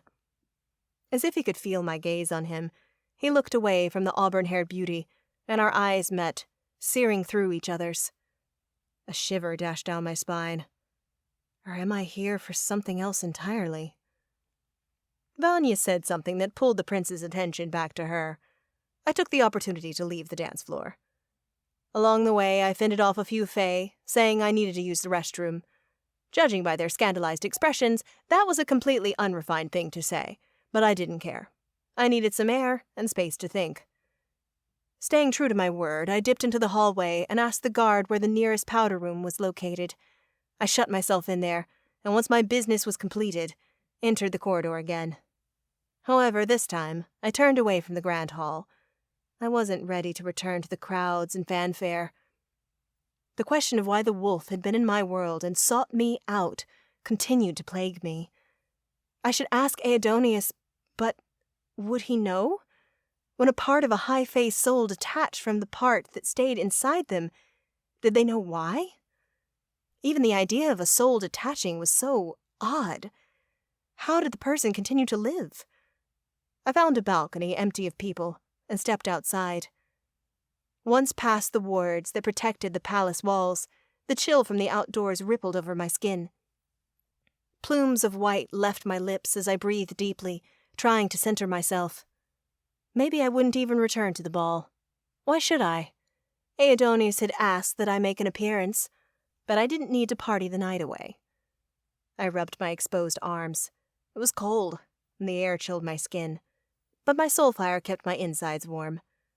Despite the slight discomfort of the weather, I liked how unlikely it was that someone else would venture outside. For a moment, I was alone. I peered into the interior courtyard, down at mountains of white fluff. The snow had to be at least 5 feet deep, but probably closer to 10. It was difficult to tell from this high. My lady, aren't you cold? A man's voice cut through my musings, and I turned to find the young Fae who discovered Aidonius and me in the library. His long black hair billowed around him in the snowy wind, trailing over his silver wings. He looked like he didn't want to venture too far outside. Benefits of being a fire witch. I gave a small smile. But of course. I'm afraid we have not been properly acquainted. I'm Duke Galen Isitua, cousin to your host. Please, call me Galen. Thank the goddess he's going to pretend like the library never happened. Good to meet you. I'm Cora, a witch from the human world. I'll admit that your origins intrigue me, as does your power. Might you tell me about your magic over a dance? I debated simply leaving, but the Duke had said he was Aidonius's cousin. Perhaps he'd know more about what was happening? At the moment, I was desperate for answers. I'd be delighted, I said finally. Lead the way. Chapter 15. Duke Galen was an excellent dancer, almost as good as Prince Aidonius. Unfortunately for me, he knew woefully little about what went on in the palace, or even about his cousin. Apparently, aside from balls such as this one, the prince and the duke rarely spoke. He's busy running a kingdom. Galen wrinkled his nose, as if he smelled something foul. No one can blame him for that. Of course not. You're mostly here for the ball, then? Oh, no. My estate is in the forest, so when it became clear that those nightmares live in the woods, my cousin sent his best knights to extract my household. I'm guessing you don't like being at court. He didn't sound at all grateful. On the contrary, I love it. I revel in the decadence of it all. I even stole the court chef for my own. He looked smug at the thought of taking the chef. It's simply difficult to go from being the head of your house to someone who garners little notice. That makes sense, I replied, even though I wasn't sure I completely agreed with his assessment, nor did the fact that he'd stolen a castle chef sit right with me. Fae had been watching us dance, their gazes landing on Galen nearly as often as me. I suspected the Duke received plenty of notice, though I could understand feeling smaller than he wanted to. Prince Aidonius cast a large shadow. Content with my half-hearted sympathy, Galen changed the subject and continued to jabber on about his estate. I'd just learned about the recent feast his chef had whipped up when a hand landed on my shoulder. Might I cut in? Shivers dashed down my spine. I knew who I'd find standing behind me even before I turned. Galen's next words only confirmed my suspicions. Of course, cousin. The Duke released me and took a step back, his nose wrinkling ever so slightly again. These two definitely had issues. Then again, what family didn't? If such a family existed, I'd never met them. It was a delight speaking with you, Lady Cora. Galen bowed slightly. I wish I'd learned more about your magic. Perhaps later. A laugh nearly burst from my lips. In all our time together, the Duke had talked only of himself. As I'd wanted information, that had been fine, but I never would have guessed he was really interested in anything about me. That would be great. Thank you for the dance, Duke Galen. The Duke whisked away, and I exhaled a breath, thankful to be free of him. Galen has always been like a brother to me, but he's a lot, isn't he? Amusement laced the prince's tone. I faced Aidonius. You don't say. Thanks for saving me. We don't have to dance, though. The last time we'd spoken, it had been tense. And what I'd learned since then had planted a million more questions and hesitations about the prince in my mind. I wish to dance. He held out a hand. I took it, ignoring the spark that ignited when our skin touched. Kieran had insinuated there was something more to this relationship, but until I figured out what that was, and learned why Prince Aidonius had been talking to that monster, I'd keep my walls up high. Aidonius led me in a dance. You were quite able when you danced with Prince Kieran. It seems I'm a good teacher. My lips twitched, and so humble. I always miss those days in prince training. He gave me a slightly sheepish look that cracked the wall I'd built up a bit. A chuckle slipped out of me. You're right that you're a good teacher. Even the Duke commented on how well I danced. Actually, that was one of the only things about me that got his attention. He laughed. As I have no siblings, my cousin is like a brother to me. But I'm the first to say he is a bit self-absorbed. However, you might actually be free from him for the night. Look. He gestured to the far right. The Duke was surrounded by Fae who, judging by the way they stole glances at Aidonius and me, were probably gossiping about the witch from the human world. What would he say? He didn't have a lot to go on. Let them talk. I was only in Asila for a little while. Strangely, the thought of leaving this place was sort of sad. Mom was still my priority, and always would be, but the magic of the spring court had been wiggling its way into my heart. I suppose that balls, even ones I thought should not be thrown, had the ability to do that to a girl. Can I be honest with you, Cora? I blinked and met Aidonius's gaze. I wouldn't want anything else. I don't like you dancing with my cousin. Nor Kieran. I pulled back slightly, but he didn't let go. Actually, his hand pressed tighter against the small of my back. Have you thought about what I said in the library? He murmured. I'd tried not to, but whenever I'd considered anything related to Aidonius, it became difficult to eliminate the smoldering images of him and think clearly. It was like they were seared into my brain. More than that, my body didn't seem to want to forget. Not even now. At his mention of the library, goosebumps had erupted on my arms. Yes, I thought about it. I've learned a bit about you, too. Now it was his turn to look shocked. I took satisfaction in that. What have you learned about me? Your wolf is a piece of your soul, one that found me. For a moment, annoyance rippled across his face. Kieran told you that, didn't he? Was it a secret? I should have been able to control it, but it left here and went to your world. He had not answered my question, but the new information was more enticing, so I brushed it off. I'll be honest, I didn't know souls could do that. Is it common among suborders of the Fae? Only the most powerful of Fae can split their soul into what you'd call a familiar. What do you call it? A spirit guide. Or in the language of the High Fae, a Hyla. More questions tipped my tongue, but at that moment, he spun me around. My breath caught. Kieran had spun and dipped me, showing me off to everyone in the ballroom, but I hadn't felt the same thrill. As if it added to the magic of the moment, the music changed, shifting into a lovely tune that reminded me of the pub in Ireland. This ball was making it so hard for me to keep my guard up around the prince. Aidonius grabbed my hand and pulled me close. Shall we jig? Show them a bit of your world. A laugh escaped me, and in it, I was shocked to hear pure delight. Although the Fae Prince had made questionable choices, it seemed I couldn't stay mad at him for long. My heart didn't want to. And if I was being honest, neither did I. Not really. I'd like that. Our tempo picked up, and we separated. Our legs became livelier as we danced around each other as though we'd been doing it all our lives. All I could see was Aidonius's eyes, locked with mine. The song was nearing a crescendo when the prince reached out with his hands. I took them, electricity ripping up my arms, straight to my heart. He began to spin, and my pulse thrummed with the energy of the brilliant, blazing night. I threw my head back, hair flying behind me, my chin tipped to the ceiling, and as I took in the lit lanterns above, I smiled.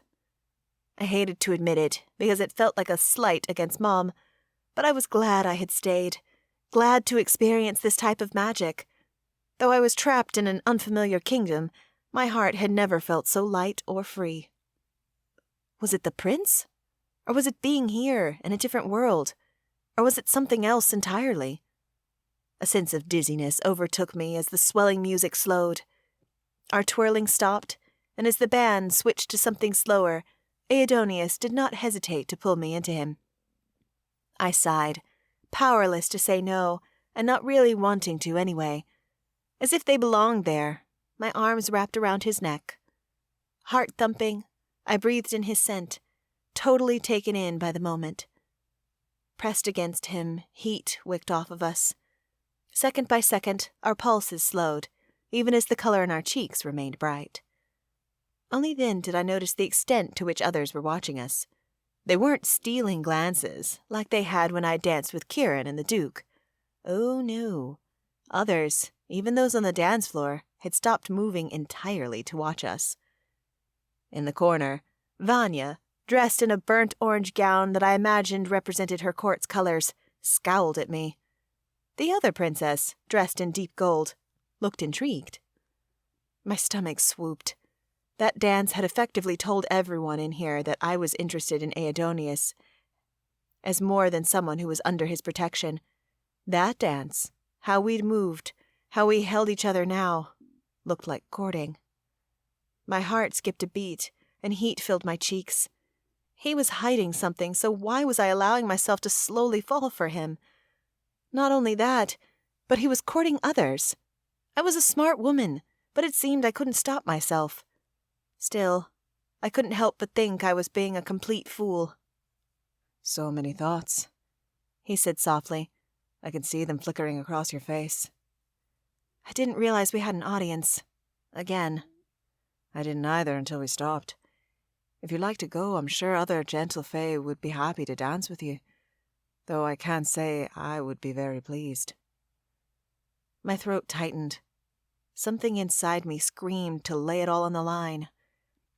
Aidonius, I don't understand what's going on. I can become so incredibly infuriated with you, and then it all washes away. For a fire witch, that's a big deal. We hold grudges. His lips twitched like he wanted to say something, but I plowed on. I don't know what's happening in your court, and yet sometimes, in your presence, I don't care that there's danger. It makes no sense, and it's not really me. His eyes lit up, like maybe he understood. Are you feeling that too? The moment I asked, I felt stupid. So when he nodded, my lips parted in shock. Really? A piece of my soul went and found you for a reason, Cora. I know it might be because you can break the curse, but I can't help but believe something more brought you here. More? My skin tingled as anticipation rose inside me. But I needed to be sure we agreed. I was about to flat out ask when the music stopped, and a voice rang across the ballroom. The time has come for a speech, Prince Aidonius. I looked up at the stage. A man dressed in the leaf green of Aidonius's house stood smiling down at us. A fresh wave of heat ran through my face, and I knew my cheeks must be as red as my dress. We'll talk later, the prince assured me. This is tradition. I watched him, the royal fae I had been instantly attracted to in Ireland, swagger to the front of the ballroom. When he reached the dais that the throne stood on, he turned, and his gaze found mine. A smile graced his lips, and even from where I stood, I could see his dimples pop. My heart skipped a beat. I wasn't even sure I could trust him, but dang, did I have it bad. All around me, others were murmuring. About me, no doubt. I decided to make my way off the dance floor and closer to the edge of the room, where I'd be less conspicuous, when fingers wrapped around my wrist. What are you doing? A cold voice hissed. You're no princess. You're not even a fae, let alone high fae. I twisted to find Vanya scowling at me. Obviously, she was pissed that Aidonius and I had a connection. I wouldn't insult her intelligence or emotions by denying it. I don't know what I'm doing, and I don't think he does either. Frankly, though, it's none of your business. I ripped my wrist out of her grasp. And don't touch me again. If you do, you won't like what happens. The princess's lips parted in shock. I doubted people talked to her like that often.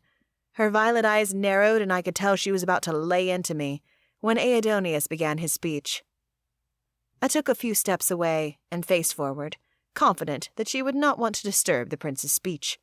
She had her sights set on becoming the future queen of the spring court, and that would look bad, disrespectful of the court and her potential future mate. I listened to Aidonius talk about how the courting season was already a marvelous one, and how he hoped many young fae of mating age had found their other half. He didn't mention the monsters lurking outside, and while I thought that was strange, I also sort of understood. People were smiling and having fun. For a few brief hours, we were able to forget the distressing reality that lay outside the castle walls. I'd been so dismissive about the ball before, but now I felt differently. We had to seize joy while we could. The prince lifted a glass that a servant supplied him.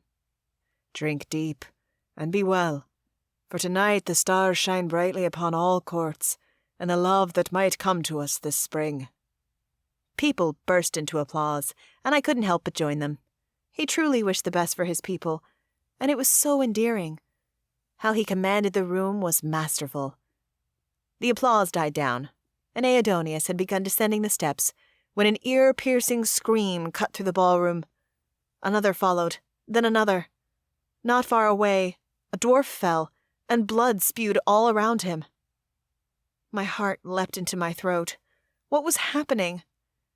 The answer came a moment later, when a Sylphia dove from the ceiling straight toward a goblin. The devils had infiltrated the castle yet again. Chapter 16. I broke out in a cold sweat. All around, terror-stricken faces turned pale, and well-dressed courtiers ran for the exits, stumbling over and running into each other as they went.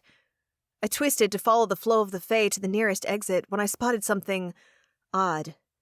Outside the windows, a blizzard raged, though not long ago the night had been cold but clear. When had a storm rolled in? Did the snow have something to do with the devils? "Get away! Someone get him away!" My daze lifted, and I pivoted toward the cry for help. One of the beasts had a squirming Princess Vanya by the neck. Her gold wings fluttered violently as she tried to flee. Acting on instinct, I sprinted toward her. The crowd was thick and spastic, forcing me to bob and weave through people. By the time I was near enough to not worry about hitting others with my firepower, the Autumn Court's princess's face was deep blue. Orange and red leaves lay at her feet, hinting to me that she had tried to access her magic to fend the monster off, but failed. Just like my fire magic hadn't worked in close proximity. Keeping that in mind, I hung back a few paces so the Sylphia wouldn't affect my magic and blasted the sucker with a ball of flame. My blaze hit the beast dead on. His clothing, little more than rags, and matte black skin smoked as they ignited. The fingers around Vanya's neck loosened enough that the Autumn Court princess gasped in a breath, but she still wasn't free. I rushed closer to the Sylphia, pulling my skirt up indecently high, and leapt while swinging my leg out to slam my foot into the beast's head. A horrible shriek rang from its lips, and finally the creature collapsed. Vanya fell to her hands and knees and scuttled away as she sucked down air. My eyes remained trained on the fiend, waiting for it to get up. But it did not rise. My fire spread inch by inch until the Sylphia's whole body was engulfed in flames. It struggled, and while that was hard to watch, something was happening that made it impossible for me to look away. The unnaturally inky skin, the deep wrinkles that covered the beast, were disappearing. In its place, the skin smoothed, and the color changed slightly. Then, as if by magic, a form materialized that made my heart rate kick up another notch. What the hell? I blinked and inched closer to the dying monster, barely noticing the terror consuming the room. The brute I had attacked, the one that was dying, was not Sylphia at all. He was Fae. But how? I stared at the creature, my gaze raking up and down his body. How had I not noticed its true state before? Usually, I ran from the monsters, but once I hadn't, because the creature had already been dead. I thought back to the night Nai was attacked, and the image of the prince stepping in front of the body came rushing back. Had Aidoneus been hiding it from sight because it transformed? Did steel act the same as fire? Or did only the latter reveal the Sylphia's true nature? A glint of metal caught in the flame, and my hands leapt to my mouth. Hanging off a string of nearly disintegrated fabric was a tarnished metal clasp featuring a wolf running through a circle of roses. I tore my gaze from the Fae and looked around the ballroom, past the eye-catching decorations brought in specifically for the ball. Here and there, small emblems of a wolf running through rings of roses stared back at me. One was on a tapestry, another on the symbol above the door. The thrones were decorated with them too. The wolf and the rose were House Caspian symbols. This Fae had pledged himself to Aidoneus's family. My shoulders tightened as realization crashed down around me. This Sylphia was a Fae soldier. A hand clasped my shoulder and I whirled, prepared to fight. I stopped in time to keep from punching Vanya in her perfect face. We have to get out of here. She stared straight at me, probably too terrified to look at her attacker. Yeah, I agreed. The ballroom remained in chaos, Sylphias attacking any chance they got. Let's go. We ran for the main door, but only made it half a dozen steps before another beast dove from the rafters to crouch 15 feet in front of us. I threw Vanya behind me. Unsure of whether the princess was as highly trained in combat as I was still very aware of the fact that 2 seconds ago she couldn't even breathe. I was high on adrenaline and knew my fire could kill the Sylphias, though I wasn't sure I wanted this one dead. Now that I knew what it really was, I wanted answers. My eyes narrowed as I took in the monster, hunched over and growling.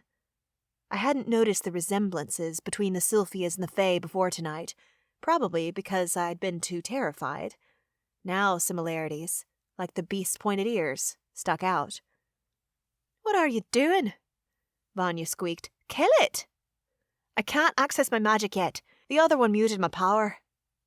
"I know what you are." I ignored her and murmured to the beast.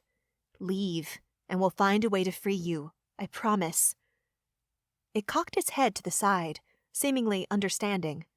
"I promise," I repeated. "I'll talk to Prince Aidonius, and we'll—" The Sylphia lunged, and I had no choice but to protect myself and Vanya. I shot a blaze of fire at the creature. Flames struck the beast's side, but the monster snuffed it out and continued to come at me, teeth bared. "Leave!" I screamed. The living nightmare only continued to advance, so I hurled fire at it again. This time, I hit it in the center of the chest, and flames rapidly engulfed the beast. My chin trembled as I watched the Sylphia collapse and slowly transform. Goddess be, this was a nightmare. "Vanya, what are you doing?" Kieran appeared, his handsome face panic-stricken. "Trying to get out of here." "Well, come on. You too, Cora." Vanya took her brother's hand, and together they rushed toward the door. I nearly followed, but a shout and a howl of pain caught my attention. I twirled, and my hands flew to my mouth in horror. By the thrones, 3 Sylphias had cornered Prince Aidonius. My heart leapt, and against all the warnings of those fleeing past me to save myself, against any kind of sense, I pivoted and sprinted for the prince. As I ran, my gaze locked on armed Fae fending off more monsters approaching the throne. I pushed my legs harder, cursing the gown I wore. If I were in leggings and tennis shoes, I would already have been there. I had nearly halved the distance to the thrones when someone plowed into me from the side. I tumbled and skidded across the slick floor. "Cora, what are you thinking?" I looked up to find Galen standing over me, eyes wide and wild. He held out his hand. "Get up. We need to leave. These things will tear you apart." "We need to help the prince." "Against those? Are you mad?" Ignoring him, I hauled myself up and pivoted to face the prince. I took one more step, but Galen gripped my arm, his palms clammy. This time, I didn't face him. I couldn't. My gaze was firmly latched on Prince Aidonius. Somehow, he had obtained a sword and his steel cut through the air in strong, confident strokes. Though he was trained to fight, everything inside me screamed to help him. I was drawn to Aidonius like a magnet, and I could not deny that pull. I tried to yank my arm back, but Galen wrenched me to him, close to his chest. His wings fluttered in a gust of icy wind. "Leave him to it. That mage made them bloodthirsty. You won't survive." "Dude, let me go!" He yanked tighter, so I picked up my foot and slammed my heel down on his toes. The Duke screamed bloody murder, and his grip slackened, but I didn't even spare him a glance before I leapt into motion, running with all I had to the front of the room. As I got closer, more destruction became obvious. 10 warrior Fae lay on the ground at the base of the steps. Only 4 of the 6 I'd seen before remained to fight off the beasts who kept coming. Hands turned toward the ceiling. I called fire, and it sprang from my palms, 10 feet high. The blaze caught Prince Aidonius' attention, and his gaze latched with mine. He shook his head vehemently. "Get down!" I shouted. "Get the hell down!" One of the 4 guards heard me, and when he saw me coming, his eyes went wide. The next second, he hit the floor, screaming, "Down!" and the other 3 followed. Once they were out of range, an inferno of flame leapt from my palms. It struck the Sylphias that had been attacking those soldiers at the base of the thrones. By the time I reached them, the devils lay motionless. Only the Sylphias who fought Aidonius were alive now. I eyed them, prepared to call my fire again, staying far enough back that I could use my magic. "Aidonius!" I screamed. "Aiden! Hit the floor!" The moment the words left my lips, I distracted him. A monster took advantage and grabbed Aidonius by the arm, wrenching it backwards. A crack sounded, and the prince loosed a roar. The pain made him fall to his knees. That moment was the best chance I would get, maybe the only chance, before the Sylphias descended. I blasted them, keeping sure to keep my aim high so as not to hit the prince. The beasts fell, flailing and screaming, as flames ate at their skin. Only when the last one dropped did I stop. I darted forward, through the carnage, through the bodies still aflame. Aidonius lay flat on the expansive platform, though whether from the heat of the fire or another attack, I wasn't sure. His face was turned aside, and rivulets of blood trickled down his face. But his chest moved up and down, and his eyes blinked, though the effort seemed to cost him. "Did it break your arm?" I asked. "Are you burned?" "Aside from my arm, I'm unharmed," he said. "How did you know how to stop him?" "One was attacking Vanya. I hit the creature, and it died, so I—" Aidonius's eyes snapped to fire crisp-grazed beasts trying to army crawl toward us. He grabbed his sword, pushed himself up to stand, and lanced the creature with it, putting an end to its misery. For a moment, sadness rippled across his face as the prince stood rooted in place, watching the monster die, but then his eyes widened. He had to have noticed the same thing I did earlier, that the creature he'd killed wasn't like the others. My fire had changed it to something in between a Sylphia and a Fae. "I did that," I said softly. "The flames. I think they can break the curse." Slowly, his attention dragged back to me. "Please, don't tell anyone they're Fae. I beg you. His words died as he took a step and wobbled. Quickly, I studied him, my gaze level as it bored through him. I needed to know what had happened, needed to know the truth, but it could wait. Right now, the most important thing was getting the prince to a healer. I gripped his hand in mine. "I won't say anything, I promise." I would keep quiet not only for him, but because, at the moment, my hunch was just a theory. I prefer to come up against a Sylphia when there wasn't total chaos around, when I could use my fire in a more controlled atmosphere. For now, let's get you to safety. I held him up as we descended the stairs. His guards, only 2 of which could walk without a limp, took his weight. As we neared the door, I scanned the room. There had been other Sylphias attacking and fighting, but they seemed to have fled. The room was empty now, save for the dead, the injured. 2 guards, the prince, and me. My stomach tightened. That was 2 attacks in 2 days. The Sylphias were either getting stronger or someone in the castle was helping them breach the wards. Something told me the latter seemed likely. But then the question became, who, besides the jilted mage, would want to cause so much destruction? Chapter 17. Early the following day, Gala entered my room. The moment I laid eyes on her, I stopped pacing, the only thing that had been keeping me semi-sane for the last hour. "Have you seen him?" I rushed the servant. "I went to the healing wing earlier, but they wouldn't let me through. How is he?" Gala sniffed and set the tray she'd brought on the side table by the door. Her eyes were red and puffy. "Alive, and recently relocated to his chambers, thanks to you." Then she did something I did not expect. She wrapped her arms around me and squeezed. I only tensed for a moment before returning the hug. I didn't know this woman well, but it was clear that she loved her prince. I'd been worried to death, and I'd only known him for days, though, admittedly, it felt longer. I could only imagine how she felt. "Thank you," Gala whispered. "I don't know what we would have done if we'd lost him." I patted her back. Your devotion to him is really heartwarming." The woman chuckled and loosened her grip. When we broke apart, she smiled. "I've known the prince since he was an infant. His mother died when he was very young. In a way, I was a surrogate mother. Or as much of one as the king would allow." Pain lanced my heart. I had no idea he lost his mother so young. Fae lived long lives spanning millennia, so naturally, once or twice, the question of where the queen was had flitted through my mind. He did. It's rare for a Fae to die so young, but Queen Zala's body was ill and called to the great beyond, the afterworld. Fates keep her soul safe. She let out a soft breath. The prince doesn't like to talk about it. That's understandable. Do you think he's going to be able to have visitors today? They were being cautious when they denied you entrance, my lady.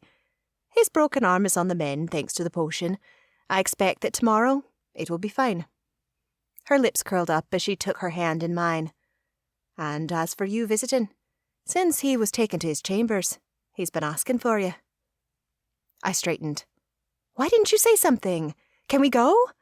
I don't know where his chambers are located. She chuckled. Eat first. You look like you need it. Then we will go together. I didn't want to eat, but I knew that I probably looked haggard.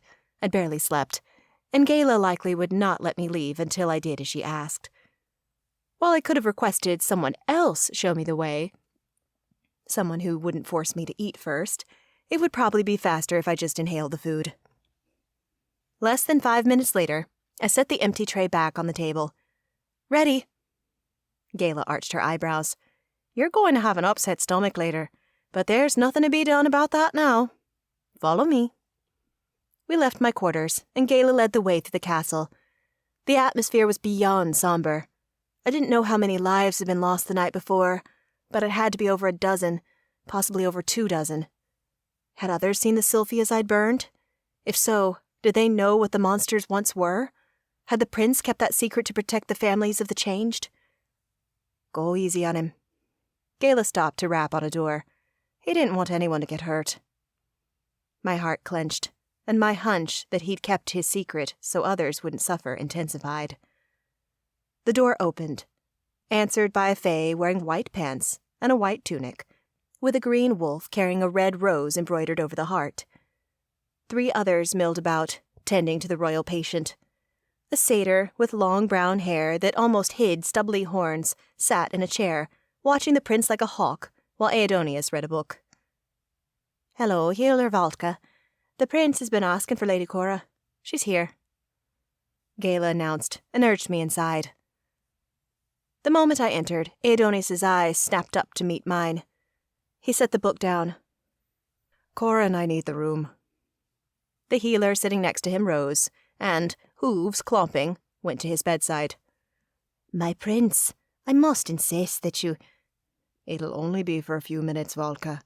Then you can come back and cuddle me for the rest of the day. 1 day, no longer. The satyr's lips compressed, clearly miffed, but she did as he asked and left. The other 4 scurried out too, and I shut the door behind them. You look better than I expected, I admitted. Please sit, Prince Aidonius said. I took the chair that healer Valka had occupied. My body eased into it loudly. Or perhaps it was the fact that the room, the entire wing, was so silent that any motion I made sounded loud. Are you okay? I asked. Aidonius nodded. My arm is set, and the healer has been dosing me with potions to accelerate healing. Otherwise, I sustained minimal injuries. His eyes leveled with me, searching for a tell that I'd kept or broken my promise. I didn't tell anybody, I assured him. After they took you to the healing wing, they told me to leave. I didn't want to, but they made me. I remember. The screaming was ferocious. I'd chalked my spirited protest up to adrenaline and the iron will of a fire witch. Usually my tenacity got me what I wanted, and last night I'd wanted to know the truth more than anything. Unfortunately, the Fae weren't having it, and I'd left pissed off and without answers. It was a bit of a scene, I said nonchalantly, trying to downplay it. After that, I returned to my room and thought things over. Now, I suspect you want to know the truth. That would be ideal. To say that I was surprised when the monster turned into a fae is an understatement. Aidonius's gaze drifted to the window for a moment, before returning to me. When Maud left, she cursed me to live a lonely life watching those I loved around me die. The first people affected were common fae. They disappeared into the woods. Their families alerted the court and we formed search parties, but by that time it was too late. They were changed. Into Sylphias? Yes, though I must admit Sylphias are creatures derived from children's tales that Prince Kieran suggested I use. As my best friend, he is the only one not of my court to know the truth. A few trusted knights and advisors know too, but that is it. To my knowledge, no one has seen a real Sylphia, but when enchanted fae began roaming the city, people were willing to believe they existed, since we'd all been raised on the tales. He sighed through his nostrils. I want nothing more than to return them to their true forms. I swallowed. The pain in his face was so plain. He hated that his people suffered. What did their families think happened? They believe we are still searching for each disappeared fae, which is true. I send scouts to the woods daily to search for those newly changed, those we might still be able to reason with or question, all hoping one of them will know how to break the curse. Reason with them? There seems to be a window of time in which each enchanted fae, as a Sylphia, still knows who they are. The length of that period differs from person to person. I thought about the monster I'd seen him speaking with, but didn't bring it up. I wanted him to divulge as much as he wished first. Then I'd ask. Anyway, soon more people started changing. People in the city, and a few in the castle. My father took it upon himself to break the curse, as I'm his only son and heir. Risking himself, in his opinion, was less tragic than risking me. Briefly, he closed his eyes, as if in unbearable pain. He went into the woods with an army of 200 men, and none have emerged. They became Sylphias too, I whispered, recalling the tattered uniform on the fae I'd killed the night before. Yes. He swallowed thickly. It was tragic, though it stopped the changing of people in Tarnwood, the seat of my court, at least for now. Our theory is the magic only takes so many people at a time, and sending an army into a curse's arms fulfilled the quota. Your father was with them. My heart ached for him. Every day I worry that someone will kill him and discover what the king has become. It would be a stain on his legacy, and I'm responsible for that blight. He wasn't going to say he'd seen his father then, though I was sure that's who I'd found him speaking to. Should I leave it be? A pregnant pause passed between us, and I decided I could not. If I was going to lay out my plan, which had come together in bits and pieces throughout the night, all our cards needed to be on the table. I saw you with your father one night. You were talking in a room that looked like a study. Aidonius stiffened, and then slumped. As far as we know, he's the only one who's changed and retained his sanity for more than a couple of days. I keep wondering if it's going to last, and this is a way for Maud to torment him further. Or if one day he will slip away too. And you want to keep it a secret, to save the king's legacy? I repeated, trying to work my way through this complex maze of problems to a solution. If I can. I truly could not live with myself if my father went down in history as the monster king. I swallowed. As far as I could tell, there was only one solution, and it was dangerous. Reckless, even. Aidonius, we need to leave the spring court. He blinked and shook his head. They're all over the woods that surround the court. How many do you think? We've killed a few, but well over 100 must remain. You've seen how they move. In the woods, they have an even greater advantage. Makes sense. I paused. Have you noticed that each time they appear, the snowfall picks up? I have. Though it's been snowing so much here, I can't be sure it's a direct correlation to their arrival or a different part of the curse attached to Maud's magic. I nodded. It was good not to assume things, which I did far too often. Another fire witch trait that burned brightly inside me. I understand that they might have a greater advantage in the woods, but Maud is powerful. Stronger than your mage at court, right? Absolutely. Then, I think that you need to go to the mage court and make a deal with King Tira himself. My chest tightened at what I was about to say next. Do what you must. Marry one of his daughters or something. But he needs to break the curse before things get more out of control. If one of his bloodline made it, surely he can do it, right? I've heard the Mage King is the most powerful of them all. I hated that I'd had to suggest such a thing. It literally made my stomach heave. But if the Spring Court's mage was able to assist, he would have already. The same went for every Fae in the kingdom. He is. The prince agreed through tightened lips. Though Maud and the other heirs are a close second. Speaking of other heirs, do you think one of her siblings is helping? Or do you think someone here is helping her break the castle wards after you keep reinforcing them? It has to be someone, because she hasn't been spotted, right? The prince looked stricken. I can't believe that anyone in my castle or court would do that. People here are happy. Usually. His strained voice made me feel bad for even bringing it up. He loved his people, and the fact that they might not love him back wounded him deeply. As he knew his people best, I was willing to think I was mistaken.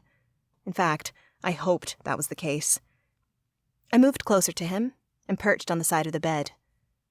That's reassuring that you don't think there's a traitor, but it means 2 powerful mages are probably running amok.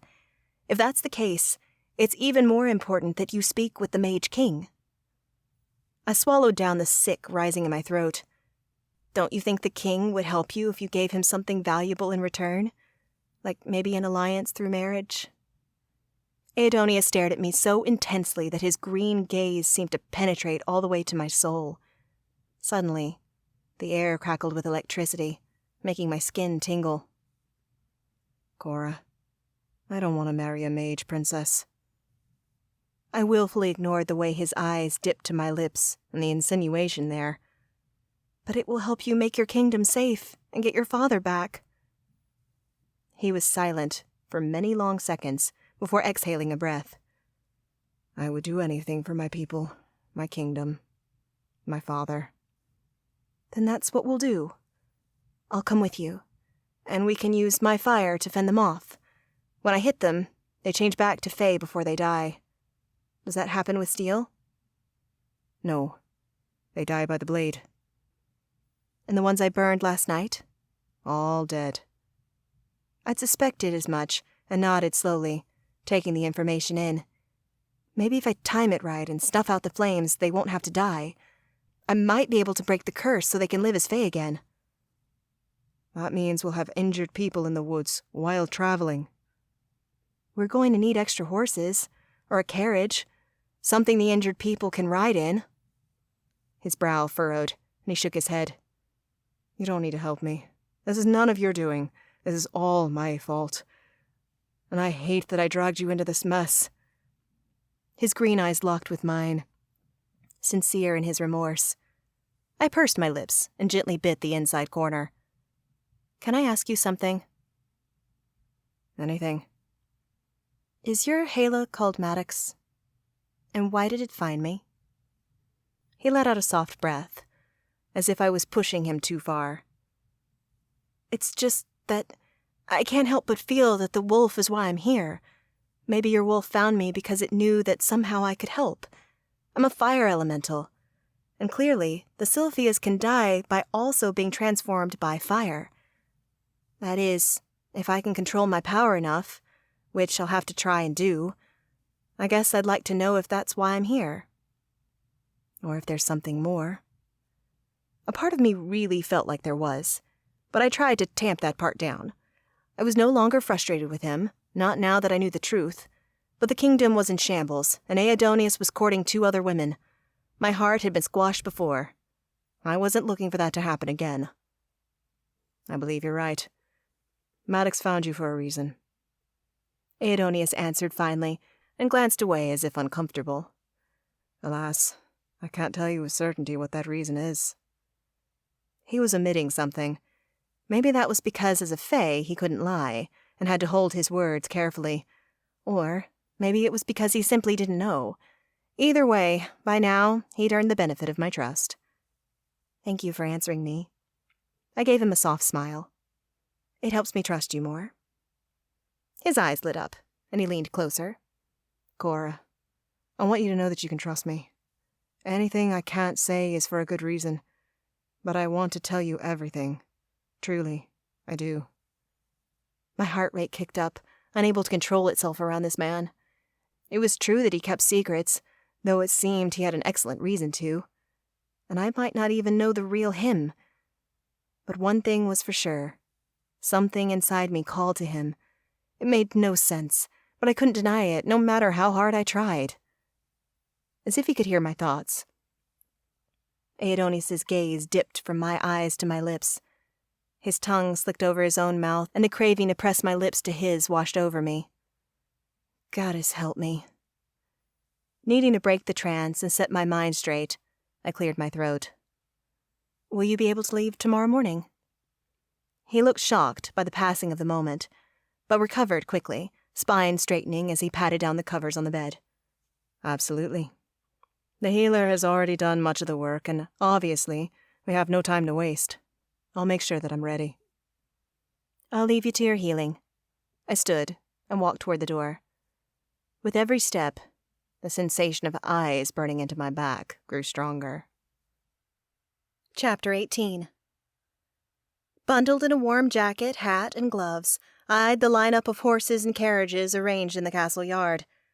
We'd chosen a good day to set out for the Mage Kingdom. The spring court was cold, but clear.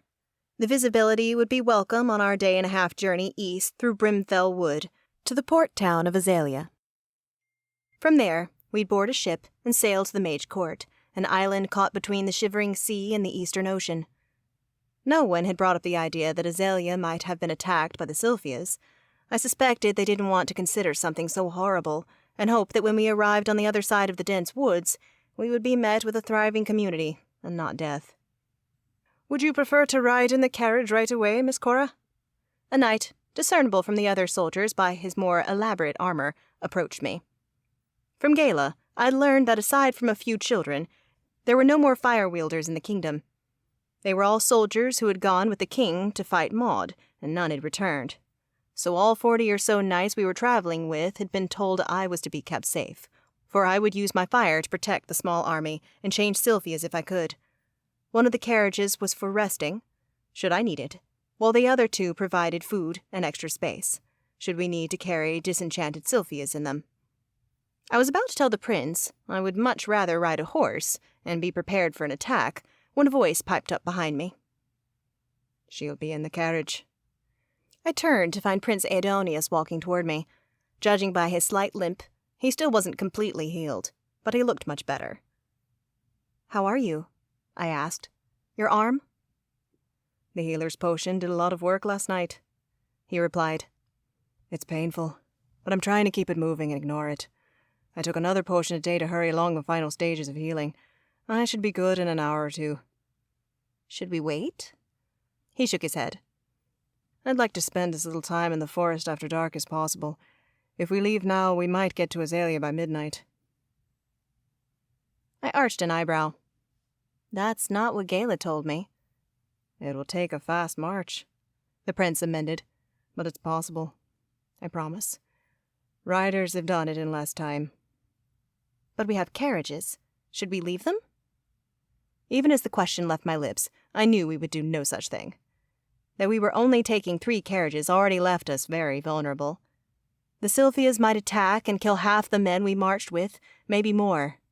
In that case, 3 carriages wouldn't be enough to carry the injured or dead. Yet the idea of taking more seemed equally preposterous, as it would slow our pace considerably. No, Aidonius said. We need them to carry food and water. Not only will you need sustenance to keep your magical energy up, but my knights are traveling lean so they can be more mobile. Not to mention, we might need the room for injured men. This'll have to do. So when are we leaving? another voice called out, and the hair on the back of my neck rose. I glanced past Prince Aidonius to find Vanya sauntering out of the palace. She was dressed in a heavy cloak, fur earmuffs, and a stole, also made of fur. Behind her, 2 servants carried one bulging bag apiece. "You invited her?" I asked tightly. Definitely not. Aidonius crossed his arms over his barrel chest as he turned to her. Vanya, this will not be a pleasurable or easy journey. "Don't I know it?" The Autumn Court princess scoffed. "I faced off with one of those beasts the other night. And seeing as I'm cold merely standing here, this is definitely no holiday." My lips compressed. She hadn't faced off with a Sylphie at all. She'd been attacked, and I'd fought for her. "Besides, we're still courting." Vanya added, "You can't believe I would let the witch have you to herself, do you?" "Oh my goddess." I let out a frustrated huff. "This has nothing to do with courting rituals, and I'm not here for that anyway," I snapped with a barely restrained eye roll. If I didn't know that she was a fairy, I'd think Vanya was part fire witch. She was certainly stubborn enough. "The Sylphias are growing stronger, and the only way to stop them might be to get the Mage King on our side." "Be that as it may," Vanya said, "I can't trust your kind. You appeared at such an opportune moment, and I've always heard tales of witches enchanting males against their wills." I opened my mouth to retort, but Vanya held up a hand. "I'm coming. There's nothing you can do to stop me." There really isn't. Prince Kieran, who had been helping saddle the horses, appeared at his sister's side. Earlier I tried to talk some sense into her, but she wouldn't listen. "Fine." We were wasting time. "But if you come, you have to be able to defend yourself, and you can only take one of those." I waved at her bags. A single bag was still too much, but I suspected that she'd argue for hours to keep it, and we didn't have that sort of time. Still, I wasn't going to let her gowns take up all the precious room in the carriage. Her violet eyes narrowed, but she did not fight back. Instead, she turned to her servant and pointed to the bag on the right. "Return that to my room. The other one can stay with me." I sighed. Things had become a lot more difficult. I was already worried about the knights, and now we had to worry about a princess. It was bad enough that Kieran was coming. If the twins perished and Prince Aidonius lived, what would the Autumn Court think? Would it throw the kingdom into war? Shoving the possibility aside, I was about to show Vanya to the riding carriage when another figure ran into the castle courtyard.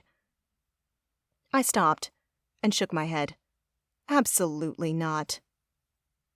"If she's going, I'm going too," Princess Nye announced, pulling her sky-blue cloak around her. It must have been from her home court, because it didn't look nearly thick enough for the weather. "You don't think I'm trying to steal him away from you, too?" Nye was always warm toward me, almost like a friend, whereas Vanya clearly saw me as competition.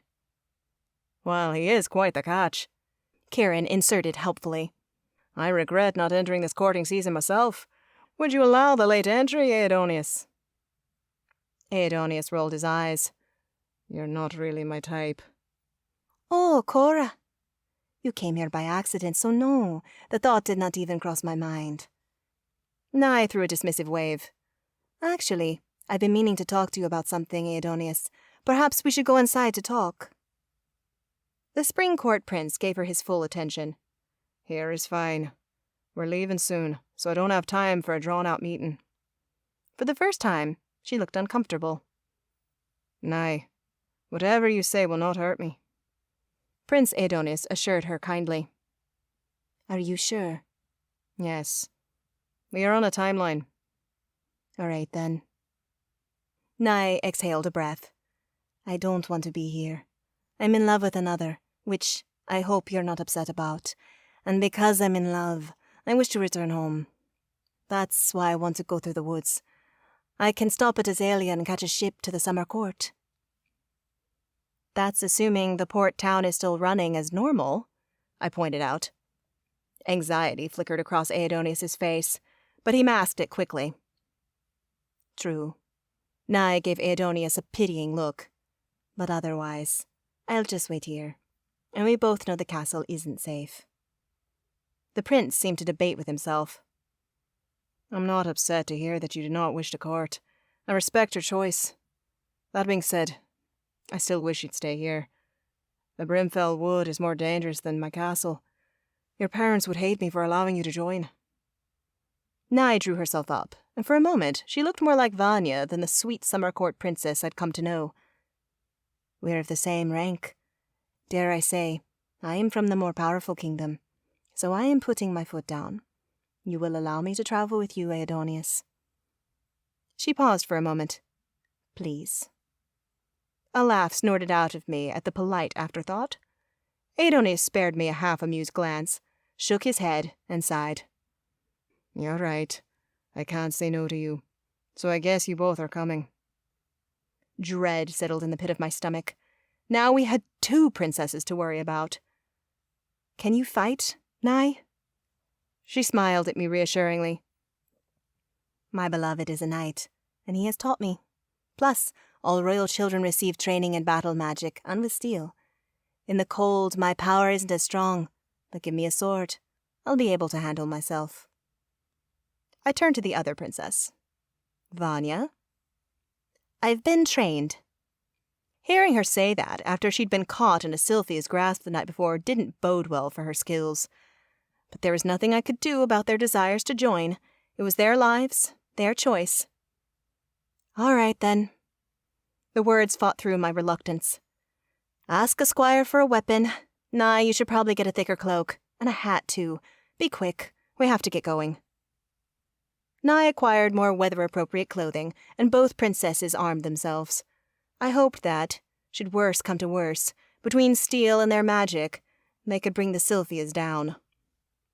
The minutes stretched into what felt like hours, until finally everyone mounted their horses. At that time, the princesses, Aidonius, and I made our way to the carriage. I entered first, noting the baskets filled with food sitting in overhead compartments. Aidonius insisted we bring a lot of food so I could keep my magical energy up. The baskets made the carriage smell of apples. Nye smoothly took a spot next to me, which meant Aidonius sat next to Vanya. When he claimed his seat, the Autumn Court princess smiled coldly at me. I rolled my eyes and looked out the window as the carriage began to roll. We're off. Last chance to remain in relative safety. Not on your life, Vanya said. Nye nodded in agreement. Have it your way. The clopping of hooves filled my ears as the carriage bumped along the snow-covered cobblestone road. Outside, Fae peeked through the curtains of their homes. Many people's eyes widened as they watched the royal carriages roll by with a small army. Prince Aidonius had not announced his intent to travel to the Mage Court, and I was glad he'd kept quiet. The more I considered past events, the more certain I became that someone must be allowing the monsters through the wards. I didn't know who that might be, but the fewer people who knew about our journey, the better. Aidonius pulled down the window and waved to a few people who'd ventured outside their doors for a better look. Vanya, perhaps thinking herself a shoo-in for the role of queen, now that Nye had decided to leave, mimicked the prince's wave. I watched her, eyes narrowed. She must have felt my stare, because her neck twisted so that her gaze latched on mine. What? Nothing, I replied, not about to sink to her level. I'd saved her life last night, and she had not even thanked me. Actually, she'd insulted me earlier.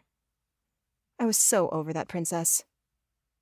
Once we're out of Tarrenwood, I'm going to ride with the men, Aidonius said. Vanya's face fell. But why? It's a prince's duty to fight for his people, but I don't want my presence to slow the procession out of the city. However, should the worst happen later, I need to be out with the knights who are risking their lives. My lips curled up.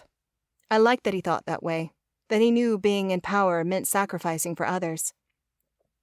I think I should go too, I said. That way, if any Sylphias appear, I'm ready. I'd rather the opposite, the prince countered. Stay here, eat, and keep up your strength until you hear a commotion. You're probably our best chance at defeating them, so I'd rather them not see you until the last second. If you're out in the open, they probably will go after you first. Vanya muttered something that sounded like, stars forbid. We can play Nucci, Nye suggested lightly.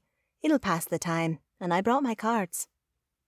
I had no idea what Nucci was, but if Aidonius wanted me to wait in the same small space as the Ice Princess, passing the time quickly was appealing. We'll play Nucci then, and I'll maintain an eating schedule, I added before Aidonius could mention it again. He was very concerned about me keeping my energy up. Thank you. The prince gave a small nod. Eventually, the cobblestones gave way to dirt, and the light outside faded as the trees leaned in over the carriage. We had entered the woods. Nye shuddered. Here we go. Do they only come out at night? No, I said, surprised she didn't know they could exist in the daylight. But then again, her only experiences with them had been at night.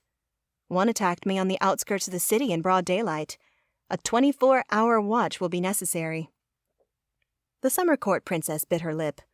I was sympathetic to any fear she might feel, but we couldn't turn back now. The longer the curse remained in place, the more likely it was that a greater number of Fae would die. We're far enough away from Tarrenwood. I'll leave you ladies to have fun. Aidonius leaned forward and opened the door. If you need anything, please call out. I'll be round in the carriage occasionally. Vanya gave him a simpering look. I just nodded. Nye beamed and waved. Good luck. May the fates among the stars watch over us and see us safely through the dark. May the fates see us safely through the dark, Aidonius echoed. The moment it was just the girls, the tension ratcheted up. Vanya crossed her arms and faced the window, clearly thinking I would care if she froze me out. On the contrary, I could not think of anything better. I heard you killed a few of them, Nye said to me. How many? My stomach turned. Did she know the creatures were actually cursed Fae? She had not before, and I hadn't mentioned it, but anyone could have seen the bodies on the ballroom floor. It was unlikely Nye had noticed, but not totally unreasonable. I did. I hope I don't have to again, though I'm not holding my breath. Vanya sat there, still not mentioning that I saved her butt from one of the Sylphias, or thanking me. She really was a piece of work.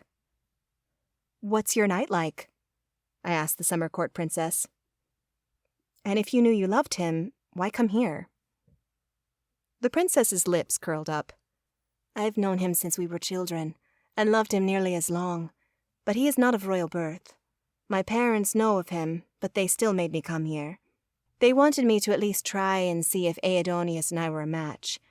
If she is not the firstborn heir or skilled warrior, an alliance with another kingdom is the most valuable contribution a princess can make. She shrugged. Her nonchalance said a lot. This was just par for the course for a royal life. Bonus points if you produce more royal heirs, Vanya muttered. So this was a compromise? I asked.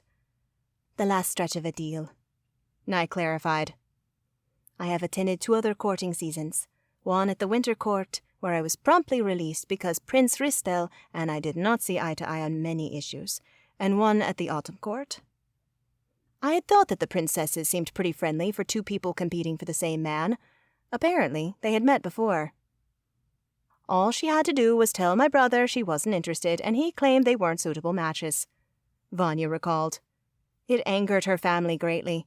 My parents weren't pleased either, particularly after Kieran failed to choose any mate. The rake. I snorted out a laugh. So this was the last court you needed to visit? Precisely, Nye said. I had hoped Prince Aidonius would send me home when I showed little interest, but he clearly needed an alliance as much as my parents wanted to make one. Who would have known that monsters would be involved? She shrugged. I tried to push Vanya and him instead, and it was working well. Until you showed up and ruined everything. The Autumn Court princess snapped at me. I did not come here with an agenda, I insisted. Although coming to Asila had been a mistake, now that I was here and knew the truth about Aidonius, I couldn't deny our growing connection. Even though I needed to get back to Mom, another part of me didn't want to leave him. Whatever the case, Nye said, he's taken with you, which has stalled Vanya's plans. And, unlike Nye's family, my own father won't allow me to settle for a night, Vanya said. I'll be stuck doing the courting circuit at lesser houses. Horror struck her face for a moment and she shuddered. I suppose I should just be grateful that my father does not believe in courting festivals.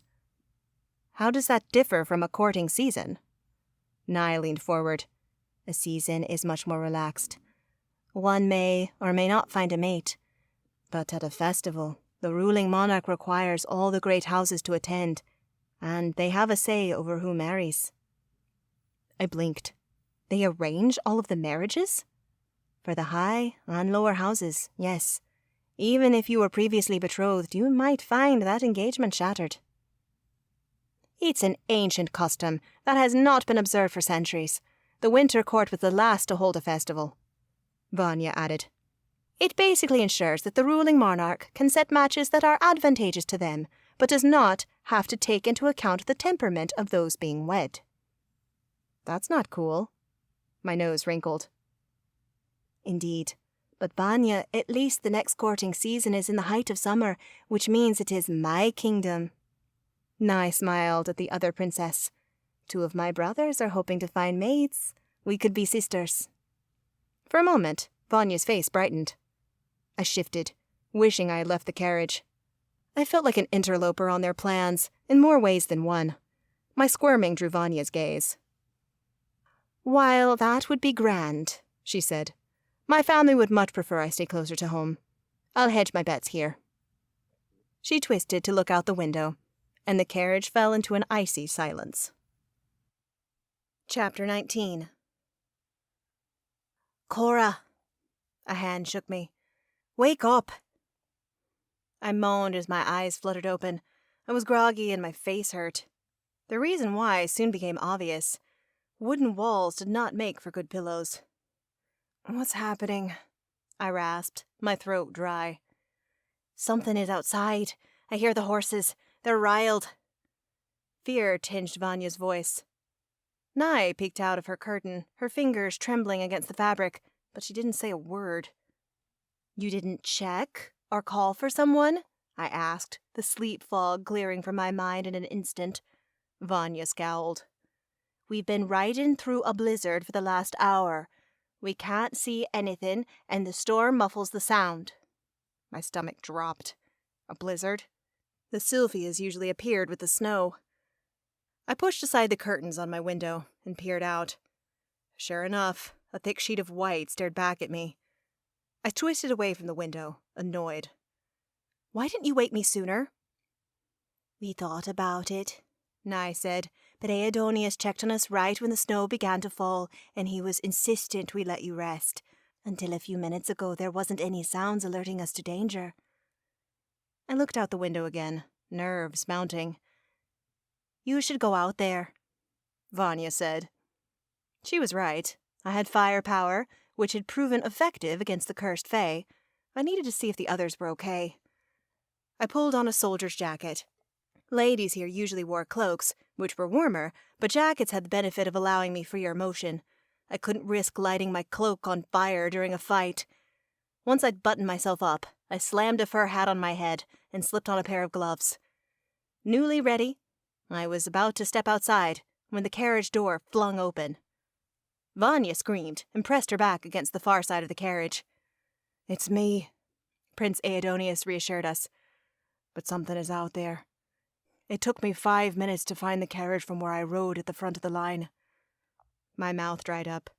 Are you serious? The snow was coming down in sheets. Just a minute ago we lost a man. We can't be sure it's the Sylphias, but we need your help. Of course. Will our weapons be enough? Vanya asked, pulling the steel out from under the seat. I glanced back at the princesses, both of whom looked stiff with fear. I had no love for the Autumn Court princess, but I didn't want her to die, and I would feel awful if Nye perished on her way to reunite with her true love. I reached out of the carriage for the torch attached to the outside. We'd planned to use them as monster deterrents through the night. Now they would become weapons. Aidonius followed my lead and grabbed the other on the opposite side of the door. I lit the torch and handed it to Nye, then gave the next one to Vanya. Keep those away from the curtains, and whatever you do, don't let them go out, I instructed. If you can hit the Sylphias with fire, they can't really fight back. Then you can kick them out of here or use the steel. Nye reached out to squeeze my hand. Thank you. Of course. My gaze went to Vanya. We'll look out for each other. The Autumn Court princess tilted her chin up proudly, not one for giving thanks. Cora, take my hand. Aedonius held out his own, which only made Princess Vanya scowl harder. A blizzard raged outside, and I was sure that meant only one thing. The Sylphias were coming, or perhaps they were already here. I took Aedonius's hand, casting one more glance back at the girls. Nye clutched her heart, and for a moment even Vanya looked worried. Heart stuttering, I shut the door behind me. Immediately my breath ripped from me. The storm had looked bad from the windows, but being in it, feeling the wind whip across my cheeks, stealing all my heat and sending the ends of my coat flapping, was another thing entirely. How and why are we still moving through this? I asked, pulling my hand from his grasp and shielding my eyes. The gesture did nothing at all to improve my vision. I frowned. We should find shelter. This is so bad. We'd brought tents in case we needed to stay the night in the woods. Of course, no one had wanted such a thing. But if the carriages broke down, or an attack left enough people injured, we might have had to make do. To think we would get out of here without any sort of injury was totally delusional. There's no shelter on this road for another few hours, the prince reported. Or at least, that's what we estimate. We lost sight of any markers a while ago. I cupped fire in my hands, pushing it into a large ball. The wind nearly fanned it out, but I continued to give it juice, ensuring that it wouldn't die as long as I put in the effort. We should find a place to settle in. I could keep my fire burning for a while, but not for the rest of the night. It takes too much energy. We'll have to build fires, if we can. I was afraid of you running your magic into the ground. His face went hard. Then suddenly, the prince stopped and gestured for me to come closer. Do you need a lift? I blinked. I hadn't even seen the white dappled horse standing behind him. The snow obscured it so much. Are you sure the knights are all still in one piece? I asked. I didn't see anybody as we passed. Maybe they spread out. Aedonius nodded. We can't be sure of anything, but every single one of my men has traveled this road, and I had to believe they know the way. If we don't keep moving, though, soon enough the carriages won't be able to get through the fresh powder. He had a point, but I wasn't sure continuing to travel was smarter than staying put. I was about to argue the counterpoint when a scream pierced through the howling wind and raging snow. Shit, I hissed. Sound off! Someone shouted, the words barely audible. I didn't know the knights' names, but as people called them out, I could tell that Aedonius was running through a list in his head. He knew the knights had led them and fought with them. There was a break in the chain of call and response, and the prince identified himself as alive. Then silence. Taniu, Aedonius whispered. It has to be. Everyone else responded. Do you know where he was riding? Aedonius turned, and somehow, in the blizzard, his emerald eyes looked even more stunning. Last I saw, he rode toward the back. I urged my fire to burn brighter. Let's go. Maybe we can catch them before they... Another man howled in agony. They're here! My stomach churned. Hands linked so we did not lose one another, Aedonius and I sprinted through the snow. With every step, the icy gale seemed to sweep us back, and the cold stole the breath from my lungs. But inch by inch, we made progress. We were passing the first carriage, when a Sylphia crawled out of the woods, dark against the surrounding snow. I pointed at the beast. Aedonius, look! He pivoted in the direction I pointed. Banshee's breath. We need to get rid of it before it attacks. He was right. Fending off the monsters we could see had to take priority over those we were searching for, ones we might not find, given the storm. We tried to cover enough ground so that I might kill it with fire before it struck someone else, but we were too slow. The Sylphia leapt on a soldier, its mouth latching onto his throat. The metallic tang of blood plumed through the air before the wind caught the scent, blowing it away. Terror rose in my throat, and I yanked on Aidonius' hand. "We have to hurry. We have—" A scream came from behind, and there was little doubt in my mind who it belonged to. Aidonius' eyes widened, and his hand still clenched mine. "It's one of the princesses. I have to get to them." I looked between the warrior and the carriage I had left. This was so unfair. The man had known he was possibly giving up his life by joining us, but the princesses knew the danger when they'd made the conscious choice to join us too. Damn it! But we were so close to the night, I couldn't leave him to suffer. There was only one way we could help both, so I wrenched away from Aidonius and sprinted toward the man in the snow. The prince shouted after me, but I ignored him as I hurled my fire at the monster. It hit, and the beast went up in flames. He shrieked, the sound echoing through the forest, and, as if called to the noise, 2 pairs of red eyes blazed through the snow. My blood froze as the Sylphias, their dark forms obvious against the blinding blizzard, approached faster, their movements jerky and arachnid-like. My heart thundered, and if that wasn't bad enough, 10 more emerged, following the first 2. I called my flames, bidding a circle of fire to leap up all around me, shielding me. "Come closer, if you dare!" Behind me, people shouted, but I couldn't heed their orders to take cover. If I left the circle, I wouldn't make it far before the beast struck. One of the curse snarled as he closed in, leaping closer to the fire. He stopped short, his red eyes blazing at me through the flames. "Walk through it," I egged him on. If they came through one at a time, I might be able to control my fire and change them to Fae. Of course, the question remained if I could do so without first burning them alive. At the thought, my stomach heaved, but it was either I try, or they die by some night's steel as a Sylphia. "Come on," I urged, determined to attempt the magic that might save one of the cursed. "What are you waiting for?" The Sylphias didn't take the bait, so instead of waiting, I surged the flames outward. They caught onto the tattered material of his pants, and seconds later, he was alight with fire. A howl of pain rang up his throat, filling the air as another Sylphia tried to jump over the fire. I sent the blaze surging upward to catch on it. Unfortunately, I missed, and it landed in the circle and lunged toward me. Sucking in a breath, I felt the instinct to kill, and preserve my own life, and instead unleashed a controlled stream of flame. Before my eyes, the enchanted visage melted away, leaving the Fae. My stomach rolled. Could I really do this? Or were they bound to die no matter what? More darkness melted away, and though it felt cruel, I stayed the course, knowing that to work, the curse had to be burned away. Once his visage was Fae once more, I called off my fire. The Fae groaned and clung to the snow, perhaps needing cold and wet to soothe his burned skin. I felt terrible, and I wanted to see how likely it was that he'd live. But there was no time. Already more Sylphias were coming at me. So I became a torch in the storm.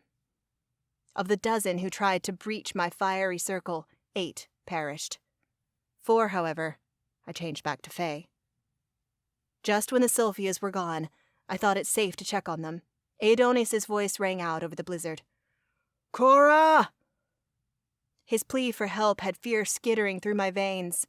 I spun around, searching for him, but the snow was too thick, still coming down in sheets. "Cora! Follow Maddox!" I gasped as the Hala appeared next to me. A strange tug pulled at my heart as it got close. I dropped my gated flames. "Show me where he is." The wolf took off, and I sprinted after him into the depths of the forest. Chapter 20. It didn't take long for me to catch sight of the prince. 2 towering, burly Sylphias hauled him away between them as if the prince weighed nothing at all. The monsters wove through the woods, and their erratic zigging and zagging made it all the more difficult to keep up. With each step, the snow threatened to trip me up, to make me lose sight of Aidonius. I called my fire, shooting a wall of flame in front of me and bidding it to melt the snow in my path. Inch by inch, the white disappeared, and my legs and lungs strained to catch up. My gaze was trained so intently on Aidonius, I didn't even notice the other devils creeping in on me from the sides. One came at me from my left, its clawed hand extended to rip open my neck. I blasted a wall of flame at the Sylphia. The beast screamed, but the sound was short-lived as the fire encompassed him. Pity lanced through my heart. These people were cursed. They didn't mean to do this. I hated that they were pawns in the mage's game. Keeping in mind there were others in the woods, I was more prepared when the other attacked from the right. They didn't even get close before my flames gobbled them up, and then I was off again, racing forward.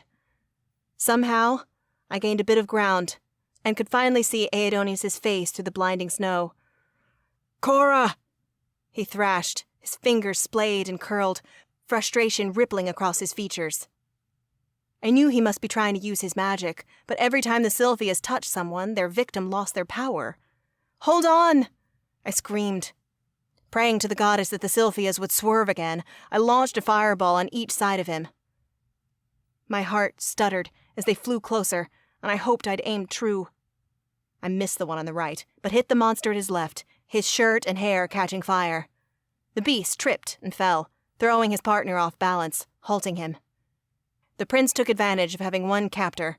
Quick as lightning, he drew his sword, plunging it into the remaining creature's heart. I shortened the distance between us, checking that the Sylphias were both dead. Then Aiden and I stood, gazing at one another, our chests heaving. "Thank you," he panted, taking the few steps that separated us. My body warmed as his arms wrapped around me, his hands twisting through my hair. I gripped him tightly, relieved that he was alive, that I hadn't lost him.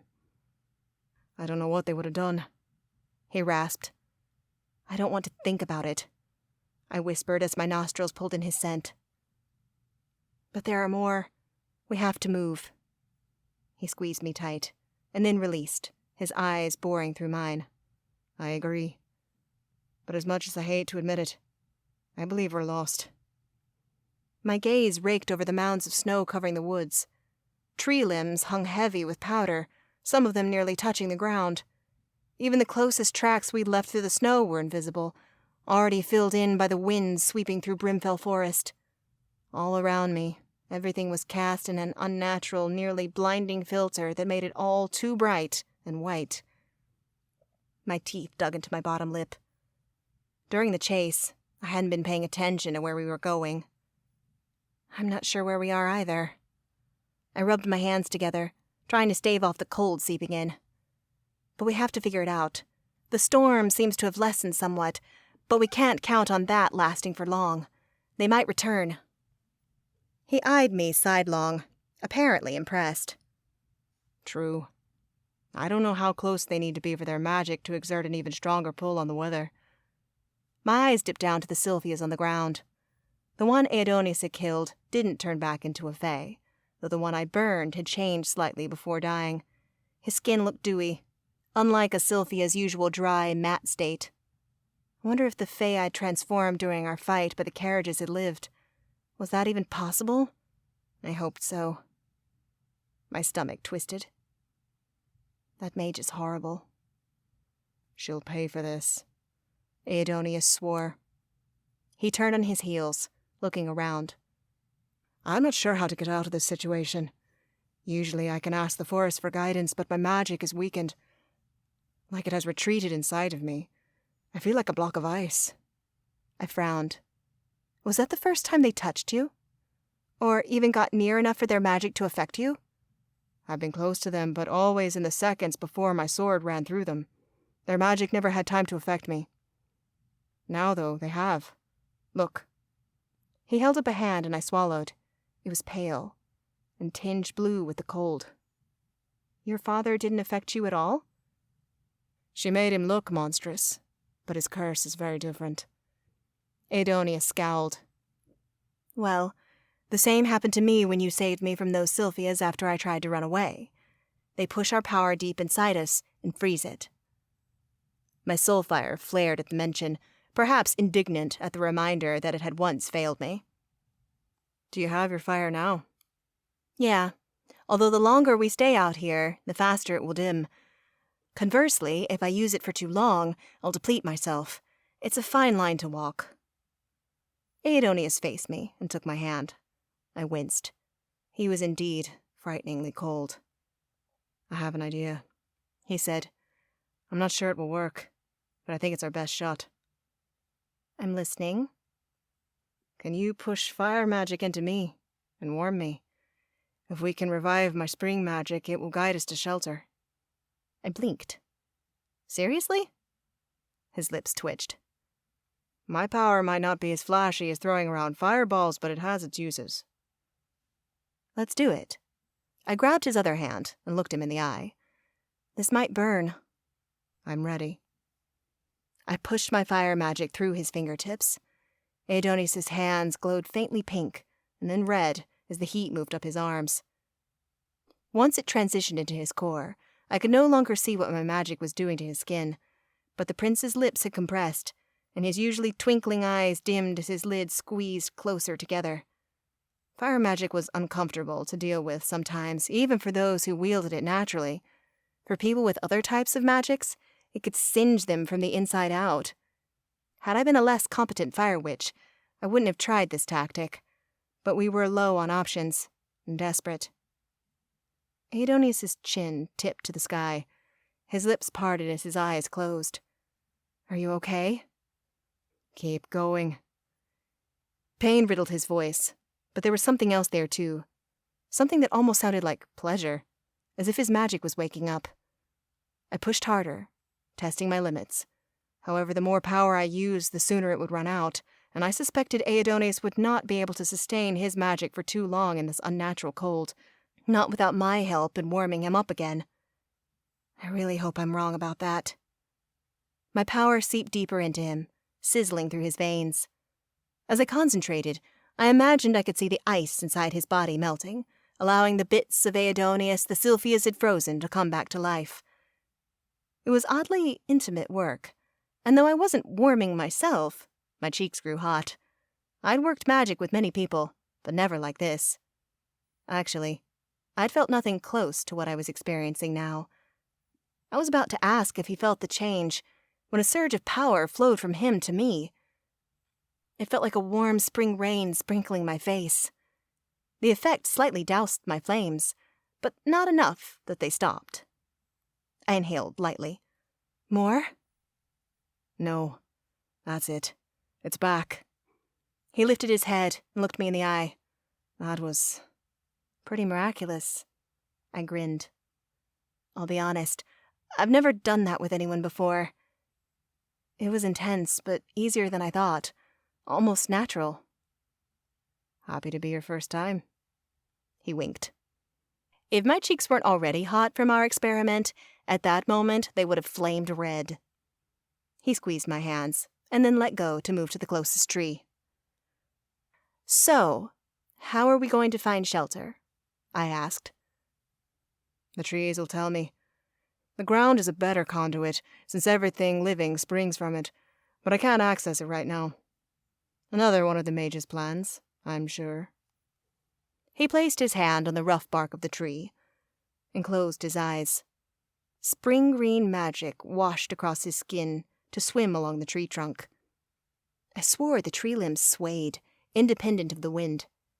I even thought I felt the hum of a different sort of magic resonate through the woods. But before I could really catch hold of it, before I could figure out if it was true, Aidonius' lips curled into a smile. There's a cave nearby, he murmured as he opened his eyes.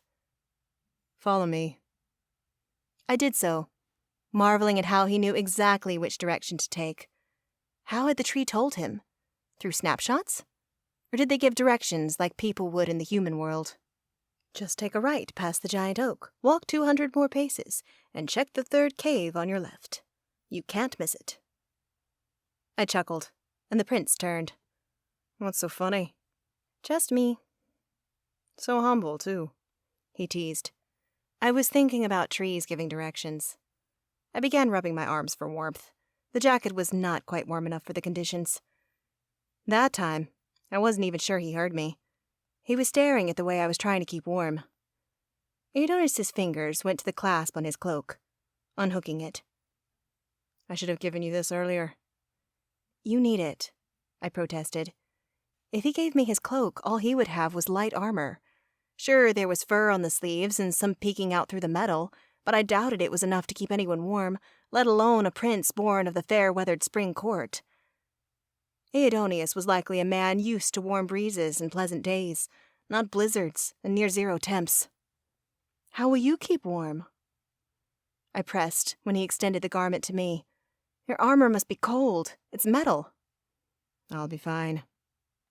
He wouldn't be swayed, so I turned. He wrapped it around me, hooking it. Immediately, warmth enveloped me. Thank you. Why didn't you ask the trees where the army was? I asked. They know where immobile parts of the forest are. They could have led us to the road, but we both know that the road is very long, so we might have ended up far in front of or behind the army and not known which way to go. As we've seen, we can't count on our tracks still being there, not with this amount of snow and wind. We need a safe place to think about our next move. Shelter it was, then. It didn't take long for the mouth of the cave to come into view. The opening was small, minimized by the snow closing it up. But when Aidonius pushed aside the powder, we found the cave was much larger than it seemed, perhaps the size of my bedroom at home. I blinked, still rubbing my arms, because although the cloak helped, it was still frigid out. Other people have sought shelter here. Aidonius gestured to the side of the cave. There lay a pile of wood, and in the center of the stone room another pile of charred wood and ash. Who would stay here? Rogue bands of Fae. They terrorize every court, usually traveling with the wheel of the seasons. They might have been here recently, since on the calendar it is spring. We set about arranging wood for the fire. As soon as Aidonius deemed it ready, I lit the logs. The moment the flame caught and grew, I sighed, and held my hands out. Amazing. Although the fire was small, I was already regaining a trickle of energy. That was the reciprocal nature of fire witches in our element. Both fed the other. It is. Here, rest on this. He brought over a relatively flat rock for me to perch on. Do you need your cloak? I asked. I was already taking it off, but he shook his head. Not now. Keep it. We'll have to use it as a blanket if we need to stay the night. The idea of staying the night in this cave, with him, made my throat tighten. The space was large enough, and my fire would warm it, but with the temperature dipping at night, we'd have to sleep close to one another. My blood pounded harder in my veins.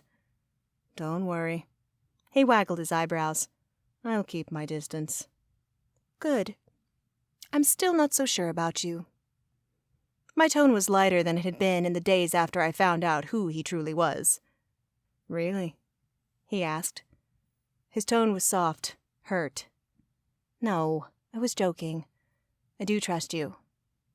I'm sorry I said that. It's nothing to tease about, considering our history. I'm sorry I misled you in Ireland. For a moment, it was really nice to forget about my worries.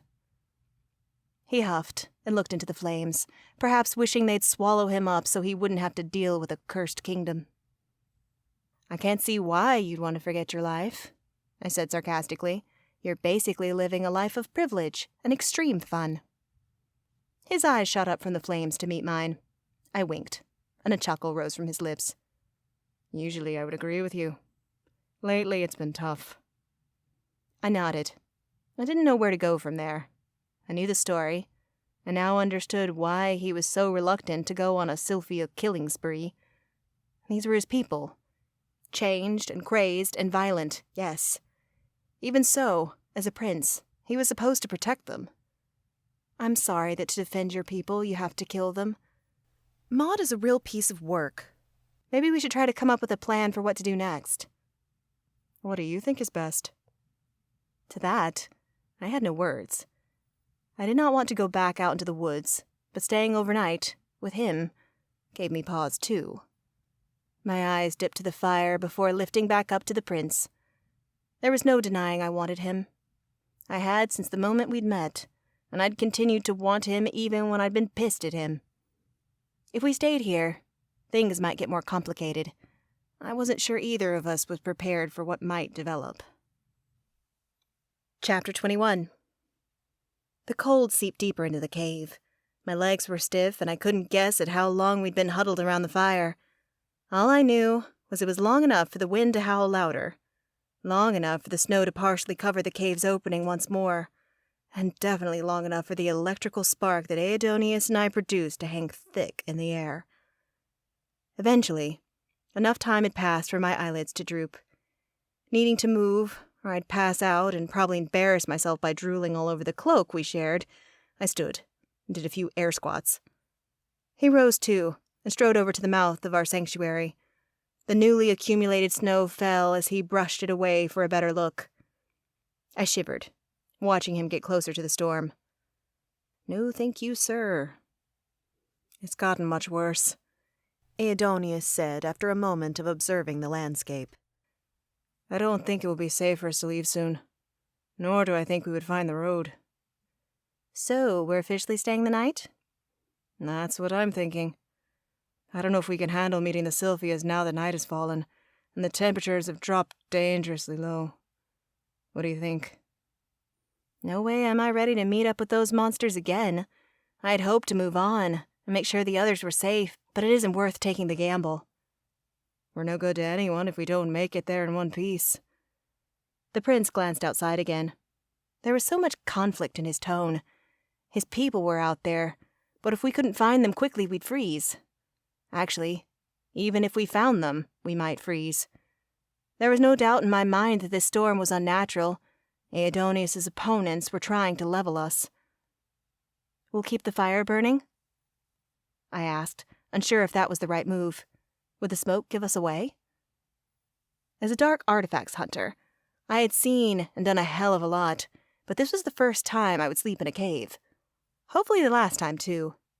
While I enjoyed the eye candy, it was less than comfortable here. He stared at the flames.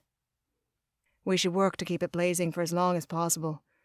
It will help supplement our body heat, which we'll have to," he cleared his throat, "share. The cloak should be large enough for both of us." My heart gave a hard thunk. Oh, goddess, like sharing a sleeping bag for warmth. "I'll be able to keep us warm, too," I assured him as I unclasped the cloak with trembling fingers. This was it, the moment when Aidonius and I would lay on the ground together beneath what amounted to a teeny blanket. My body was already on fire in anticipation of what might happen. The prince crossed the space to me, his hand extended. I popped an eyebrow at him. His emerald eyes were full of concern. It was all directed at me. "I know what you're thinking, Cora, and I want to assure you that I wouldn't try anything on you unless you wanted it. Despite how I feel about you, I don't know how you feel." My breath hitched. "How do you feel about me?" The princesses seemed to believe I had enchanted Aidonius, but I wasn't so sure. I'd come here by mistake, laid into him more than once, which no one would love. Perhaps, most importantly, I wasn't Fae. Though I didn't want to admit it, even to myself, Vanya's classist insistence that high Fae should only marry other high Fae had struck me in the heart. Supernaturals didn't act that way in my world. There, various orders dated and married, and cutting across class lines was nothing of note. But it was different in Asila. I had a connection with Aiden. But what if he just thought I was hot? It felt like more to me. But what if he didn't feel the same? The idea made my stomach drop. "I would like to think that my feelings are plain," Aidonius replied softly. "But if I must speak them out loud, then I will. I feel things for you, Cora." His gaze seared into me, and like so many times before, I sensed he was omitting something, but I wasn't sure what. "Well, I reciprocate those feelings." I paused. It was odd saying this in such a straightforward manner. I'd never done this with another man, but Aidonius was not a regular man. I had to admit that it was also sort of refreshing. It cut through the usual BS. Bolstered, I continued. "It was difficult to come to terms with who you really are, and being here, while my mother is ill, but..." I sighed. "I'm doing what I can where Mom is concerned. And regarding you, All the feels keep following me. His lips twitched.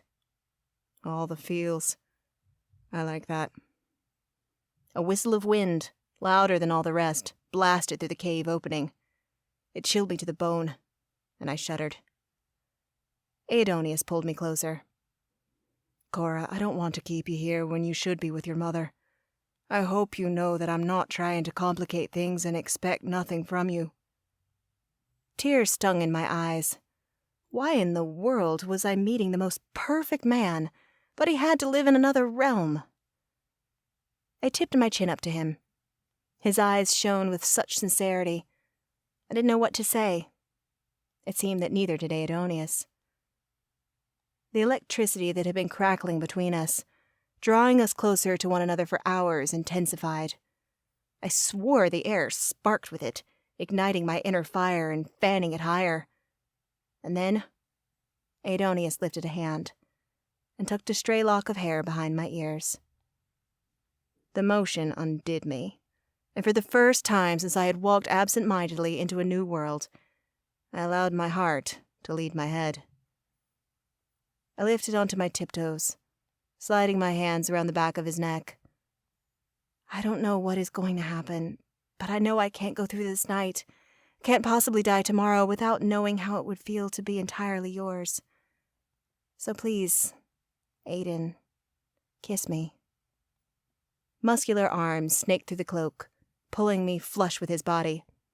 A thrill pulsed through me, and heat pulled between my legs. Are you sure? Aidonius' voice came out in a strangled rasp. His desire was clear. I wasn't sure why he was questioning me, though. I was a grown woman. I was throwing myself at him. Yes. Are you sure? The ache down south intensified, becoming nearly unbearable. If he said no, I would have to take myself out into the woods and help myself out. Hard weather or not, I would have to risk frostbite. I wouldn't sleep a wink, not unless I got a release. My stomach churned. Please say yes. I really don't want a frostbitten hoo-ha. Aidonius stared deeply into my eyes, and he must have finally believed I was sure, because his lips dipped and touched mine. My soul fire sizzled, heating me from the inside out. I moaned, and a blast of something new became apparent. Deep inside me, the same fresh spring magic that had entered my body when Aidonius' power warmed back to life began to thrum. I thought it had disappeared, but apparently not. The sensation was weird, but I had never been with a fairy before, so perhaps not totally out of place. He didn't seem to notice anything odd. Maybe this was what happened. Whatever the case, I didn't have long to question it, as his big hands lifted me and my legs wrapped around his body, bringing us so close I could feel the hard line of him. My breath hitched, and my pulse throbbed with anticipation. Aidonius walked across the cave, dropping to his knees, and laid me down softly on the flattest part of the rocky floor. When I was laying down, looking at him, I noticed a glow, white and almost ghostly, ringing his smoldering emerald eyes. It hadn't been there before. "What's going on with you?" I asked, my fingers treading over his cheekbone. Aidonius sucked in a breath. "Cora, I desire this more than anything, and I want to tell you something very important, but I can't. Not yet. But I don't want you to be blindsided either." Wow. Ominous much? But the look on his face wasn't ominous. It was racked with desire and trust. I'd already wanted to go all the way with him, so the question became, what could change my mind? I mulled it over. "Will whatever you have to tell me harm me, or anyone that I love?" He shook his head. "But what I say will change your life." My life wasn't bad, but I didn't mind change, and the vibes coming off him were so strong, so heady, so right. Whatever the change would be, I was sure it wouldn't be bad, and that it would be worth it. I grabbed his shirt and pulled his face closer. "I've been warned. Stop teasing me." He exhaled and quickly undid his pants with one hand. The other strayed to my belt, unbuckling it as he slid fingers into my trousers. A moan drove all sense from my mind, and he pulled the cloak gently over us so that no part of us would be cold or exposed. I was already breathless and ready to experience all of him. I looked into his eyes, and I could tell he was about to ask again if I was sure. So I grabbed him and pulled his lips to meet mine, and pleasure soared into every cell of my body. My nails dug into his scalp, and a groan ripped from my lips as our bodies began to rock together. And though there was far too much sensation for me to be sure, I almost felt as if our hearts beat simultaneously, as if our magic was twining together.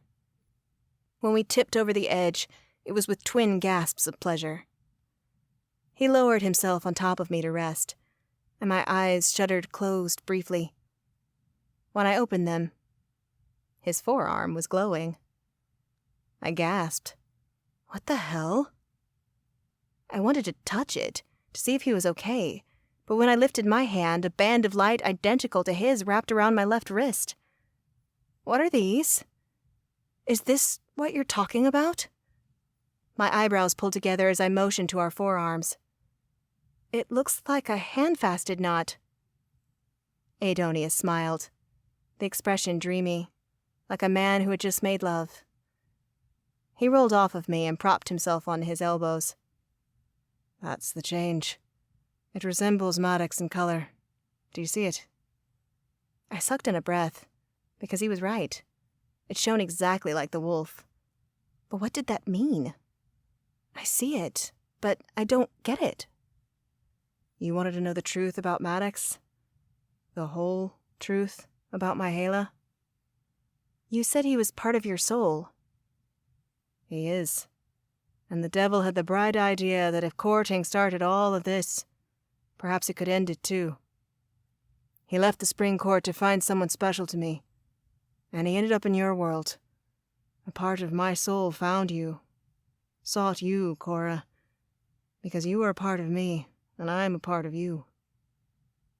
My eyes popped open. It was exactly what I'd been thinking. Do you mean that we're soulmates? Aidonius exhaled. Precisely. But I've never met someone who had one before. Why didn't you tell me? Because when it comes to soulmates, Fae are very superstitious. It's said that if your soulmate doesn't know that you belong together on their own, it wasn't meant to be. I couldn't take that risk, but you came to the conclusion on your own, and I knew the mating bond would make it clear. Wow, this is completely unexpected. Unwelcome? A pit settled in my stomach at his words. Absolutely not.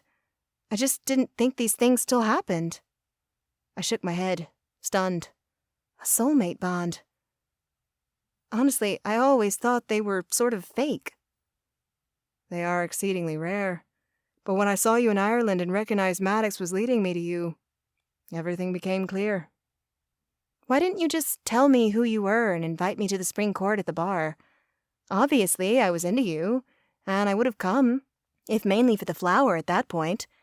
Things would have been much more chill. No superstitions would have been broken, so why keep your true nature a secret? To be honest, I wasn't sure about Maddox's theory that courting would get me out of this mess. And if he was right, and you were my soulmate, why would I want to bring you here now? That was a fair point. People rarely wanted to put people they cared for in danger. Do you think Maddox is right now? I'm still not sure, Aidonius admitted. Though, once you came through the portal, there was no going back. And then you were furious. He grinned. I figured it probably wasn't the best time to introduce the idea that we were soulmates. I sat up, clenching the cloak to my chest. Well, I'm still processing. This is much bigger than I imagined, and while I like it, it's unexpected. Take all the time you need. I will. And more immediately, I will show myself to the ladies' room. I looked around the cave. There was not a single place to relieve myself, but I couldn't wait any longer. I pulled my pants up and glanced at Aidonius. Again, my heart leapt. Wild. I have a soulmate. As if he could hear my thoughts, Aidonia sat up and kissed my shoulder. Do you want me to escort you outside? I threw him a horrified glance. Are you kidding me? We're soulmates, but that is not happening. Not yet, anyway. He chuckled. Understood. I readied myself for the cold, taking the cloak with me at his insistence. The moment I stepped outside, an icy blast stole my breath away. Goddess have mercy! I hissed as I placed a hand on the rock wall and began walking around the outer edge. The snow was slightly less deep here, and if I stayed next to the rock, I wouldn't get lost in the whiteout conditions.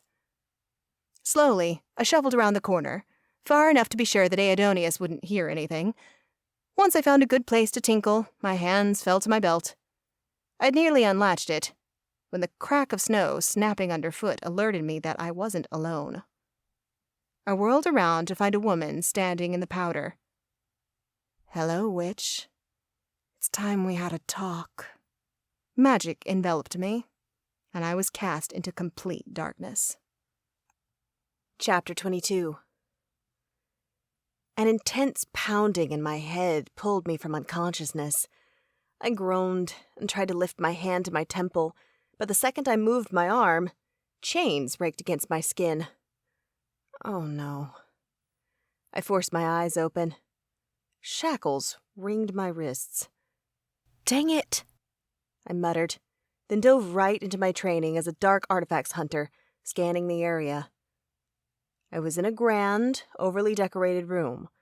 I was fairly certain it was not in Wolfthorn Castle, because green was not the dominant color. Nor could I find a single representation of a wolf. Instead, muted tones filled the space, and the crest of a hummingbird littered the room. I didn't know enough about Fey nobility to know who lived here, but it was clear that we weren't friends. Again, I pulled on the chains, but to no avail. I'll do it the hard way, then. I summoned my power, but to my horror, it didn't come. Eyes narrowed, I searched inside me. My soul fire burned bright, but there was a cold sensation, a foreign magic wrapped around it, making my power inaccessible. The woman I'd seen had to have been Maud, the mage Aidonis had released from the courting ritual.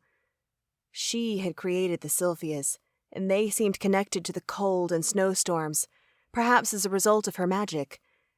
If that was the case, it made sense that her magic might affect me the same way. Or perhaps it was simply whatever spell she'd put on these manacles, and not her power as a whole. Whatever the case, I couldn't use fire to melt the bindings and escape. Son of a shade, I hissed, twisting and noting where the chains bound me to the wall. The welding looked thick and strong. How crude, a snide voice snapped.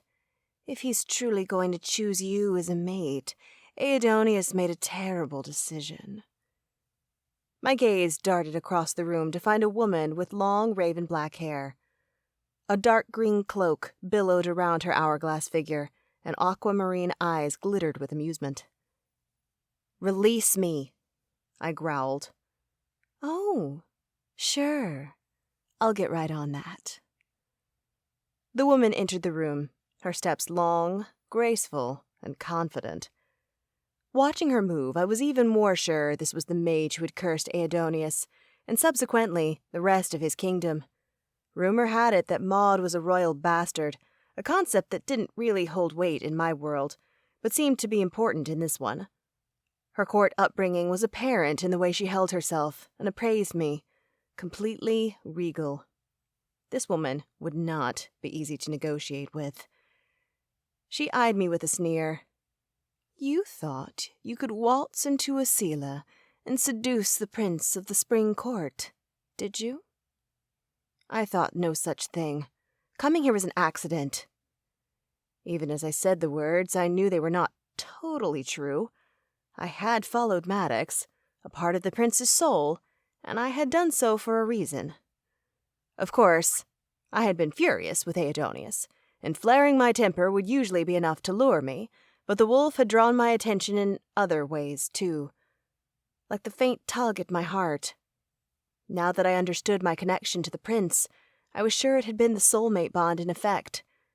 That bond had worked on me many times. Well, we don't have time for Prince Aidonius to fall for a witch, someone who has no business being on the rosewood throne. Not when I have other plans. And who are you, exactly? I asked, even though I knew full well who she must be. I sensed it would piss her off and throw her off her game, which was exactly what I wanted. Her, off-center. My hunch proved right when her face twisted ever so slightly before returning to its placid, regal mask. Surely you've heard of me. I'm Maud, child of High King Galfala Vachatira. Damn, and I thought Aidonius was a mouthful. Illegitimate, presumably, I flung at her. Maud's eyes narrowed, and this time she didn't recover her calm. Her face turned red, and at her side her fists balled up. But I didn't give her a chance to speak yet. Is that why you decided to try to marry a Fae Prince? I pressed. Perhaps the other mages, the eligible ones, didn't want a royal bastard? Aside from needing her to make a mistake I could capitalize on, I wanted to understand her motives. She'd started this all, and there had to be a reason other than petty cruelty. Not that it's any of your business, she bit out. But since you are the first to ask. She went to a hearth that was blazing on the opposite side of the room. I wished I was closer to it, but Maud had trapped me far away from the fire. I couldn't feel its flames, couldn't absorb its energy. Despite technically being allowed to compete for the crown after my father dies, I am seen as less than among my legitimate siblings. A marriage to a court such as this one would change all that, but my father would never willingly negotiate a Fae marriage for me. I thought of Nai's sibling, and her talks with a mage prince. Perhaps those weren't as open as I'd believed. Why not? King Tira would rather his children remain close. His bloodline's mage. She looked down, and I sensed her father's prejudice was another issue. But rumor had it she wasn't pure mage to begin with. Would King Tira try to dilute her Fae blood by forcing her to marry a mage, even one she didn't like? I took matters into my own hands, she continued. I decided I would become queen of a strong kingdom, and show him I'm as worthy to rule as my true-born siblings. That I would bring honor to our legacy. That when the time came to compete for the crown of my kingdom, I'd have the might of another court behind me, and I could bring more to the table than my siblings. In other words, she had daddy issues, and this was a struggle for power to prove herself. Goddess, wasn't that a tale as old as time? You've hurt a lot of people in the process. It can't be worth it, I challenged. People go to war for royal families. They throw their lives away for whims and territories that are not even theirs, Maud retorted. This is my future at stake, witch. So don't you dare tell me if it's worth it or not. I won't have you stealing the rosewood throne from me. I shook my head. You think that now, after all you've done, Aidonius will actually make you his queen, just to make it stop? Her lips twitched. Absolutely not. Now, I have other plans. Again, I studied the room. I was in a house ruled by the Spring Court. That much had to be true, because it was now daylight, and I could see a blizzard still raging outside the window. I doubted we could have gone as far as the Winter Court in such conditions. I'd already deduced that she was working with someone. But who? Why would someone work with her, of all people? It had to be someone who wanted power, too. Footsteps sounded down the hall. My question was answered when Duke Galen appeared in the doorway. "Welcome to Asitwa Manor, my home, Lady Cora. You should have left the ball with me. I would have made sure you were seen safely back to the human realm. Now I'm afraid your fate is no longer in my hands." I couldn't believe my eyes. Prince Aidonius had gone out of his way to make sure that his cousin was kept safe from the Sylphias. He had sent soldiers to his cousin's house, the very place they were keeping me captive, so Duke Galen would not be killed. And here he was, standing alongside the mage who'd cursed the whole kingdom. What a jerk! My eyes narrowed to slits. How could you do this to Prince Aidonius? He tried to make sure you were safe. Galen let out a huff. My cousin, always the hero. He had seemed standoffish about Aidonius before, though I'd chalked that up to the fact that Aidonius was handsome, a brilliant warrior, and seemed to be liked by everyone. It was probably difficult to be compared to someone like that, especially if it had been happening all your life. Yet his actions were that of a coward. I was sure that if he'd simply asked Aidonius to train him, or include him more in kingdom events, the prince would have done so without question. He called Galen a brother. Instead, the Duke chose to take the low path.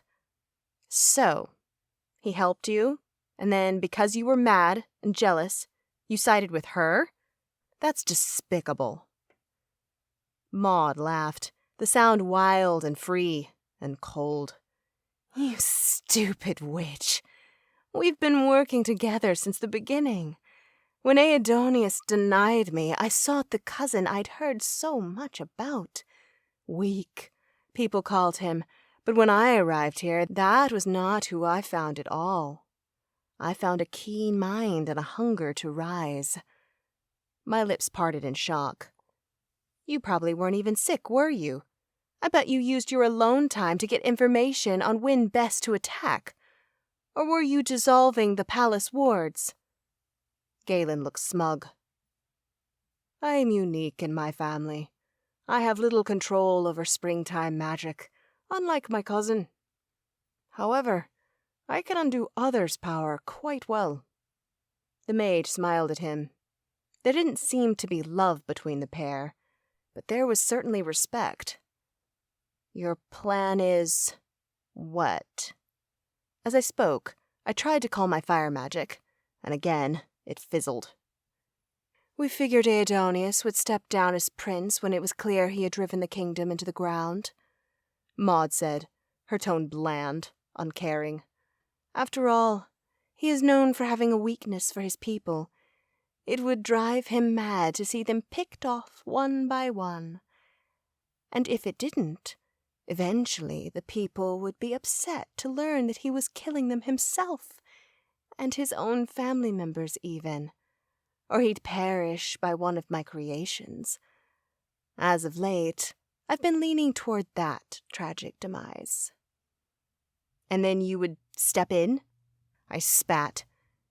You didn't give a damn about anyone else's lives? Didn't care that you were hurting families? You were going to take the throne and not care who you hurt in the process? Not quite. I have no blood right to the crown, so my stepping in would cause an uprising. Maud replied. Galen, though, is the next in line, and he will make me his queen. I will provide protection and raw power, and he will provide the blood right to holding the rosewood throne. It's the perfect pairing, an unstoppable plan. You're a monster. Some might say that. Some might say I'm ambitious. I don't really care what they think. I want what I want. Well, I don't think your plan is going to work. Aidonius will stop at nothing to find and stop you. Now that I have you, I agree. So you're going to kill me? Maud snorted, and the sound was somehow delicate. I can't really let you leave when you know what you know, now can I? Galen cleared his throat. The mage twisted, eyebrows raised. Yes? I wonder if it's too late to send her back through a portal. The mage shook her head. That's no longer an option. She could easily return to Asila and spread word about everything we've done. What do you think the monarchs of other courts would do if they learned that you, the new king of the Spring Court, betrayed your own blood? How would you make allies then? Galen looked to the ground for a moment before looking back up. You're right. Just the thought of bloodshed makes me ill. I scoffed. There's already so much blood on your hands, they'll be stained for the rest of your life. Galen looked away, clearly bothered by the idea that people in his kingdom were dying in order for him to have what he wanted, but the mage merely shrugged. When Galen sits on the throne and spring comes again, I'm sure everyone will agree that it was all for the greater good. Ha! I barked. I have news for you, Galen. You're nothing compared to your cousin. The people will never love you like they love him. The mage howled out a laugh. I see why he likes you. You defend him, even when you're in great danger yourself, which means you either truly believe in him or you like him. Like him. That she used such a basic term to describe what we had told me that she didn't know about the soulmate bond. Good. It was none of her business. If I was going to die at this woman's hand, at least I'd go knowing I had finally found true love. If only I'd had more time with Aidonius, time to really get to know him, time for him to get to know me, and time for him to meet Mom. My throat closed as her smiling face floated in my mind. If this was my end, I'd failed her. I wonder if his feelings for you have left an imprint too. The mage studied me with narrowed aqua eyes as she came closer. There was no denying that, outwardly, she was beautiful. Stunning, even. It was her insides that were ugly. Vile and hideous. She paused in front of me and pressed a slender finger to my cheek. Magic poured through me, and I winced. She was not being gentle, and as more power flooded through me, I envisioned my insides being stretched, as if she were trying to tear me apart. After one particularly intense push of magic, I pulled back, but she pressed harder. As I was chained to a wall, there was nowhere for me to go, so I gritted my teeth and bore it as best I could. After a few moments of torture, her eyebrows pulled together, and she removed her finger. Relief flooded me, and I inhaled deeply, hoping that she did not touch me again. I might need to brew up a few potions to figure out this mystery. What mystery? I snapped. It can't just be your looks and belief in him. Many beautiful Fae women idolize the prince. You have to have something more that he likes. While he no longer matters, I'd like to know what you have that I don't. What a bitter woman. I took great pleasure in the fact that she wouldn't know what Aidonius and I shared. Our bond wasn't only something I had inside me. It was reciprocal, an understanding and passion that lay inside both of us. We'd only had one night together, but we were made for each other. I'd always wanted it, and my heart beat with the truth of a deeper connection, one I desperately wanted to explore. Not that she would understand any of that. Once I'm done hunting the prince, I'll return, learn your secrets, and send you to meet him in the afterworld. Then this whole nightmare will be tied up in one neat little bow. Hunt him? My heart rate spiked, and I tugged harder at my chains. You said your monsters were going to finish him. Not that I wanted that outcome, but I suspected that Maud actively hunting the prince would bring about a quicker end. I grow weary of waiting, she said dismissively. You two have made it so easy, practically venturing into our backyard. Thus, we've decided to take a more direct approach. I'll kill Aidonius, and then Duke Galen will return to court carrying his cousin's body. She arranged her features into mock innocence. No one will believe the weak Duke could have done such a thing. From there, it's only a matter of time before the kingdom meets their new queen. A pleased pink blush flooded her cheeks, enraging me. You're a hag. Oh, darling, I've been called a lot of names. But let's not kid each other. Hag does not describe me in the slightest. The mage's words died on her rose-red lips as a Sylphia soared into the room. It stopped in front of her, and she turned to it. "Have you found him?" she demanded. The Sylphia nodded, strangely docile before its master. "Excellent." Maud sounded so satisfied that my stomach sank. "Take me to Prince Aidonius." Chapter 23. Maud was gone, but the shackles and Galen remained. The latter stood a few feet away, watching me with twisted lips and his arms crossed over his chest. I yearned to slap that smug look off his face, but because of the chains, I'd have to settle for verbally berating him. "I still can't believe you betrayed your cousin." Venom laced my words. "Do you really believe that once you marry her and make her queen of the spring court, she'll keep you around? Because I'm fairly certain she'll do away with you at the first chance." His face paled, but the moment he recovered, Duke Galen stomped up to me and slapped me across the face. I gasped as fury flared inside me. That had been unexpected. To be honest, I hadn't believed he had it in him. "What a big man," I taunted. "You think I'll grovel at your feet now? Your mage is going to kill me anyway. I'm not about to stoop so low in my last minutes of life." Galen seemed to have recovered, and his lips curled up. "I see why Aidonius likes you, too. You're spicy. Don't know why I didn't consider it before, you being a fire witch and all." His gaze trailed me up and down in a way that made me shudder. "In fact, I think I'd like a taste before Maud does away with you." His hands went to the buckle of his pants, and I stiffened for a moment before my flight response kicked into overdrive. I tried to summon my fire, but like before, the magic in the chains quenched my fire. A stream of swear words left my lips as I tried again. "You'll not break her magic." Galen laughed at my efforts, but the sound was forced, wrong. I suspected he was trying to copy Maud's cold resonance, but he came off sounding shrill. A weak imitation of pure evil. "You should have left the ball with me. I would have allowed you to go home. Instead, I'll have to show you how we treat people who disrespect royalty, or at least how we should treat them. Some of the old traditions will return when I take the throne." "I'd rather die than have your dick inside me." His jaw hardened, and he pulled his hand back to slap me again. I bent my knees, preparing to roundhouse the Duke, or, if he managed to stop me, be struck once again. "A fighter, too." His eyes narrowed. "Yet another thing you have in common with—" A growl came from the doorway, and Galen whirled about. Heart hammering, I peered around the Duke, and nearly whooped with joy. Maddox stood in the doorway, baring his ghostly white teeth. I hoped they were solid enough to sink into Galen's pecker.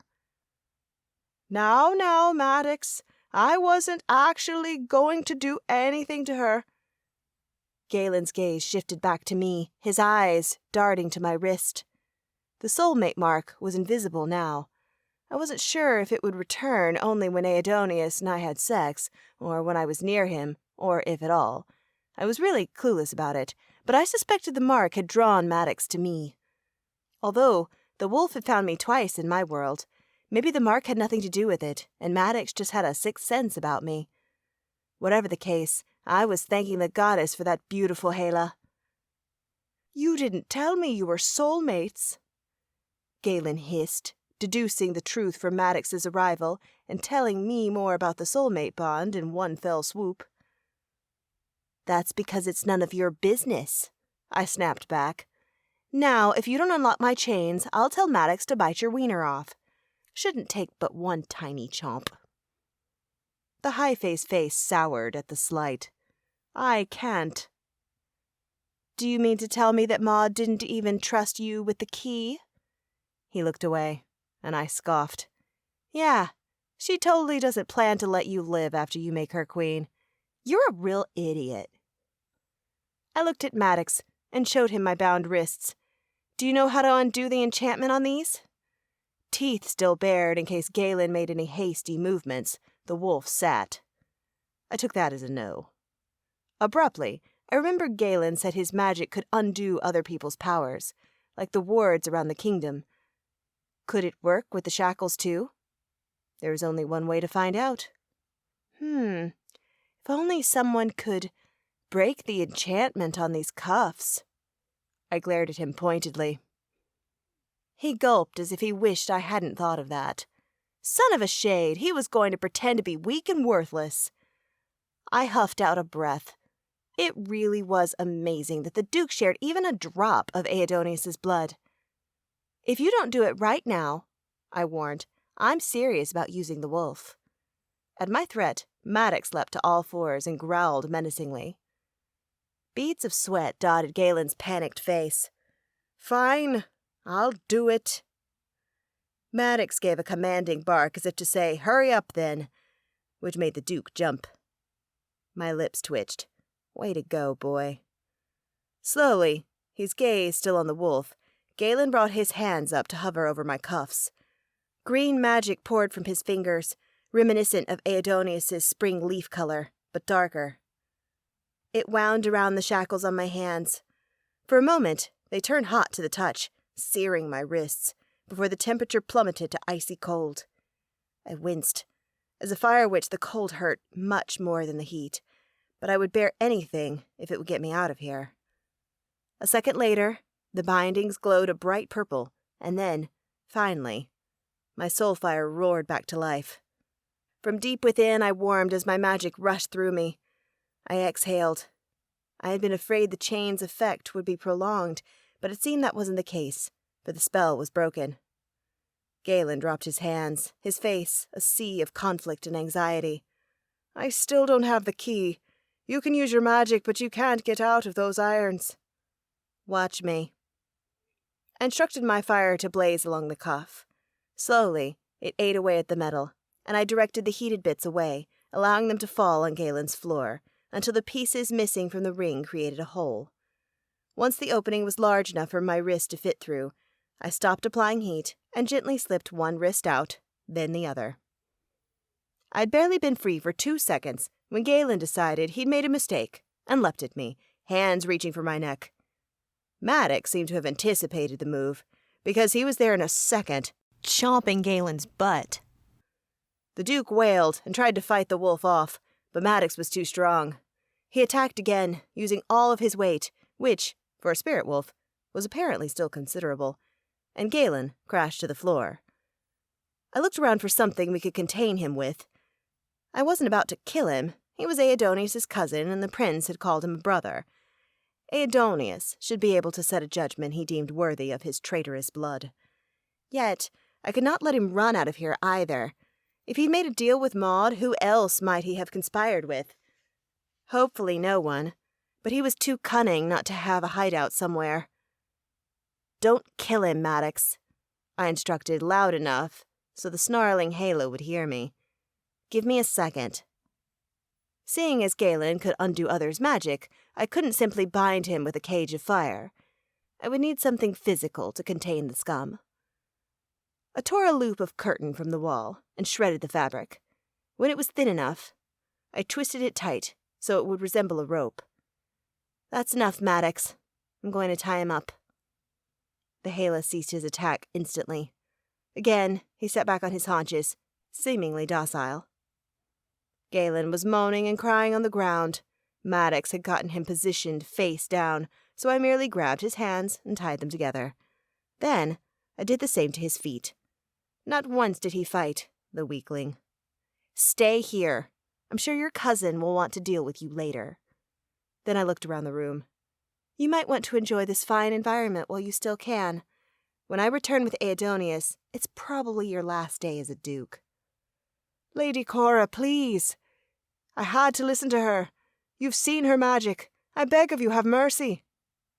He wasn't even worth arguing with, so I turned my back on Galen and ran to the door. Maddox followed, which was lucky, because once I entered a hallway, I didn't know which way to go. I looked down at the Hala. Please tell me you know how to get out of this house. I don't want to jump out a window."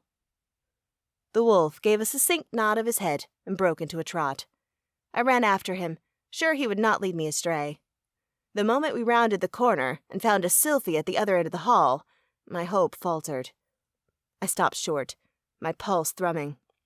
Carefully, I took a step back, and the creaking of the floor alerted the creature to our presence. The sylphia rushed our way, teeth bared and claws extended. "We're on the same side!" I implored the cursed Fae. "You don't want to fight me!" A low sound emanated from this throat, something between a growl and a hiss as it continued to close the space between us. A cold sensation preceded it, chilling me. Maddox snarled, but I knew I couldn't rely on him for this. I needed to try to get through to the cursed Fae, to stop it. We were so close to stopping Maud. I hoped to avoid more death. "I'm a friend of your prince, Aidonius. He is trying to help you, trying to free you from the curse. If you would let me pass, I—" The sylphia lunged, trying to cover the last 10 or so feet between us, its long black claws aimed straight for my heart. I darted back and released a ribbon of fire that soared around the creature, cinching tight. It clutched at its face and fell to the ground, defenseless. A painful wail cut through the manor. Blood pounded in my ears. There might only be one cursed Fae in sight, but there could easily be more in this enormous home. If they heard that wail, they'd come running. I acted on instinct and punched the monster in the head. It fell silent and face planted on the ground. "Okay," I whispered, heart thundering. That was unexpected. Maddox let out a low howl. "Is that a warning?" The wolf looked at me, and in his expression I read, "Actually, I'm in a hurry. Can we get out of here?" "I can't leave him like this, Maddox. I have to try something, to see if I can make this work." This was my first time in the presence of a sylphia, when I wasn't totally terrified or taken off guard. I knew from experience that fire could free the Fae from their monstrous forms. That was, if it didn't kill them first. I examined the creature closely. When the fire touched the sylphia's skin for too long, it burned, like it would on any other living creature. However, if I passed the flame over the sylphia's body in shorter bursts of time, the Fae's true skin showed. This one was still breathing, so I knew this degree of flame wasn't killing it. Slowly, I moved my thread of flame up and down the cursed body, so it barely licked the skin. The black matte wrinkles transformed, to change color and become more dewy and smoother. "Too slow, though," I muttered to myself. "Maybe if I stretched the fire out?" I concentrated and spread the flame into what could only be called a sheet of fire, like I was covering him inch by inch with a very small blanket. Ever so deliberately, I directed the sheet over his backside, worrying that if I moved too fast, I'd kill him. The flames had covered about half of the sylphia's skin when something miraculous happened. The curse seemed to break, and a Fae dressed in a tattered soldier's uniform appeared where the monster had been. I gasped and released my fire and dropped to my knees. After placing a hand on the Fae's shoulder, I gently rolled him over onto his back. It worked! I shook my head, barely able to believe it. It really worked! In a few minutes, I discovered an alternative way to break the curse. That meant if Maud didn't give in to Aedonis' demands, or if we actually made it to the mage court and the king couldn't do anything, there was a way I could fix things. It would be slow, as I was pretty sure I could only do one sylphia at a time, but at least it was a solution. Maddox whined. "Let me wake him up and hide him, okay, Maddox?" The wolf gave another whine, but sat. "Hey, sir, wake up." I shook the Fae softly. "Wake up, please." Almost immediately, pale green eyes met mine. My heart leapt. His quick responsiveness was an excellent sign. "Can you hear me? Do you understand?" Slowly, as if it pained him, the man nodded. "Wonderful." I looked a short way down the hallway and spotted a door. "Do you see the closest door?" "Yes, but why?" "Let's check that the room is safe. If it is, I need you to wait there." I suspected he didn't even remember being enchanted, let alone being a monster. We're in danger. There's a mage, and if she finds you, she'll kill you. There are also monsters in this house, so you must stay hidden and silent. Prince Aidonius and I—" The soldier's eyes widened. "Where's my prince? Is he in danger?" "He's outside, possibly fighting the mage. I'm about to join him, and after we win, we'll come back to get you. Now, no more questions. I need to get moving." With that, I hauled the man up, tucked my shoulder under his armpit, and hoped with every ounce of my being that I could deliver on my promise of winning. Chapter 24. Biting wind and flurries of falling snow whipped across my face as I burst out of the front door of the manor. I blinked, not ready for the cold nor the brightness of the outdoors. At my side, Maddox stood tense, scanning the lawn leading to the woods. I knew how he felt. I was on edge too. Somehow, miraculously, we had not run into another Sylphia in the Duke's home, but standing in the feet of powder made me think we simply had not encountered them yet. "They're out here somewhere, aren't they, buddy?" Maddox let out a low whine, confirming my fear. "Well, we'll have to deal with them as they come." My hand squeezed into fists as I geared up to fight. "Can you find Aidonius?" As I said his name, my stomach tightened. Goddess, I hope he's okay. He must be worried.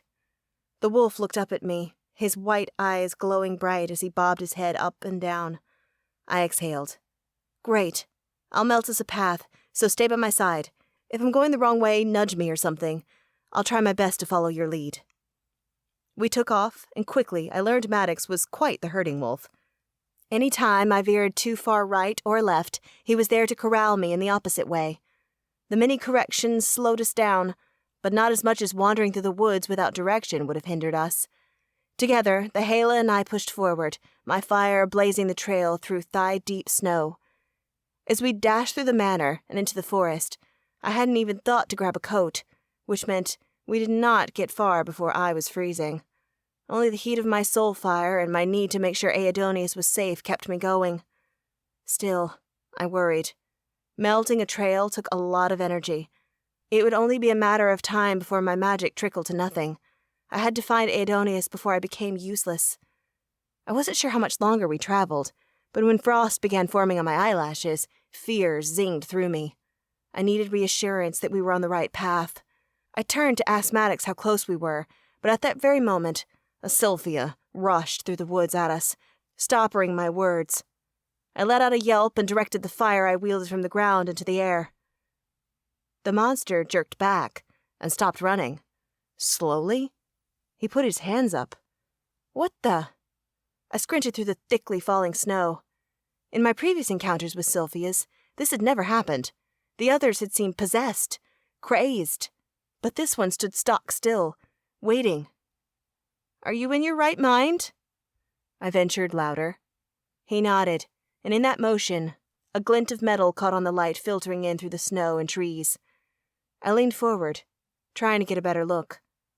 When I did, my hands flew to cover my mouth. He wore a crown on his head. "You're the king!" The Sylphia eased closer, still wary. I dropped my hands, extinguishing the fire. I didn't want him to fear me. "You are the witch accompanying my son," he said, his voice raspy, almost a growl. Since we'd stopped moving, the chill was sinking deeper into my skin. I rubbed my hands along my arms for warmth as I answered. "I am. I'm looking for him now." "You're close, but he's already fighting her." Dread settled in the pit of my stomach. "Then we need to go. She's strong and she—" "I know full well what she's capable of. I also know that you cannot barge in the middle of them. You need a plan, and I'd like to help with that." I arched an eyebrow. "How?" "The first thing you should know is there are cursed Fae, my soldiers and knights, standing guard over her. Maddox can sense my son, but not the mage's creations. Being one myself, I can feel them. Once you reach Maud, the cursed won't intervene. She is already proclaimed to want to fight her own fights, but be wary as you travel her way. Those you encounter in the woods have lost their reason and may not care what their creator says." His voice grew tight. I could imagine how difficult this was for a king who had led his men into the forest only to become monsters. "Rest assured, I don't want to kill any of them," I said. "I have a method that can save them, although if too many fall upon us, I might not be able to use it." "You do?" "Yeah. Maybe you can distract them so I can get close to Maud? That way, I won't have to battle any of them. I really don't want to hurt the innocents. I hope you believe that." "I do. My son feels the same conflict in his heart." He paused, considering my idea. "If you and Aidonius can fight the mage, I can keep the others back." "What will happen if she dies?" I asked. The mage wasn't someone to sit back and be caught. She also was not a person with no family, no importance. Maud might be a bastard, but she was still of royal blood, and that counted for a lot in Asila. Would the Mage King retaliate? "That's for me to worry about later," the king replied, his voice somber. "For now, I must protect my son and my people above all else. Are you sure you're willing to risk your life to help?" I swallowed nervously. He was right. While I was mostly concerned about Aidonius, this wasn't just about him. It was about the entire Spring Court. "I'll do whatever I can to help." The king smiled, white teeth gleaming in a truly grotesque face. "Stay close. When I sense the cursed roam in the woods, I'll point you in the opposite direction. It isn't far." He led the way through the snow and wind, his spider-like movement giving me the creeps as I followed. We hadn't gone far when shouts and jeers filled my ears. The king turned to face me and pointed. "They're in the clearing. Go that way. The Sylphias seem to have migrated to the far side. I'll meet them and take care of any advance, so they don't reach you." "I'll do everything I can to help the prince. I promise." He inclined his head. "May the stars watch over you." With that, the king left me alone with Maddox, hidden in the fallen snow and thick trees.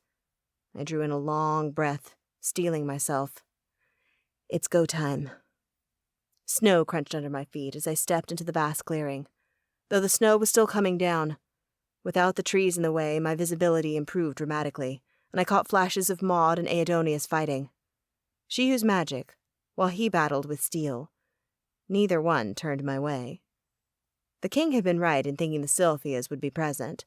A dozen of the creatures stood at the other side of the snowy field, watching their creator battle the prince they'd once fought alongside. I was still hovering on the edge, trying to decide how best to slyly interject myself in the fight, when Maud landed a blow of magic to the prince's stomach. Aidonius doubled over and toppled. My heart stuttered. Without thinking, I leapt into action, my fire blazing in front of me as I ran toward him. The mage had not noticed me yet, reserving her focus for the prince lying on his back in the deep snow, but her cold cackle cut through the howling wind, sending chills up my spine. Maddox bounded at my side. I was surprised that he hadn't ditched me for Aidonius yet, but something told me that the prince had instructed him to stick with me, to protect me. The thought made my heart swell, and my determination grew. I blasted a stream of fire at Maud. My aim was true, and the fire brushed her side, causing her vile laugh to turn into a scream as she whirled around to lock eyes with me. Her lips curled up. "I see the Fey Duke was too weak to hold you. Figures." She marched toward me, seemingly unaffected by the thick falling snow. Behind her, Aidonius rolled to his side, his hand pressed to his stomach. Desperate to get to him, I threw more balls of fire, but the mage was ready for them. She darted around each one like a dancer on a stage, the smile never dropping from her lips. I gaped. "It is a surprise you came here," Maud taunted. "Not only are you no match for me, but my shadows wait in the wings. There's no way you'll be leaving this meadow alive." Meadow? The king had called this area a clearing, but now I looked at the vast open space with new eyes. On the Spring Court map I'd studied in the palace library, a large meadow had been located next to what I took as a smaller castle. Now I suspected it was a citois manor, and although the only hint of color came from the bark of the trees, as everything else was shrouded in snow, it was easy to imagine that this area normally looked very different. In my mind's eye, it became a field, alive and bursting with flowers. A nini of flowers. This had to be where they bloomed. "Are you going to run, little witch?" the mage asked, mistaking my shock for fear. "Because you should." If that was what she thought of me, she had the wrong witch. "Maddox," I murmured, "Aidonius needs you now. Help him. I can hold her off." The wolf took off. At his advance, the mage hurled a stream of arctic blue magic at Maddox, who dodged with stunning agility. Taking advantage of her distraction, I unleashed a stream of flames at her. She pivoted again, and I had the satisfaction of seeing her face fall a moment before she flattened to the ground. That instant in which she was on the defense was all I needed to turn the tides of the fight. I formed a dome of fire around Maud, trapping her. It was large enough that she could stand, and transparent enough for me to witness the fury in her eyes as she rose. "Let me out of here," she demanded. "Do it, or I'll release my shadows." The threat made my throat tighten. My fire confined her, but not her magic. If she told the Sylphias to attack, then what would I do? I'd have to let her go if I wanted to defend myself, but if I let her go, she was dangerous. My gaze darted past the dome to Aidonius, and my heart leapt. He was rising to stand, Maddox alert at his side, as if cheering the prince on. The moment Aidonius was on his feet, he trudged through the snow. My breath hitched. A pronounced limp characterized his gait, and his sword hung limply at his side, while the other hand grasped at his belly. Had she caused irreversible damage? I couldn't tell through his clothes.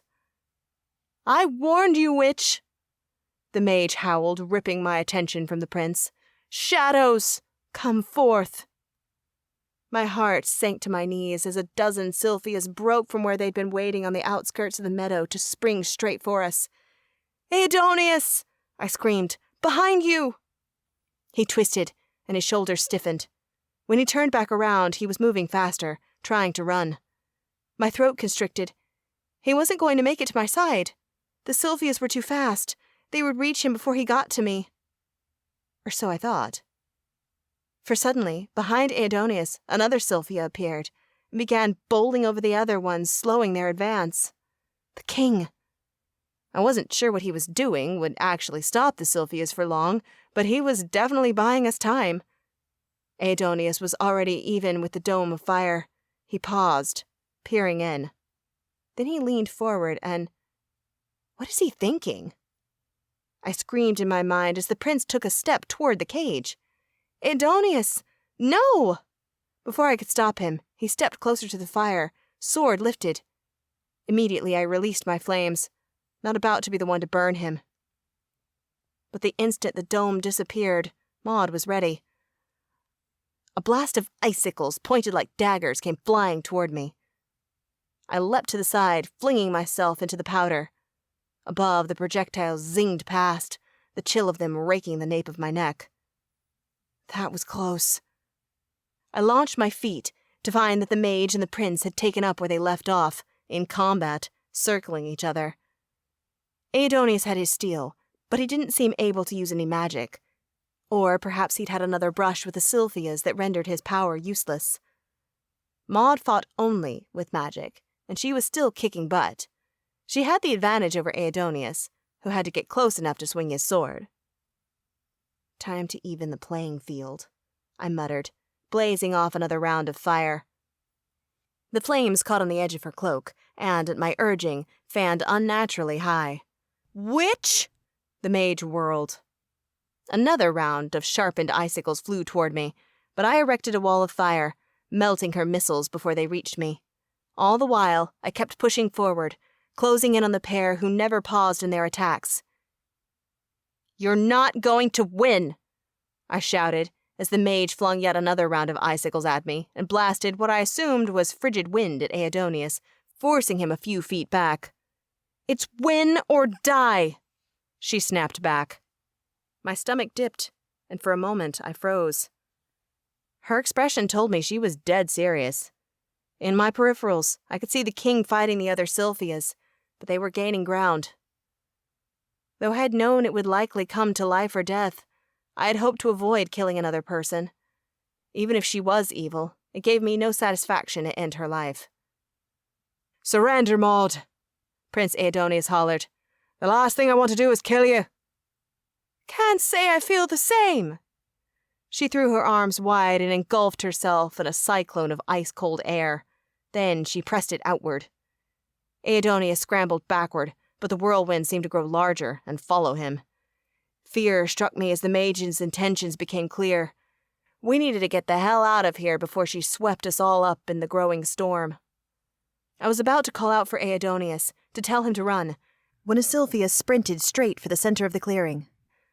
The metal gleamed on its head, and my heart leapt. The king was going after the mage, heading straight into the icy cyclone. Though I knew I should be dropping to the ground to avoid the vicious attack, I remained rooted in place, and a scream tore its way up my throat. No! But the king continued to plow forth. A heartbeat later, his dark body pushed through the wind.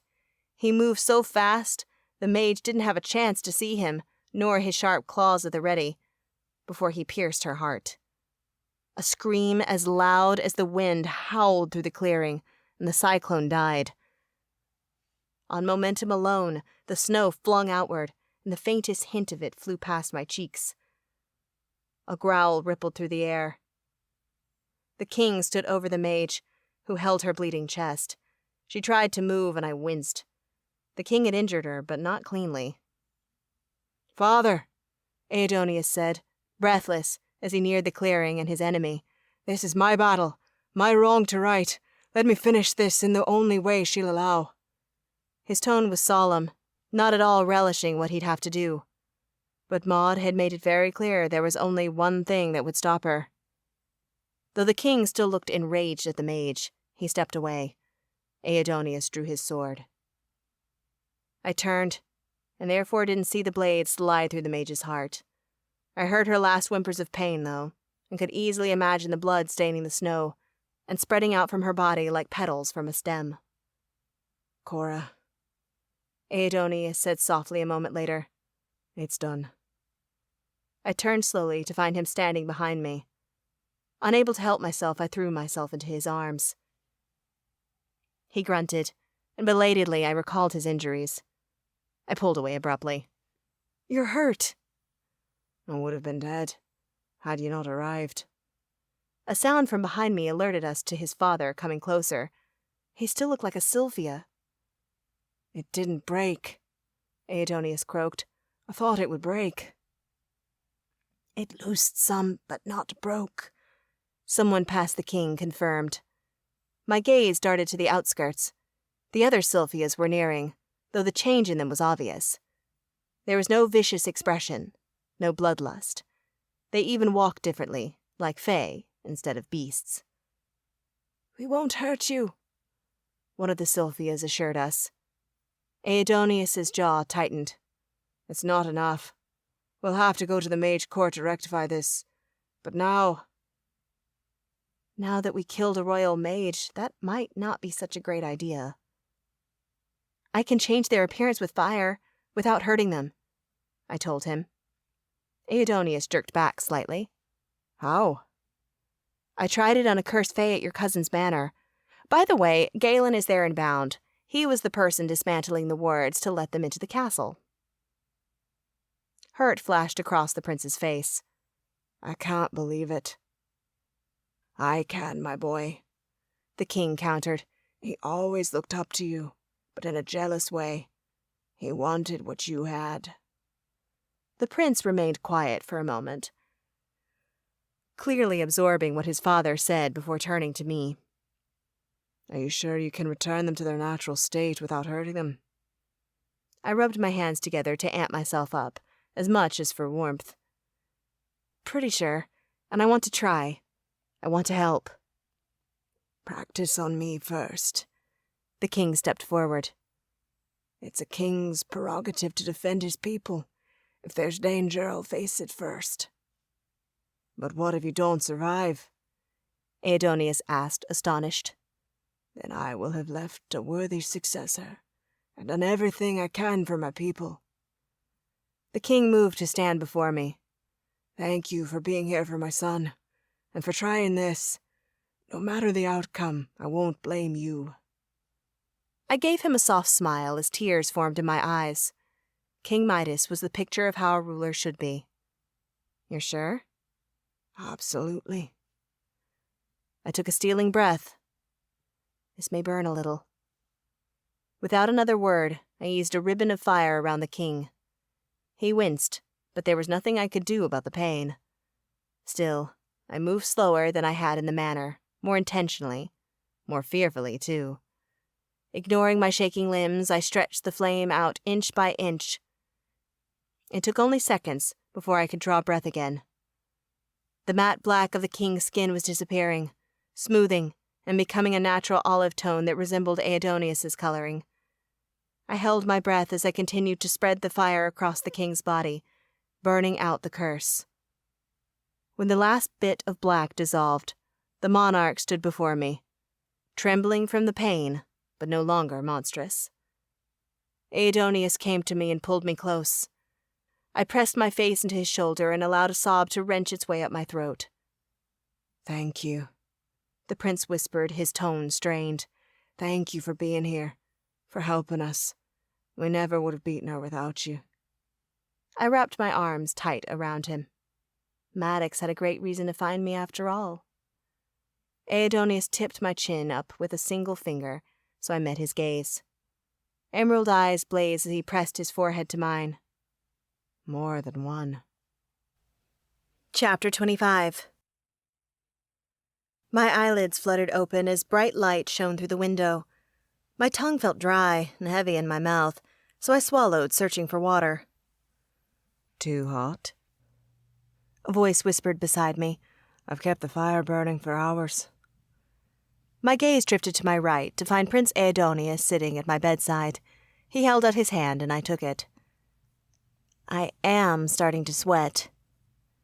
After I had freed the king from his curse, I did the same for 5 other Fae before my power stalled.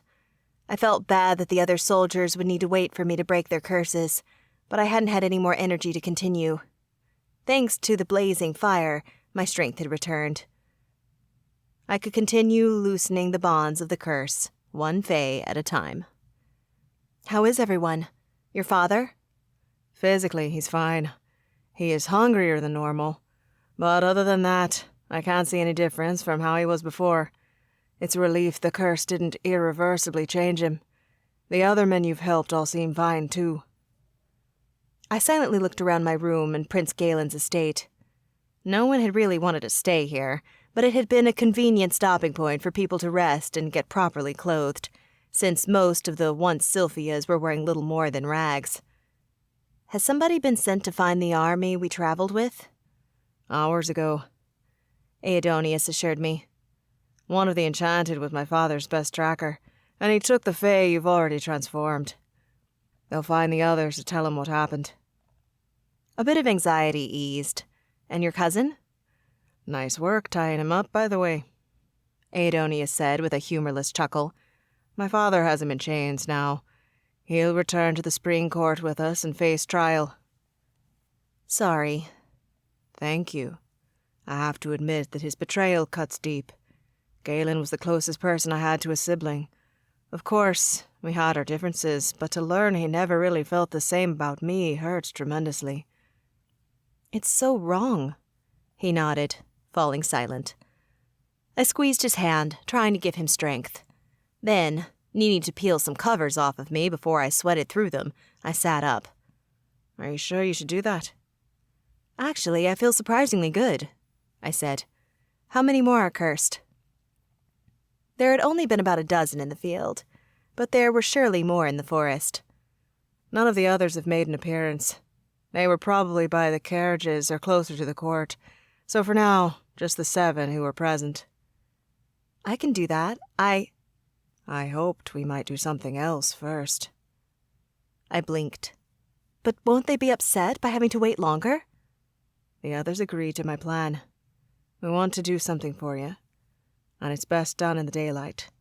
which we have for a few more hours. Okay. Sure. Change into warm clothes. We're going for a walk. He stood and left the room, leaving me so confused. And yet, I did as he said, grabbing clothes that had been left in the bedroom for me and pulling them on. Once I was decent, I met Aidonis in the hallway. He grabbed my hand, kissed it, and led me outside. I gasped. There was still a ton of snow, but the blizzard had ceased. Sunlight shone through the woods, and despite the trees, I felt like I could see for miles. It took a while for the storm to die down, but according to my men, the weather was connected to the mage. Not the enchanted Fae? Part of them, too, Aidonius amended, but mostly to her. Because she was half mage and half winter Fae? That's what they think. We might never know the truth, considering King Galfala won't be open about anything pertaining to her mother. But that doesn't matter much now. What will you do about her body? And won't her death affect the relationship between the Spring Court and the Mage Court? Aidonius's lips compressed. All of that will be settled later.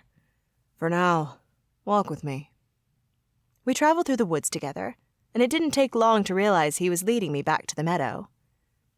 My heart thundered as I recalled the Anenia flowers waiting for me beneath the snow. The sun was bright and warm. Would it be strong enough to have melted feet of snow? My answer came when we arrived at the site of the battle, and snow still blanketed the ground.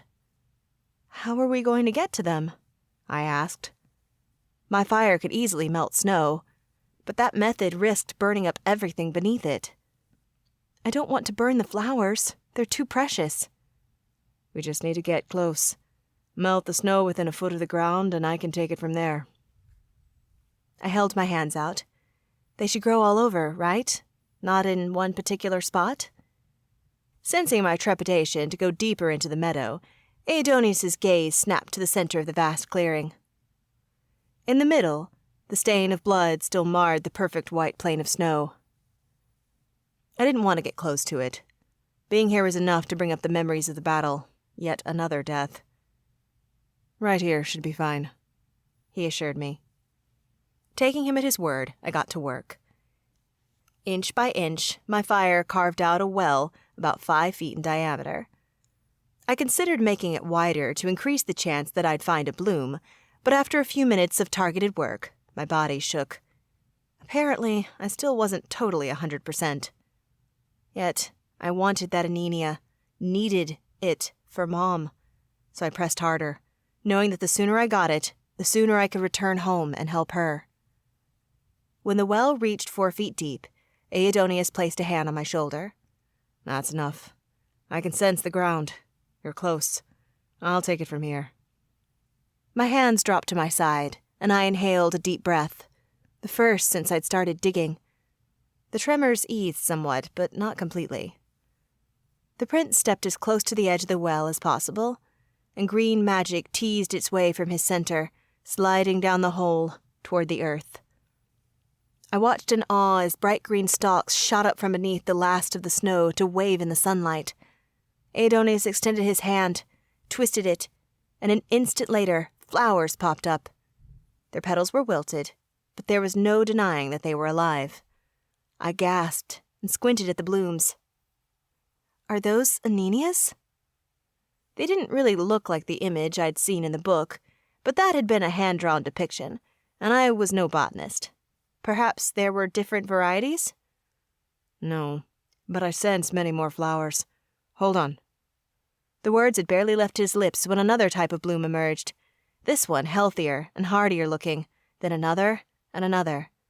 With each emergence, my breath grew tighter in my chest. I hoped I hadn't chosen the wrong spot. And then, as if I had manifested the correct flower by my will alone, an Anenia unfurled out of the slush, its bright red petals waving up toward the sun. Where the petals joined, the center was pure white, as I'd seen in the drawing.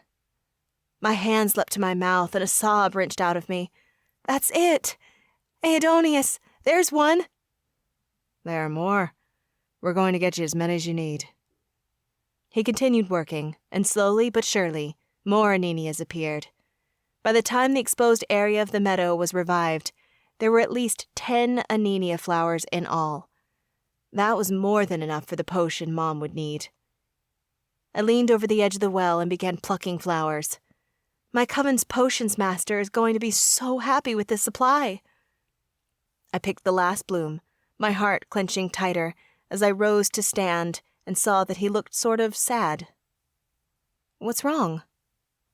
You'll have to leave soon. We'll be separated. My heart clenched. I knew exactly how he felt. As much as I needed to return to the human world to help my mother, I didn't want to leave him. We were soulmates, and now that I knew those were real, I felt it deep inside me, like another candle burning next to my soul fire. But I'll come back, I said softly, if that's what you want. Of course that's what I want, Cora. Aidonius wrapped his arms around me, the upset vanishing from his face. I wasn't sure if you wished to leave your world. Truth be told, I would join you there. I would need some time to set the kingdom to rights. This man was, for me, perfect. And he had openly said he was willing to give up his homeland, his kingdom. But I couldn't let him do that, nor did I want him to give up his birthright and a place he loved. I considered the Coven of Shadows and Secrets. Aside from Mom, they were the closest thing I had to family. While I enjoyed being a dark artifacts hunter, I was pretty sure that a position like that might be available in Asila too. And as much as I loved my friends, I loved Aidonius more. No, I said. We should get to know each other here, but I have to spend some time healing Mom first. The prince's eyebrows furrowed. She could come here right away if you wish. We have excellent healers who can attend her as she recovers. I squeezed the stalks of the Anenia tighter. You're sure?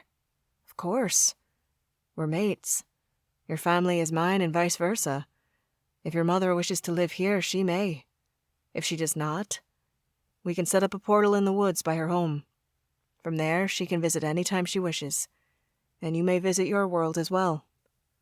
That sounds perfect. Either way, Mom will be thrilled. He held out his hand, which I took.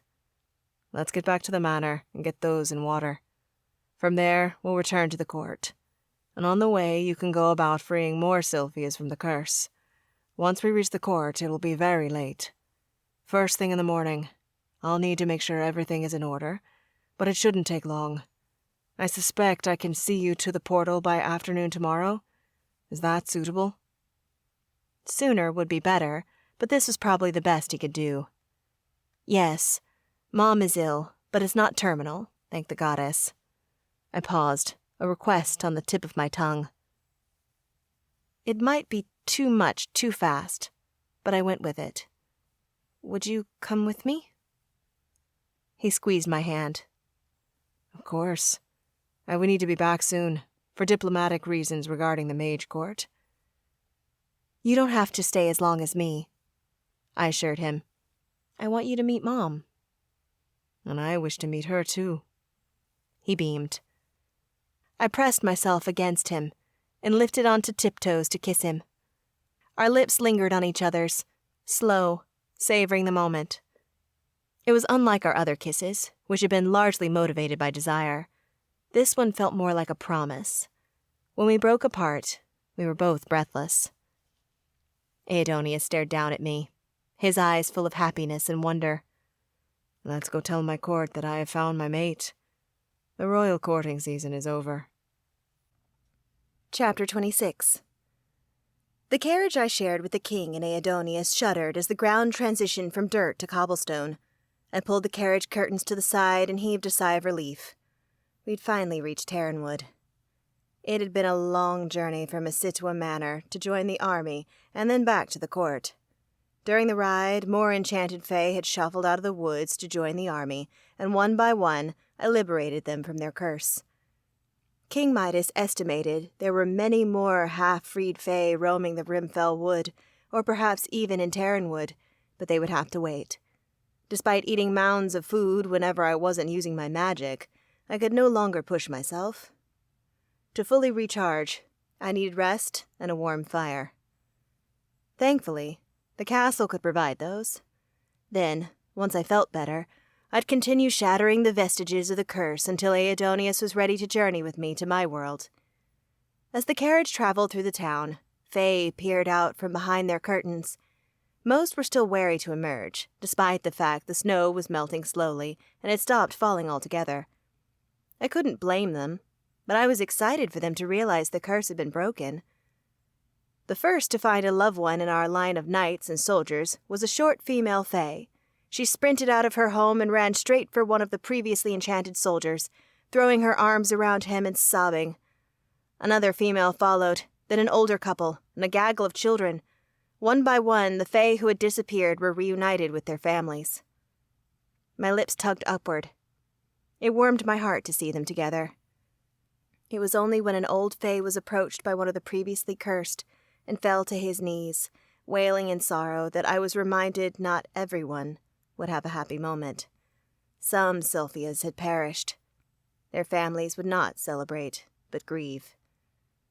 The king, Aidonius, and I had spoken about how there would be broken-hearted Fae, and how best to handle the situation. Aidonius and I felt extreme guilt, though King Midas had assured both of us there was nothing we could have done. His people had been so possessed, they would have killed us had we not defended ourselves. Still, I felt horrible, and though my actions could never bring back a loved one, I vowed to do everything I could to make it up to the families.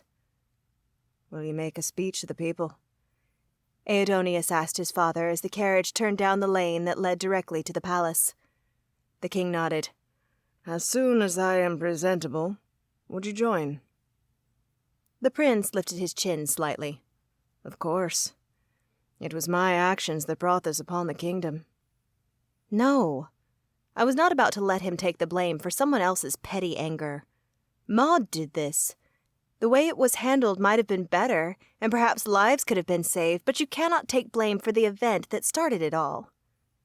I agree with your mate, my son. The king's eyes crinkled as he smiled at me. Since he'd learned of my bond with his son, he'd been so accepting, the perfect future father-in-law. The enchanted would have killed their own neighbors, friends, and loved ones. His tone dipped. Of that, I'm sure. We will have to find a way to ease the heartache of those who lost family as well as we can, but you cannot take the blame. Not when you were trying to defend others. You did what any prince who loves his people would do. Aidonius looked out the window, clearly conflicted. I felt his pain.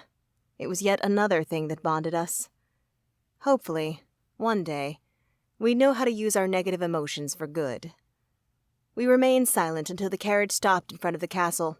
The footman opened the door and held out a hand for the king to exit, then the prince. I plucked the bunch of red anemia flowers from the jug of water I'd set them in so they wouldn't wilt, and exited the carriage last. The moment we were outside, Aidonius laced his fingers through mine. If you wish to take your leave and rest, now is a good time. I exhaled. As much as I wanted to support him in matters of state, I wasn't sure how much help I would be. I was a witch from another world, not a Fae who knew all the intricacies of court, of which I was learning there were many. Plus, there were still enchanted Fae to liberate, so resting should really be my priority. I'll do that. I know the way to my room. I lifted to my toes and kissed him on the cheek. The single gesture caused a flurry of excitement among those who had arrived to greet us. Those who traveled the wood with us knew Aidonius and I were together, but the wider kingdom didn't. Though that kiss might have sparked a rumor that I was sure would spread like wildfire in a parched forest. You're not going to announce the courting decision, though, right? I checked. I want to be there for that. I would not do that without you, I promise. I squeezed his hand before letting go and turning toward the castle. I barely made 2 steps before Vanya and Nye appeared at my sides. I can't believe you stole our courting season, Vanya spat, cheeks red with anger. I suspected she'd been spitting mad since the king had announced we'd travel to Terranwood separately from the other royals. I didn't mean to, I replied calmly. In the carriage, King Midas had thoroughly explained the courting rituals. While I hated being accused of things I didn't do, It helped me better understand why Vanya was upset. All the ritual and fanfare sounded exhausting. If I had to undergo it, I too would want to find a mate quickly. Vanya's eyes narrowed. Like that matters. You've ruined everything, and you're not even Fae. Oh, stop it, Vanya. The summer court princess cut in. You sound like a bigot, and I know you're not really that horrible. Vanya scowled at her friend, but the other woman wasn't done. Besides, the moment she showed up in Asila, you no longer had a chance. Cora's connection to Aedonius is so strong it makes me wonder if it isn't something more than love. Nye eyed me curiously. My lips parted in surprise. Aedonius and I hadn't told anybody that we were soulmates, but had Nye sensed it? For a second, I considered keeping it a secret, but then decided there wasn't any reason to hide my attachment to the prince. I pulled back my sleeve and held up my hand. On the ride back to the spring court, the soulmate mark appeared again. As the hours passed, it grew brighter. Apparently, once it appeared, it sometimes took its time to settle permanently on someone.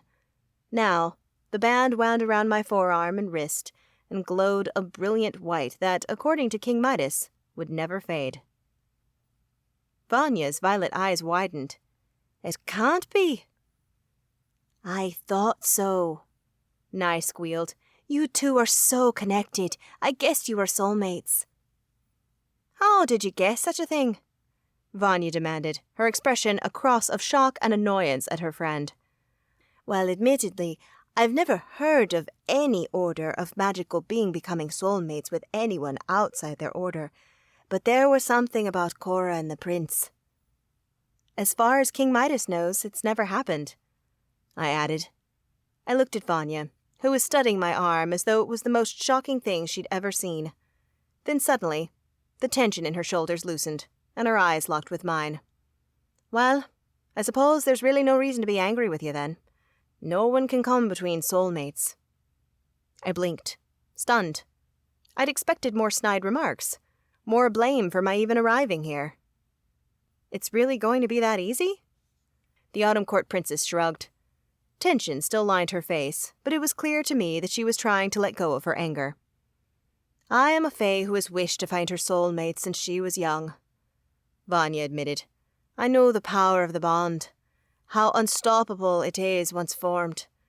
My parents are soulmates too, and my mother has told me all about it. Her marking looks like yours. She drew in a long breath. I'm not going to be in your mating ceremony or anything, but it's wasted energy to be angry at you now. If the all-knowing fates wish to twine two souls together, nothing can stop them. Okay. Wow. The king had said that once people saw my mark, they'd accept me, but I'd expected it to take more time, and I truly had never expected it from Vanya. Well, thanks. I hope you find your soulmate, I told her sincerely. Then I turned to Nye. I hope you and your knight live the happiest of lives. I smiled at them both. And now, if the pair of you don't mind, I need to put these in fresh water. I lifted the flowers, and get some rest so I can continue liberating the cursed Fae. Rest well, Nye chirped. Vanya only inclined her head, but considering our past, it felt like so much more. I resumed my walk into the castle, fully aware that, in a few short hours, everything in my life had changed. Chapter 27. Aedonius and I strode through the Brimfell woods, toward the portal that would transport me home. Excitement mounted in my chest as I gripped the bouquet of Anenia flowers. Since we'd arrived back in the spring court the day before, I'd been busy lifting curses between periods of rest. By King Midas's estimation, almost all the Fae had been returned to their true forms. Those who were not changed had yet to emerge from the woods, and the king was sending rescue parties to find them. He suspected they were embarrassed or confused about what happened, which would be totally understandable. When I returned, hopefully with my mother at my side, I would finish breaking their curses. Aedonius's pace slowed, and I mimicked him, my gaze searching left and right. Are we close? Nothing looked familiar without snow, which was almost gone now, save for random patches. Though, if there had been snow, I suspected it would have only made things harder. That I'd once thought I could find my way here alone was laughable. Right here, Aidonius replied as we entered a tiny clearing in the woods. I gripped the flowers tighter and held them like a bride would hold her bouquet. Well, I'm ready. It will take us to the woods outside my yard, right? Yes. A portal worker made sure the gate was working now that the curse has been lifted. It seems to be back in normal working order. While she was out here, she also changed the destination. We won't arrive in Ireland, but in Connecticut. That's so handy. He smiled. It is. Are you ready? I stepped up to his side, and he took my free hand, squeezing it tightly. I hope your mother likes me, he murmured. She'll probably die because you're so handsome, and then she'll love you. Just like me. The evolution of my feelings toward Aidonius had progressed much faster than I was used to, but there was no denying that I'd fallen head over heels in love with him. The nice thing was, he admitted the same. There was no playing games with soulmates, no hiding how we really felt. I was a lucky woman. Aidonius waved his hand in the air, and suddenly a portal ring with green magic appeared. We stepped through it, and when I took my next breath, it was reminiscent of a familiar forest filled with pines and the scent of wood smoke. Tears filled my eyes. Being back was such a relief. Is this right? The prince asked. This is Connecticut. I tilted my head. So, because Maddox knows something, that doesn't automatically mean you do. Not really. He can transfer information to me, but he didn't bother to show me what the woods outside your house look like, and he's been quiet since he joined the rest of my soul. Right. I pretended it wasn't totally weird that my soulmate's soul could split into a wolf. I might never understand that concept completely. Come on. I beamed at the prince. Follow me. We walked side by side through the woods. When I caught sight of the ranch-style house I called home, my heart skipped a beat. The curtains were drawn in the front windows. Inside, Mom sat in the living room, watching TV. Her bestie, Nora, was at her side, shaking her head at something on the screen. I went to the front door and opened it. The moment she saw my face, Mom burst into tears. "Where were you?" she wailed. "I called and you never answered. I was worried sick. Luca said he hadn't heard from you either. He sent Tobias, to track you, and the trail had gone cold." "Did Tobias get the amulet?" Mom blinked. "I don't know. I'm sure Luca has that under control. Now tell me where you were." "Right. Sorry. I fell into a sila. The spring court, to be exact. I was following this guy, and then a lot of things happened." I opened the door, and Mom's teary eyes widened. "You brought home a fae?" "A handsome one," Nora shouted, exhibiting her lack of filter right off the bat. Aidonius smiled graciously and entered the room. His green gaze took it all in, as if he was trying to absorb every detail of my life. When he looked back at Mom, she blinked as if he wasn't quite real. "Good goddess," she breathed. "How could you let him in here when I'm in my sweats, Cora? I need to change." "Please, don't bother," Aidonius said. "This is your home. I want to see how my mate normally lives." Mom's mouth fell open. "Excuse me? Your mate?" "We have a lot to explain," I said with a grin. "But what do you say we do it while we drive to Samuel's shop?" I held up the bundle of flowers. "I have the final ingredient for your potion." There we go. The potion master's serious expression shifted into a beaming smile that deepened his many wrinkles. I shot up from the chair I'd been forced to relax in after my pacing began to annoy Samuel. "It worked?" "I've only made this once before, but it looks exactly the same." Samuel answered my anxious question. "It should work like a charm. Cerelia, you will be better by the end of the day." A strangled sob traveled up my mom's throat. Deep in my heart, her emotion resonated. She'd been ill for so long, unable to live a full life. Finally, perhaps that was coming to an end. Samuel dipped a ladle into his pewter cauldron and poured some of the potion, which was the same bright red as the anenia petals, into a mug. A floral scent filled the air. He hobbled over to Mom and extended the cup. "It's hot. You might want to—" Mom took a huge gulp. Her subsequent wince had to be because of the temperature of the liquid, but the relief that lined her face right afterward told me that the potion was already at work. "Can you feel the changes?" I asked breathlessly. "The pain has dimmed." Mom spoke as if she barely believed it. She lowered the mug to her lap. "Should it be working this fast? Or is this the placebo effect?" Samuel nodded. "It will take effect immediately. Your pain will lessen throughout the day, and by nightfall it should be totally gone. All your other symptoms, too." Mom dropped her head, and tears fell down her cheeks. "Thank you so much, Samuel. Cora. Prince Aidonius." I placed my hand on her shoulder. "You're welcome, Mom. I only wish I could have gotten those flowers faster." "You don't give yourself enough credit," Aidonius chided. Mom twisted to look at him, her eyes brightening. "She never has, but I'm glad you see how special my girl is. You two are going to be wonderful together." My heart gave a single hard thunk. Mom had been tittering over Aidonius since we left the house. It seemed like she really accepted him. As not all parents like their child's partner, I knew how lucky I was that they got along. "Drink the rest of it, Mom." I lifted the mug gently with my fingertips. "Let's kick this illness to the curb." She gave me a stout nod and chugged the rest of the potion. Once she was done, I extended a hand to help her stand. She waved me away, something she hadn't done in a while. "I feel so much better already. I want to walk on my own." She glanced at Samuel, and the old man inclined his head. "If you feel you can walk, then you should try." "I'll be right beside you, Mom. You know, just in case." For the first time in nearly a year, my mother took a solo step, then a second.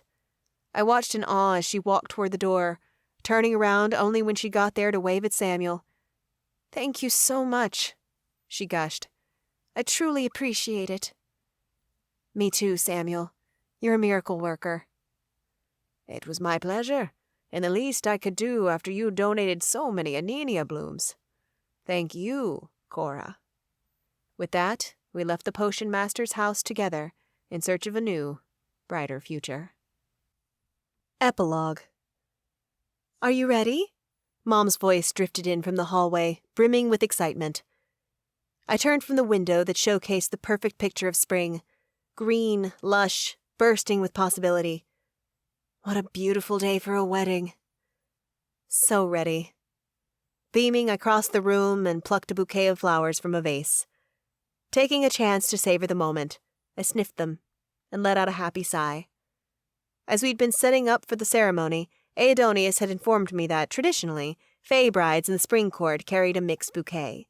It was one of the few Fae traditions I'd done away with, opting instead for the flower that had changed my life. The rest of the day, however, was very Fae. The entire kingdom had been invited to witness today's event, which was something I never would have pictured for my wedding day, but felt right. My dress was a resplendent spring green, decorated with diamonds and gold along the trim, and instead of a veil, I wore a crown of roses, thorns and all.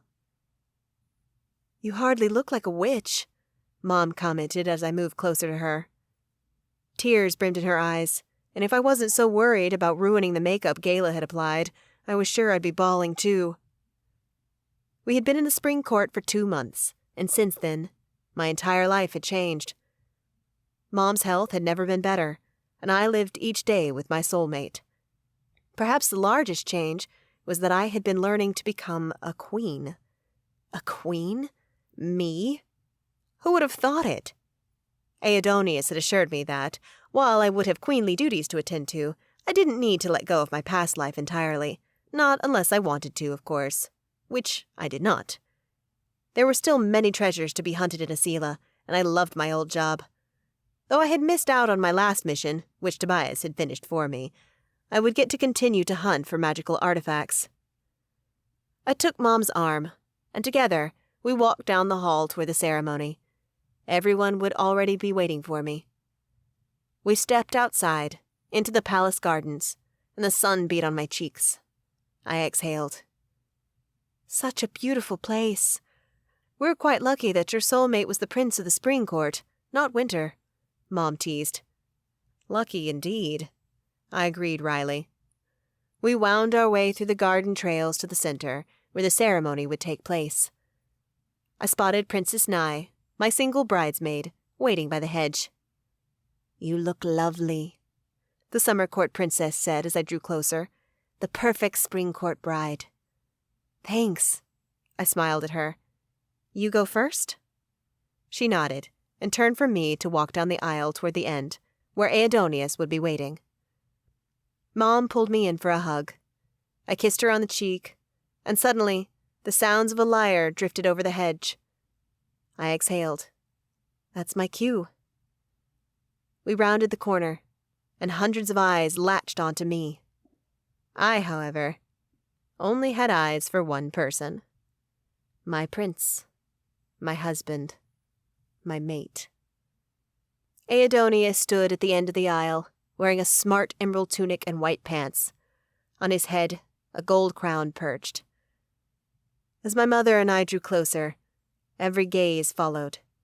Whispers rose, most of them laced with excitement. I caught sight of Princess Vanya in the crowd. She inclined her head, and I was surprised there was no sour look on her face. We weren't pals, but we had made some progress. At the end of the aisle, next to Aidonius, Prince Kieran, King Midas, and our officiant, High Starret Airy, all stood. The Autumn Court Prince was my mate's best man, or, as the Fae called it, a Chaldiga, a friend through and through.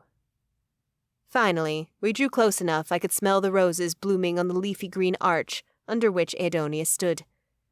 The king lingered behind his son, and once we stopped, he inclined his head, a smile tugging at his lips. Welcome to my court. Today I announce the mating of my son, an heir, Prince Aidonius Evian Hespetus Caspian, to Lady Cora Leone of the human realm. The king kissed his son on the cheek, and then me, and took a seat in the front row. Mom turned to me, kissed my other cheek. I give my only daughter, Cora Leone, to Prince Aidonius of the Spring Court, in hopes that she will become a brilliant queen, and her mate will always be by her side.